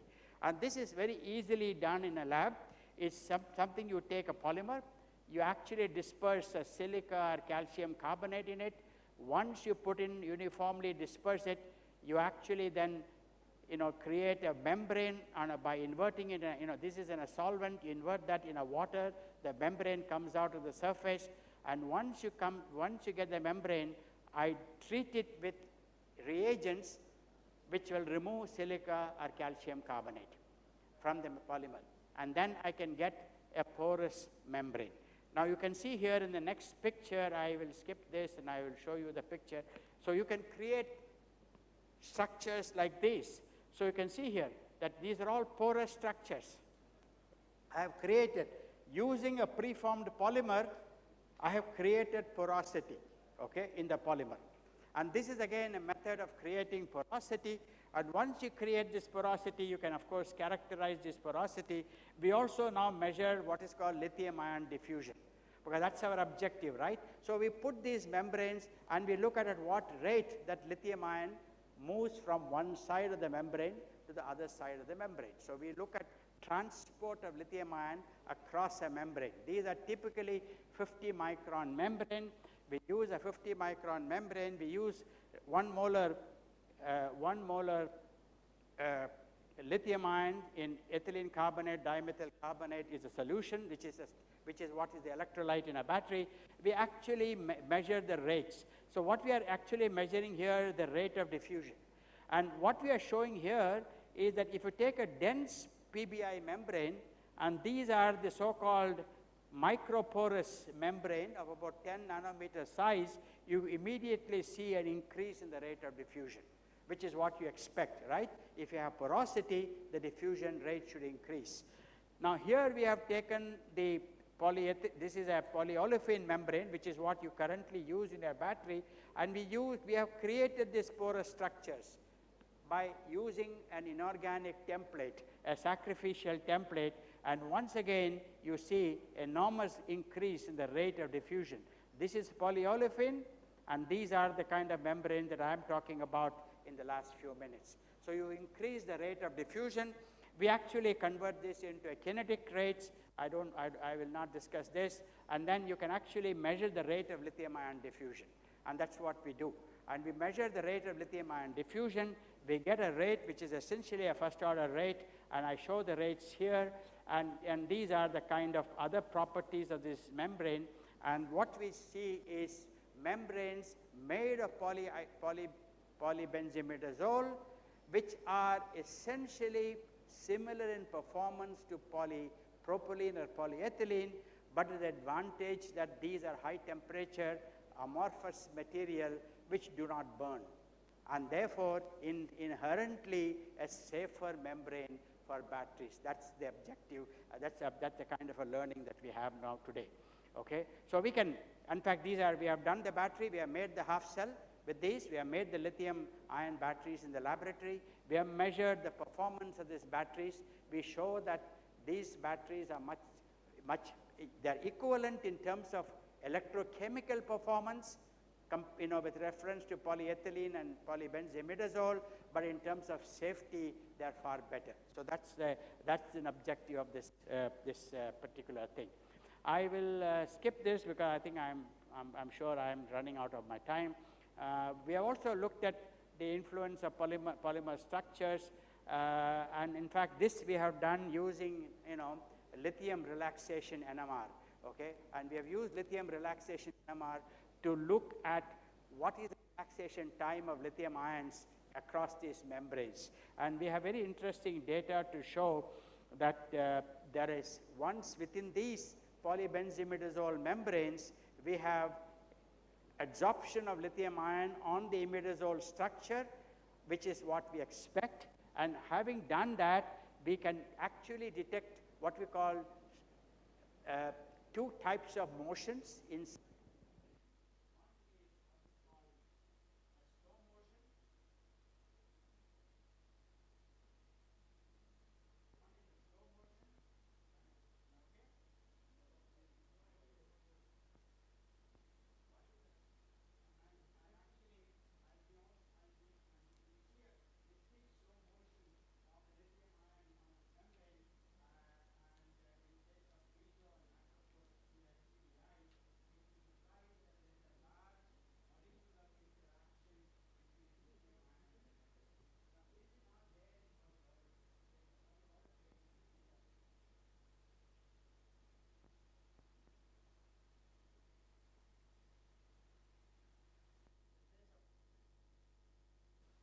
Okay,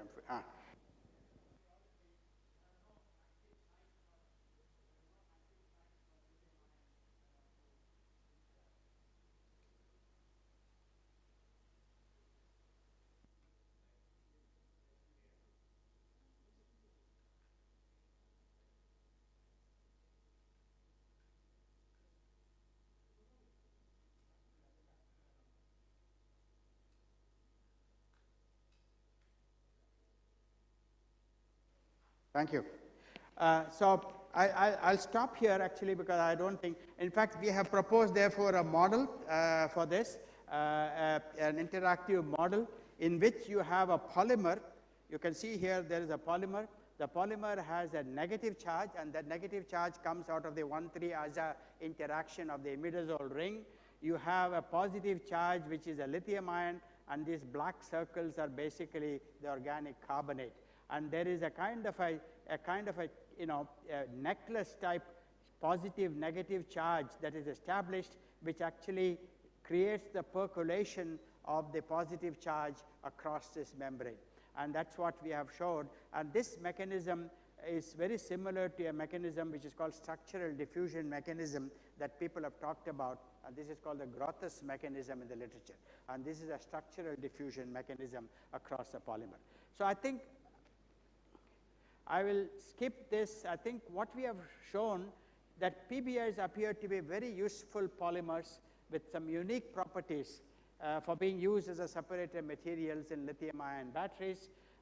Intrinsically mesoporous amorphous random co-PBIs can be prepared by a bottom-up copolymerization approach using conformationally rigid and contorted monomers, and several evidence suggested that mesoporous PBI have pore sizes in the range of 6 to 10 nanometers. The pore walls are acidic in nature and possess significant free volumes. And they exhibit very fast lithium-ion transport, but more than pore size, the interconnected white space with higher degree of tortuosity may be responsible for this observation. I didn't have time to discuss the concept of tortuosity in the pores. You know, there is what is called see-through pores, and there's what is called tortuous pores. And both, there is a need to differentiate between what we call see-through pores and the tortuous pores. And that's another topic for maybe another day. Lithium-ion transport, even in mesoporous PBIs, is faster than current industry standard polyolefin-based separators by several orders of magnitude. And early evidences suggest that PBIs may exhibit a unique mode of facilitated lithium-ion transport, where percolation is achieved by a donor-acceptor complex of the imidazole nitrogen with lithium cation and an NHO hydrogen bonding with an organic electrolyte. And I think that's the complex structure of this membrane that we have tried to understand. So I think I stop here. I have enjoyed a wide varieties of collaboration while doing this work. Much of this work was done by two of my last PhD students, essentially, and one postdoc, okay? And these are, and we have published about 4 papers. There are another 3 papers which are still, which requires to be publishing. We have about 6 patents on these areas at this point of time. Of course, I have collaborated with people with NMR, with people who do molecular simulations, and of course at BRC Mumbai, in order to do many of these work. So thank you very much for your very kind attention. Thank you, Dr. Shivram, thank you so much. You know, in the morning, what we forgot to do was giving the check to you. So, photo, camera.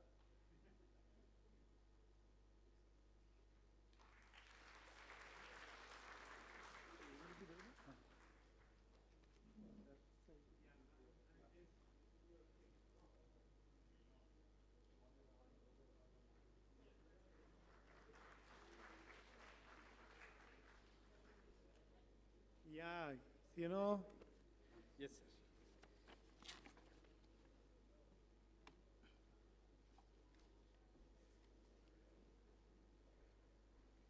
You know, before I go to the next lecture,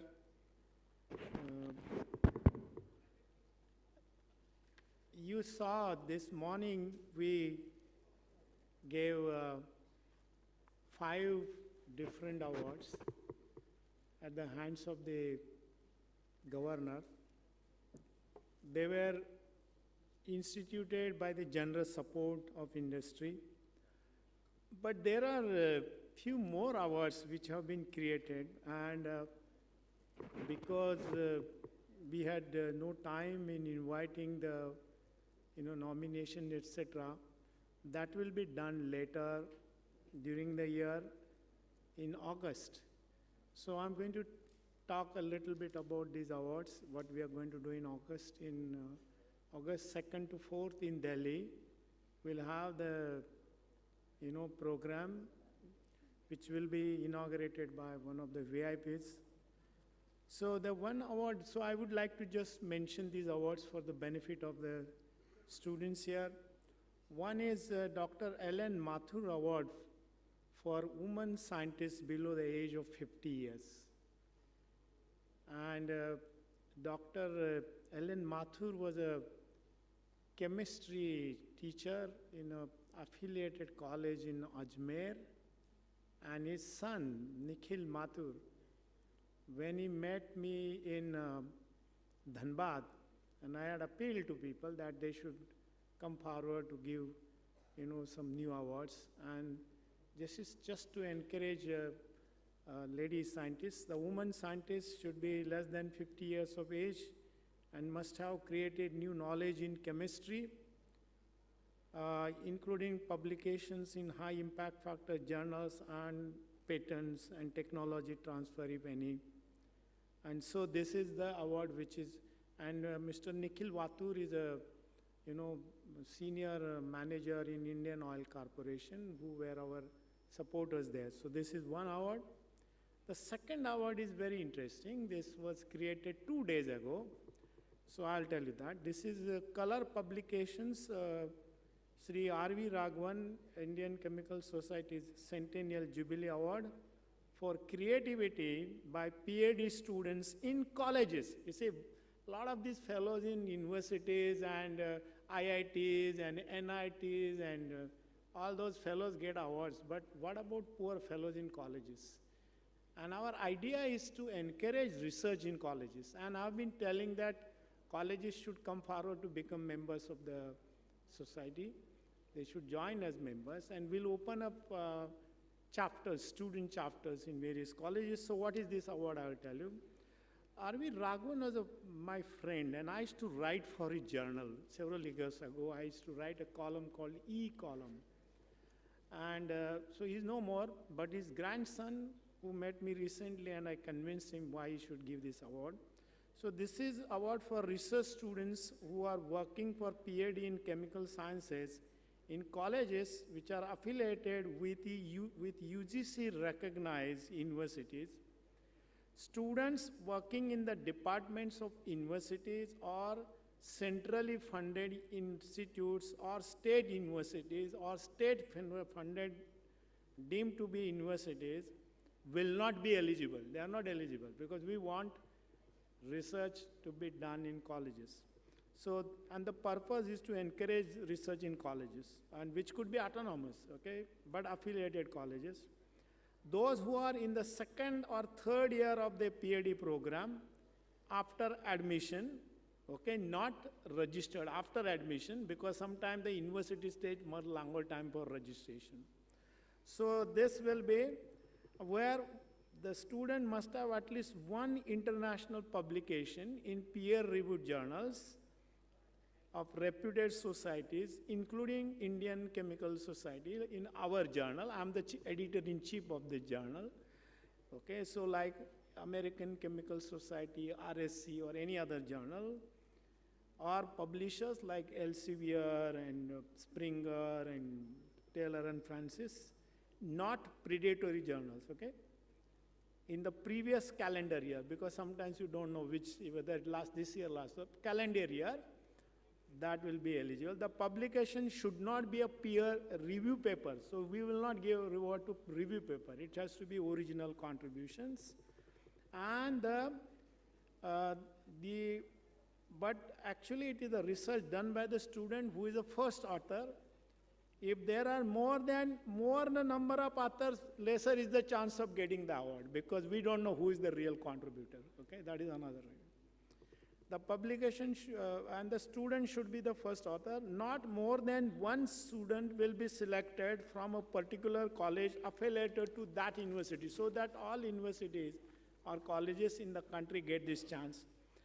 If enough number of entries are not reserved, other affiliated colleges from the same university could be considered.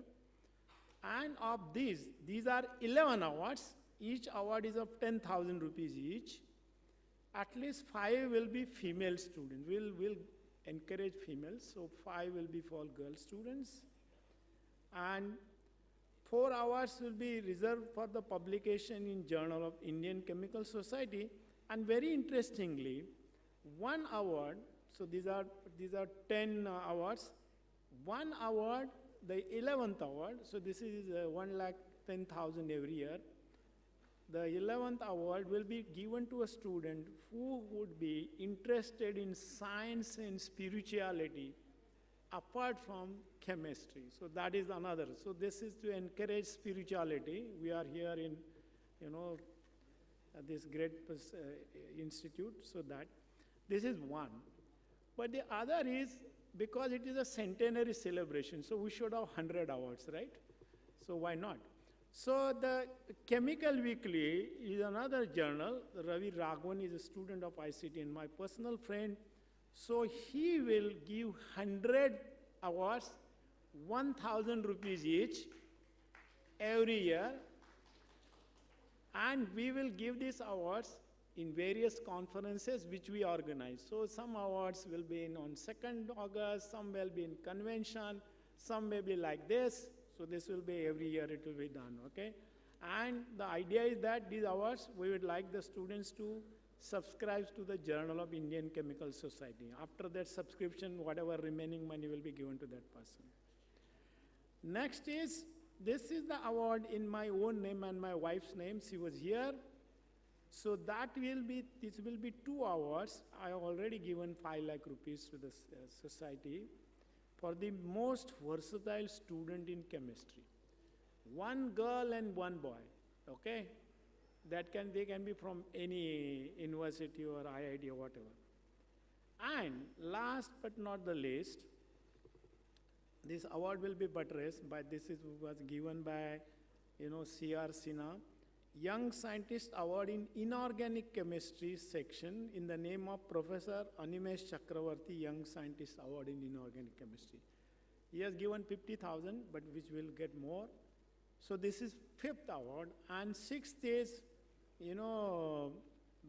Professor R.K. Verma has given money to us, endowment in his father's name, which will be a lecture award.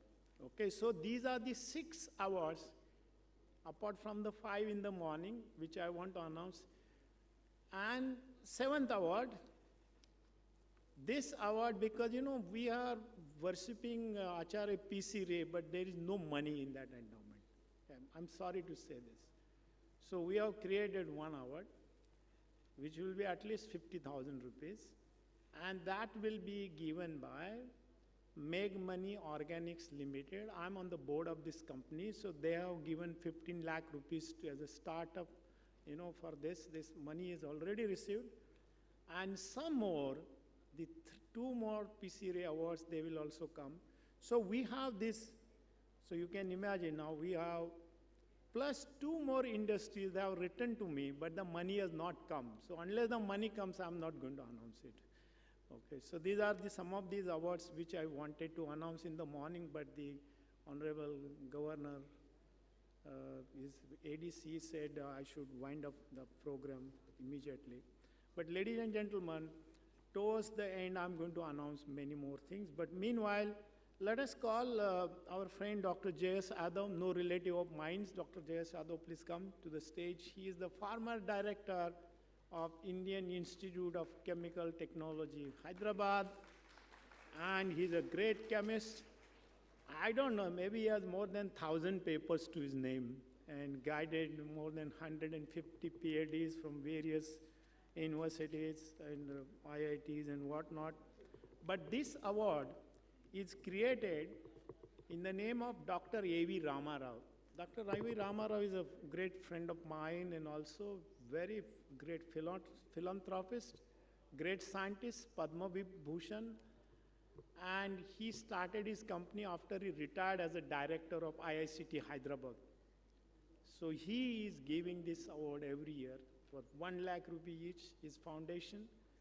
And since he is a great medicinal man, medicinal chemistry, he started his company, Aura, which is sponsoring this. You can see that there at the back. So Aura has given this money.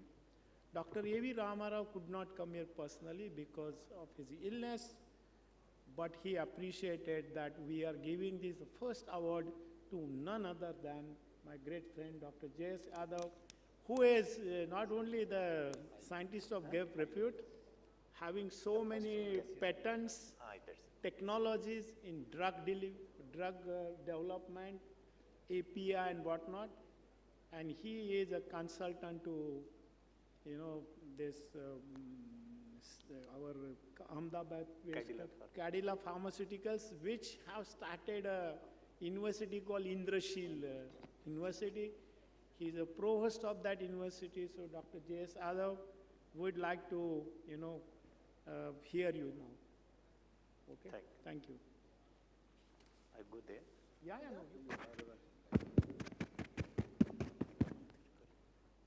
Yeah. Keeping So here? that No, will first go you. after he finishes. First, I like to thank Dr. G.D. Yadav, and I hope it is not given because I am your friend. Anyway, at the end of the lecture, you realize that it is not given for the friendship. And also, I like to thank Indian Chemical Society. Actually, this time, this is the second one. First, you gave Lifetime Achievement Award, and now this A.B. Ramarao's lecture. Dr. A.B. Ramarao, and we were very, and before I think, almost Indian Chemical Society people have almost forgotten. It's one of the oldest and the foremost society, but almost people have forgotten. Even the journal, many people don't know that they are publishing. But I am glad that Dr. G.D. Yadav has taken the responsibility as a president, again as president, and I think you should continue as a president forever. That's my wish. And it has come to very much limelight. And, I still remember that I am also founder member of Chemical Research Society of India, and that was decided in Bangalore. And when Dr. Sena Rao said that we will start this society, I said already one society is there, why not we push that one? He said, no, they are not listening, something like that, he said. So he started. Now Chemical Research Society has become almost a brand now. So GD, you and all member of the Indian Chemical Society, I can also, whatever my services you need, we can help. We like to bring it up quite high, and I'm sure, with your effort, definitely it will pick up. Now I like to, Dr. I am very much happy that this award is associated with Dr. A.B. Ramarao, whom I know for last 50 years now, because I joined in NCL 1972, he was there, so we know each other since then. Then I went to US, he was with Corey's group, I was with Bank. Again, we got connected there. And Dr. Duraswamy, he went for scouting in 1980, that he needs some scientist. And then he met me in USA. Actually, he met my boss that I want to hire some people. That's how I met Dr. Duraswamy. And he said, we went breakfast together. And then he said, many people have spoken good. I like to hire you. at NCL Pune. And actually, when he came to NCL Pune, but come back, and he sent a offer letter ad hoc without application. This is unusual. So that's how I came, because Dr. A.B. Ramarao was then head. He also said, no, I know this boy, we will hire. Right? So that's how I came to NCL. And since then, I am associated with Dr. A.B. Ramarao, 72, then later on in 81. So it is a long association of almost 5 decades with Dr. And he called me yesterday, he said, I'm very happy that first award is being given to you. So, कैसे change करेंगे वहाँ? It will not change from there. Okay. So I like to speak something about Dr. A.B. Ramarao. He was born on 2nd April 1935 Guntur. Then he did BSc, UDCT. So he is also UDCT alumni. Also PhD from NCL Pune, postdoctoral at E.G. Corey Nobel Laureate at Harvard, then joined NCL, then all this goes on. So he was, he retired in 95, and then he started entrepreneurship like Evra Laboratory. And again, I was associated with Evra Laboratory ever since he involved. And 2 products also we used to work together, and that is making good amount of money today, okay? That is our canthothecin and also the carboprast. Both put 100 crore every year, okay? So they are. So again, he got the World Academy of Science, Padma Bhushan, Padma Shri, all kind of awards. P.C. Ray Awards also got P.C. Ray medal. And then he started Evra Lab in 95. And now Evra Labs makes over 400 crore turnover today. And he sold 40% for $200 million, which will, $100 million, which becomes 750 crore almost. And 60% share is still with Ramarao. And he sold it because he was finding it difficult to run alone. So they will run, but this is the way profit will be distributed. So they are continuing.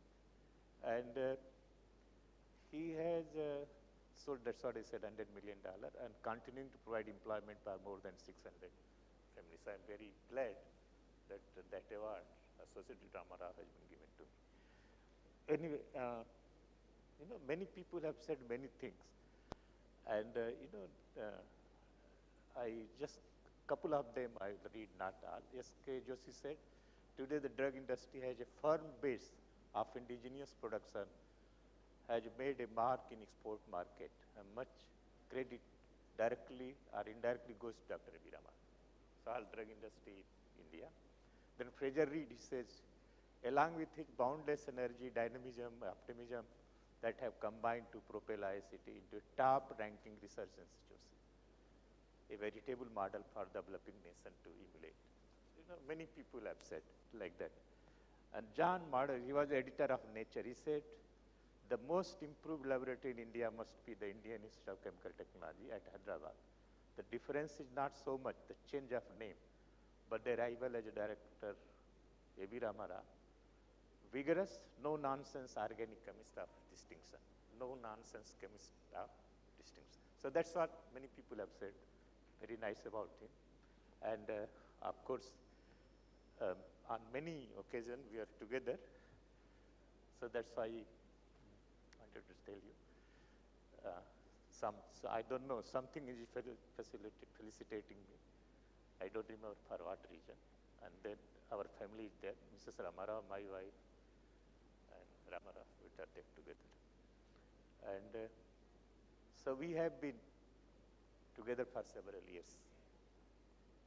So when he called me, I said, I'm still a practicing scientist, okay? Still I have around 10 students working for PhD with me. So I thought, I will speak science only, okay? I will not give sermon like any other because that is I have not come to that stage yet, even though I'm 73 years old. Anyway, so we'll go for natural product. You know, there are many synthesis, design, and all those things, but only bonus is if you get some new strategy, a new reagent, or new something which can help you to make many natural products. So that's what I like to say. I don't know how much time I left with. I don't remember what when I started, but that's how I will go. Let's see. So I've done basic research, so mainly desymmetrization, Prince reaction, all kind of things we have developed to make the natural product. And of course, we have applied pharmaceutical and agrochemicals also. So I will go very brief. I will not discuss much chemistry, otherwise it will be boring for you most part. But let us see what it is. When we say desymmetralization, so that was the main. Like you make a symmetry molecule and you make one side optically active and then open it, then you will get 1, 2, 3, 4, 5, how many? 3 asymmetric center together. One reaction, 5 asymmetric center you develop. That's what exactly we did. You see, this is a molecule, meso you can call asymmetrical. These are this anyway. Then we do hydroboration, chiral, you get one side, oxidize, open, all kind of things you do. Then what you do is you get 1, 2, 3, 4, 5. 5 asymmetric center in one go. I don't know any other reaction where you can get 5 asymmetric center in one go. And then we made couple of natural product, not just for, like you can see, you can see, make mirror image also. Depends upon what binding derivative you take, okay? And you also get in this kind of thing. So you use, as per your planning of natural product, you can take any one of them. So I will, made many syntheses, so I will not go in detail, but let us see. You see in this case, 1, 2, 3, 4, so many asymmetric centers are there. So I will see 1 or 2 example, I will give not much. You can make, that's isodine, you can get it like this, opening. And then we extended it, and you get chain, 1, 2, 3, 4, 5, 6 asymmetric center in one go. And if you take 6 asymmetry center power 2, you can imagine how many molecules you can get, but we get only 1 with this plan, okay? And we made the natural product, this one, took X-ray to confirm the structure, everything was all right, and that's all made. Why? One thing I'll tell you, this is a discodermalite, okay? This molecule. We don't do research or anything just for heck of doing it. This is the molecule, a German company was interested, and they gave to 2 people. One was given to Stephen Lay at Cambridge University, other part was given to me at IICT, Hyderabad. So we made both part, and then company combined it, and they made few kilogram, this discodermalite, anti-cancer compound, for clinical trial, and ultimately it is a very successful molecule, but it's not economical by synthesis, not economical by even isolation. Because of economy reason, it was dropped.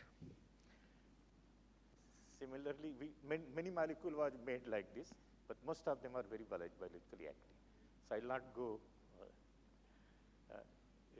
not describe, but you can see the number of molecules we synthesize using these methods, okay? Number of molecules. Most of the molecules were synthesized and published. Second is, many natural product has pyran ring.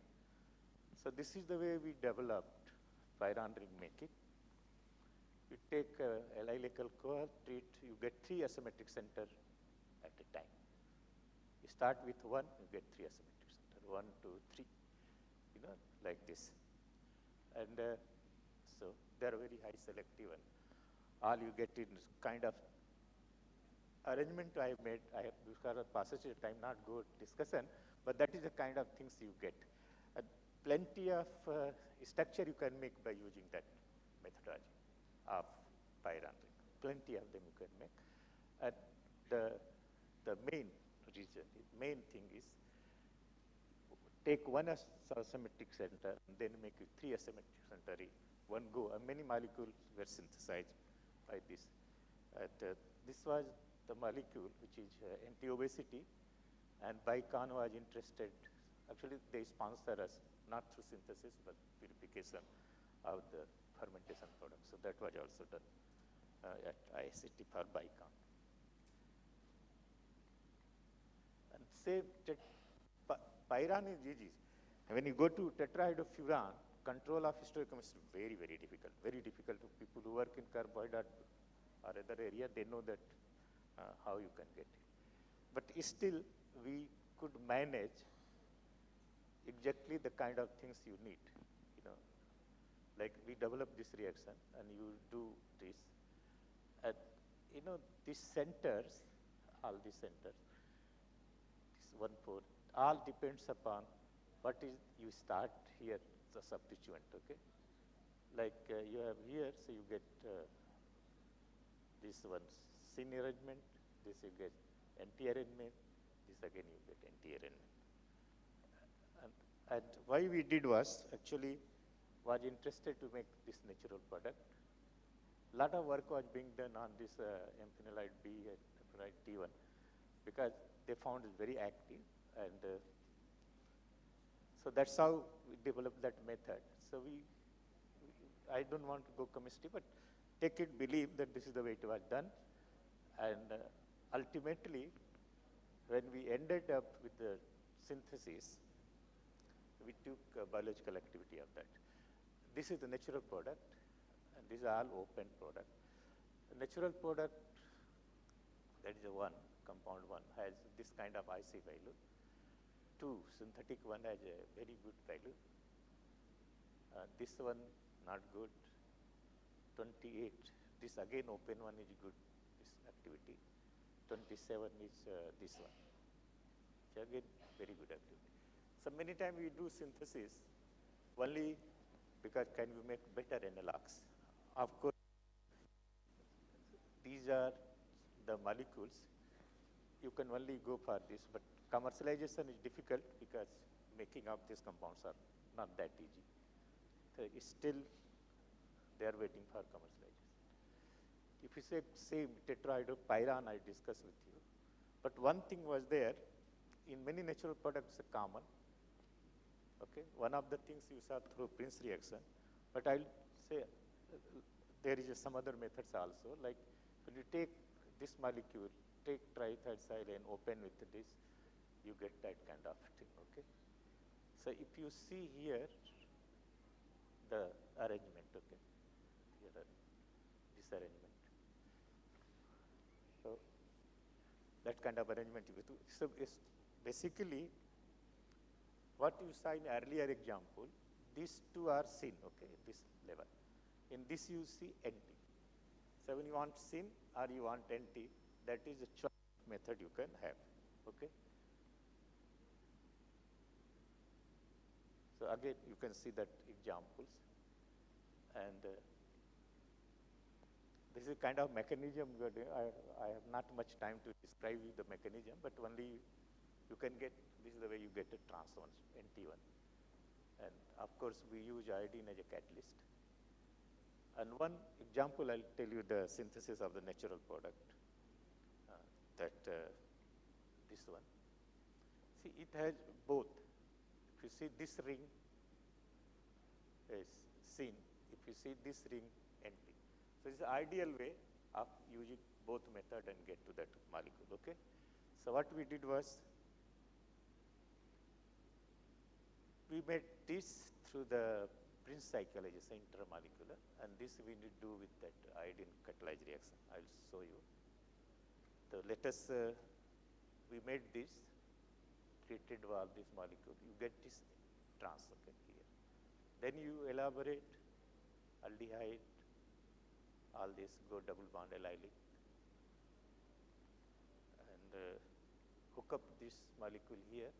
You got set of this double bond, allyl alcohol, and then only aldehyde we need to make, which we made aldehyde this, and then close. You see here, so this is a trans, okay.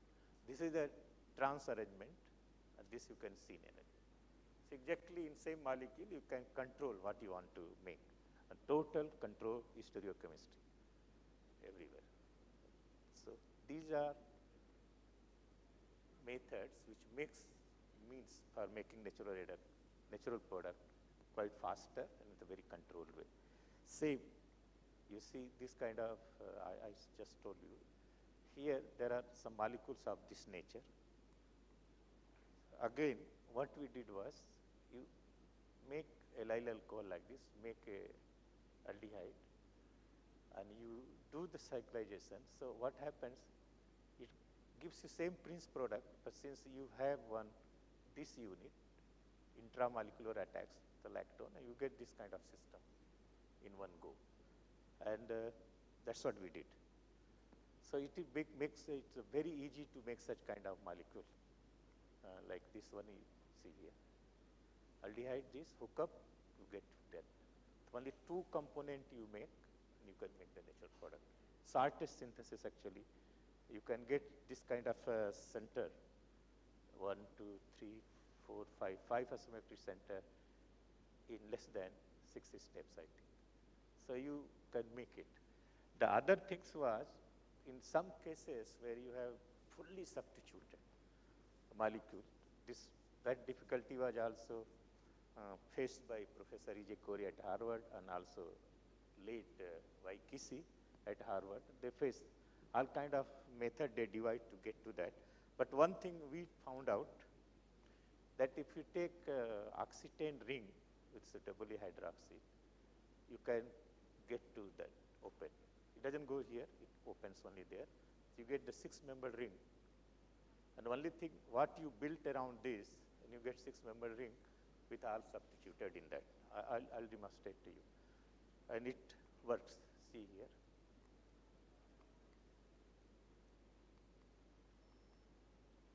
Okay. So open, you got all seen here. If you need no seat, here you can see that 1, 2, 3, 4, all centers are intact.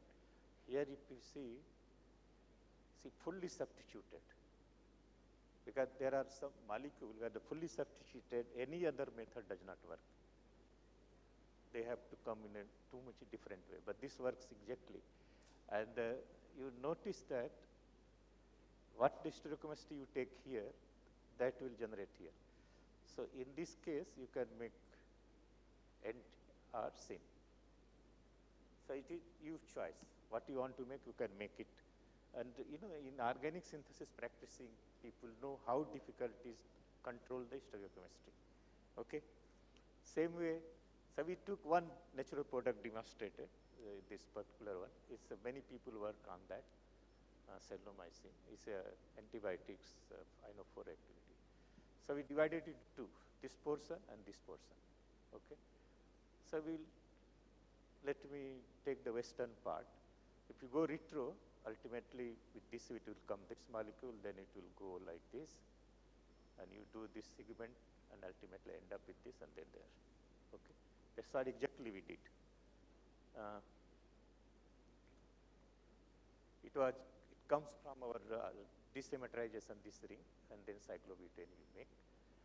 And then you take with camphor sulfonic acid, it opens the ring you get. You get 1, 2, 3, 4, 5, 6, 7 asymmetric center in no problem. Then we go right there, only do the transformation and ultimately end up with this. Okay. Then we have this molecule we made. You can make a very simple way, but I did not describe how to make it because of paucity of time. So you made this, and then you do control aldol reaction, okay, with here. So you get this molecule. Now, how many asymmetric centers are there now? 1, 2, 3, 4, 5, 6, 7, 8, 9, 10, 11. 11 asymmetric center are synthesized in one go. I don't know what is this music.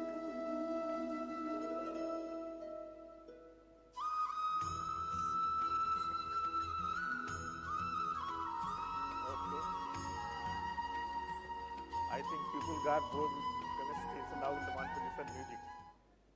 Okay. Then we had, again,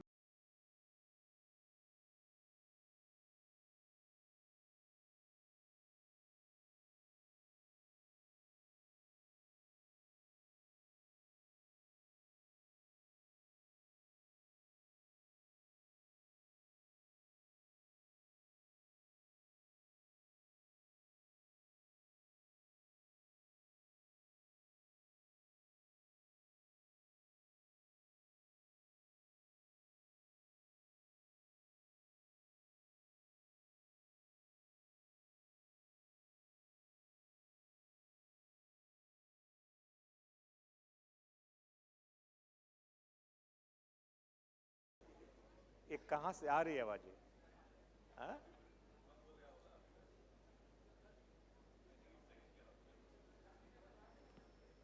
उन्होंने चालू किया, पता नहीं. Anyway, this particular one also reaction, titanosin opening to go to allyl alcohol in one step.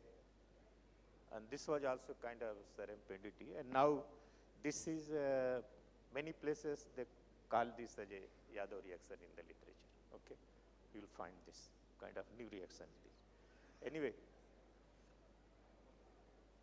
so with this we can make many acetylenic compounds.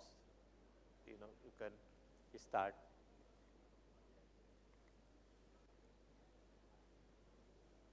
You can make a kind of opening to many acetylenic compound you can make it. I'll give you one example, and this was used for the synthesis of many natural products. I don't know which problem हो रहा है क्या?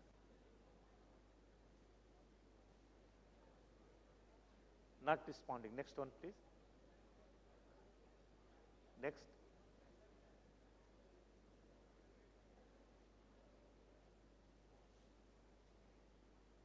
Got stuck, looks like. Okay, okay.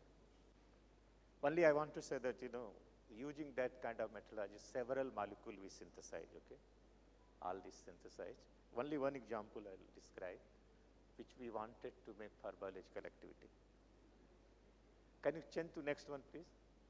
I think this is not working. What is that? It is not working, looks like.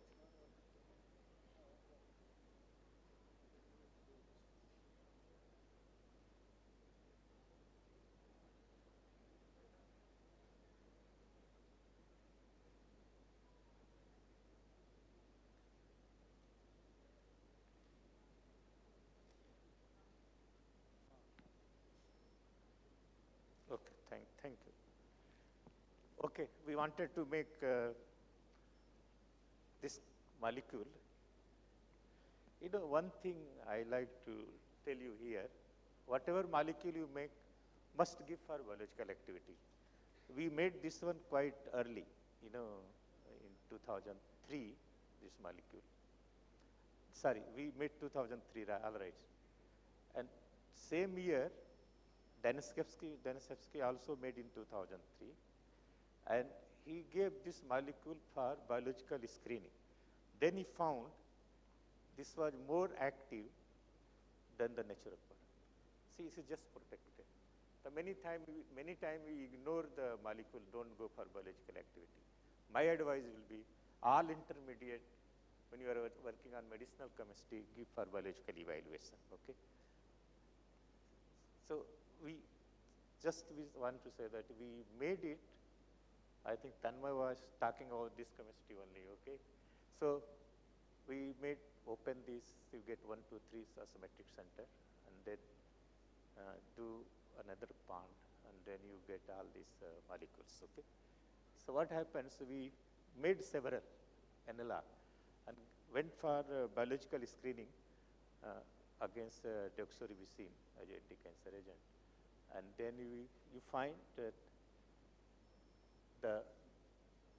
many of them were not that active, but some are active of this. So actually it was drop.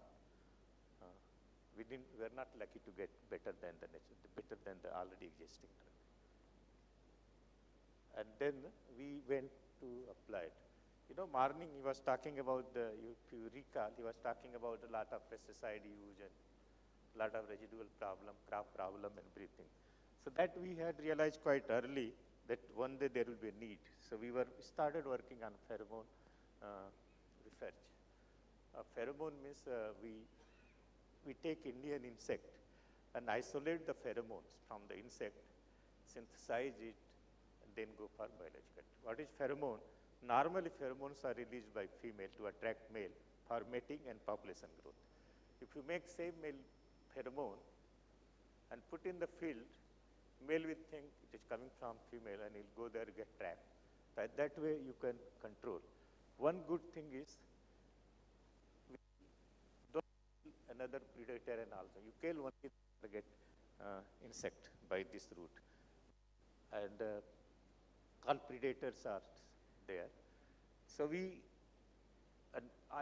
many Indian insect we work, like Indian yellow stem borer of rice, sugarcane borer, brinjal, teak planted sun, so many. We work and also put for the field trial, and these are all done in field experiment.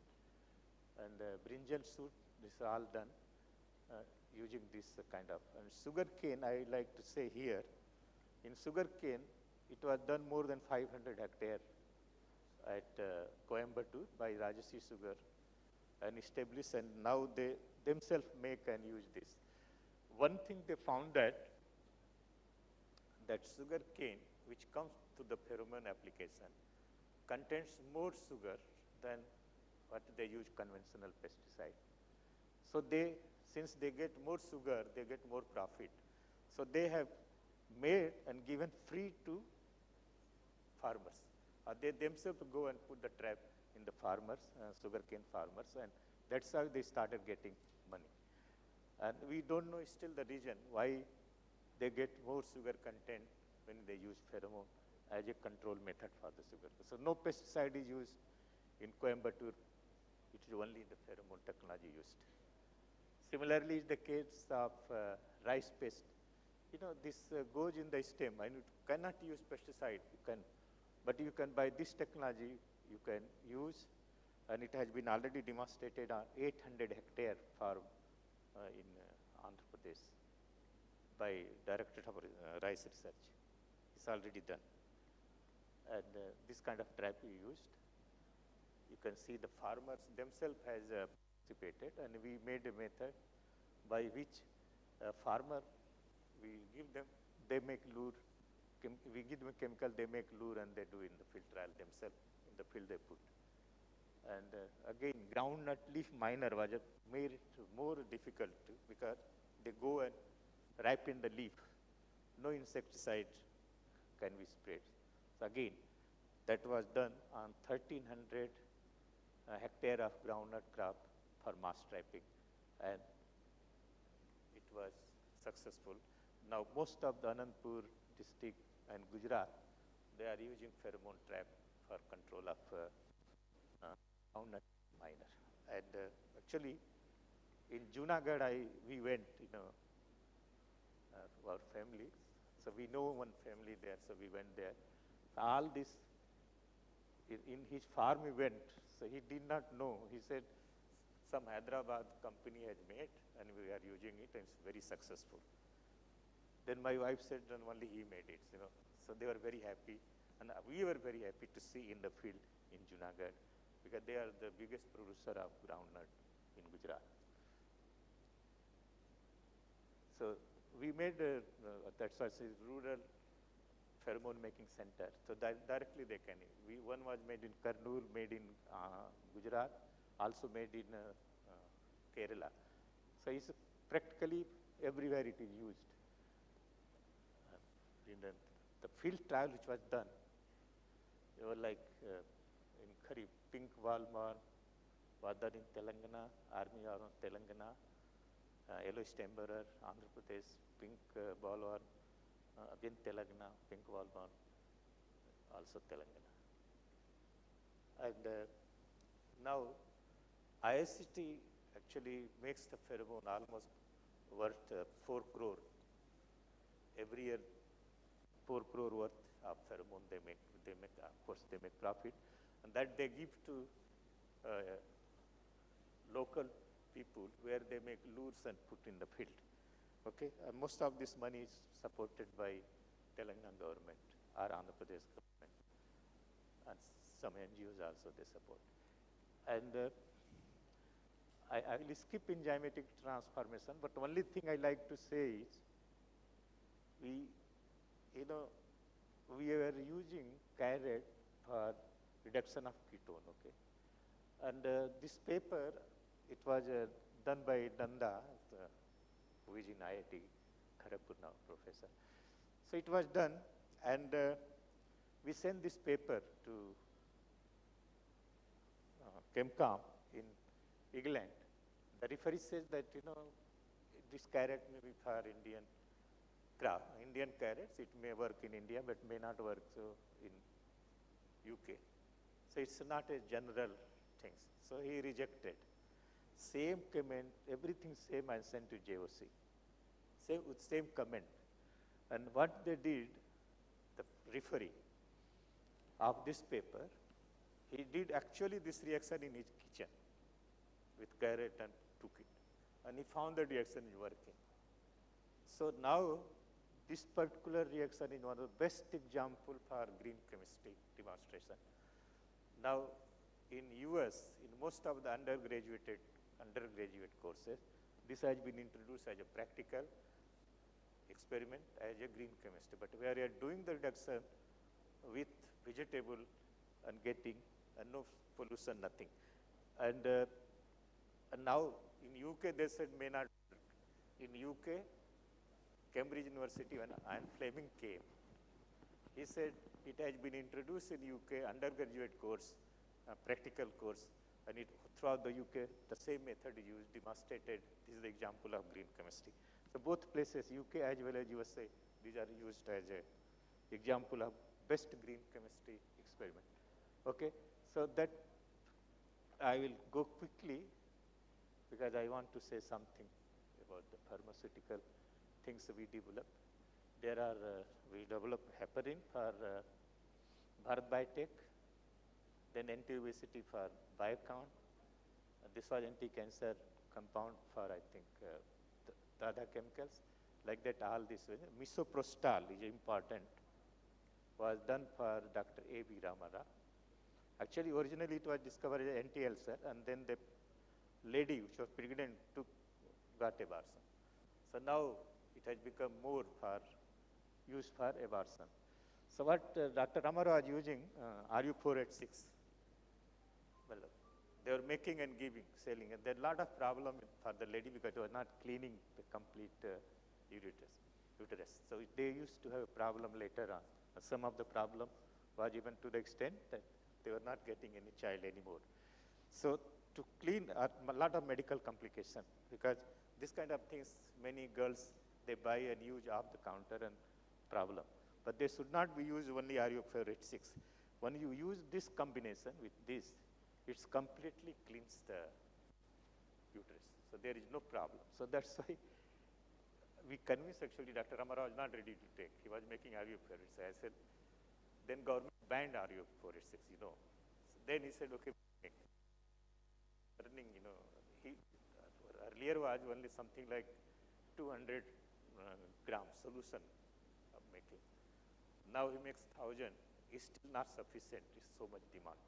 And he has a monopoly. So from this one particular one, when we consider Dr. Amara started making, it's just this particular product, 60 crore gives every year, net profit, by the way. So that he has used Dr. That award is associated with Dr. Amara. So this is, so now when we call it, by the way,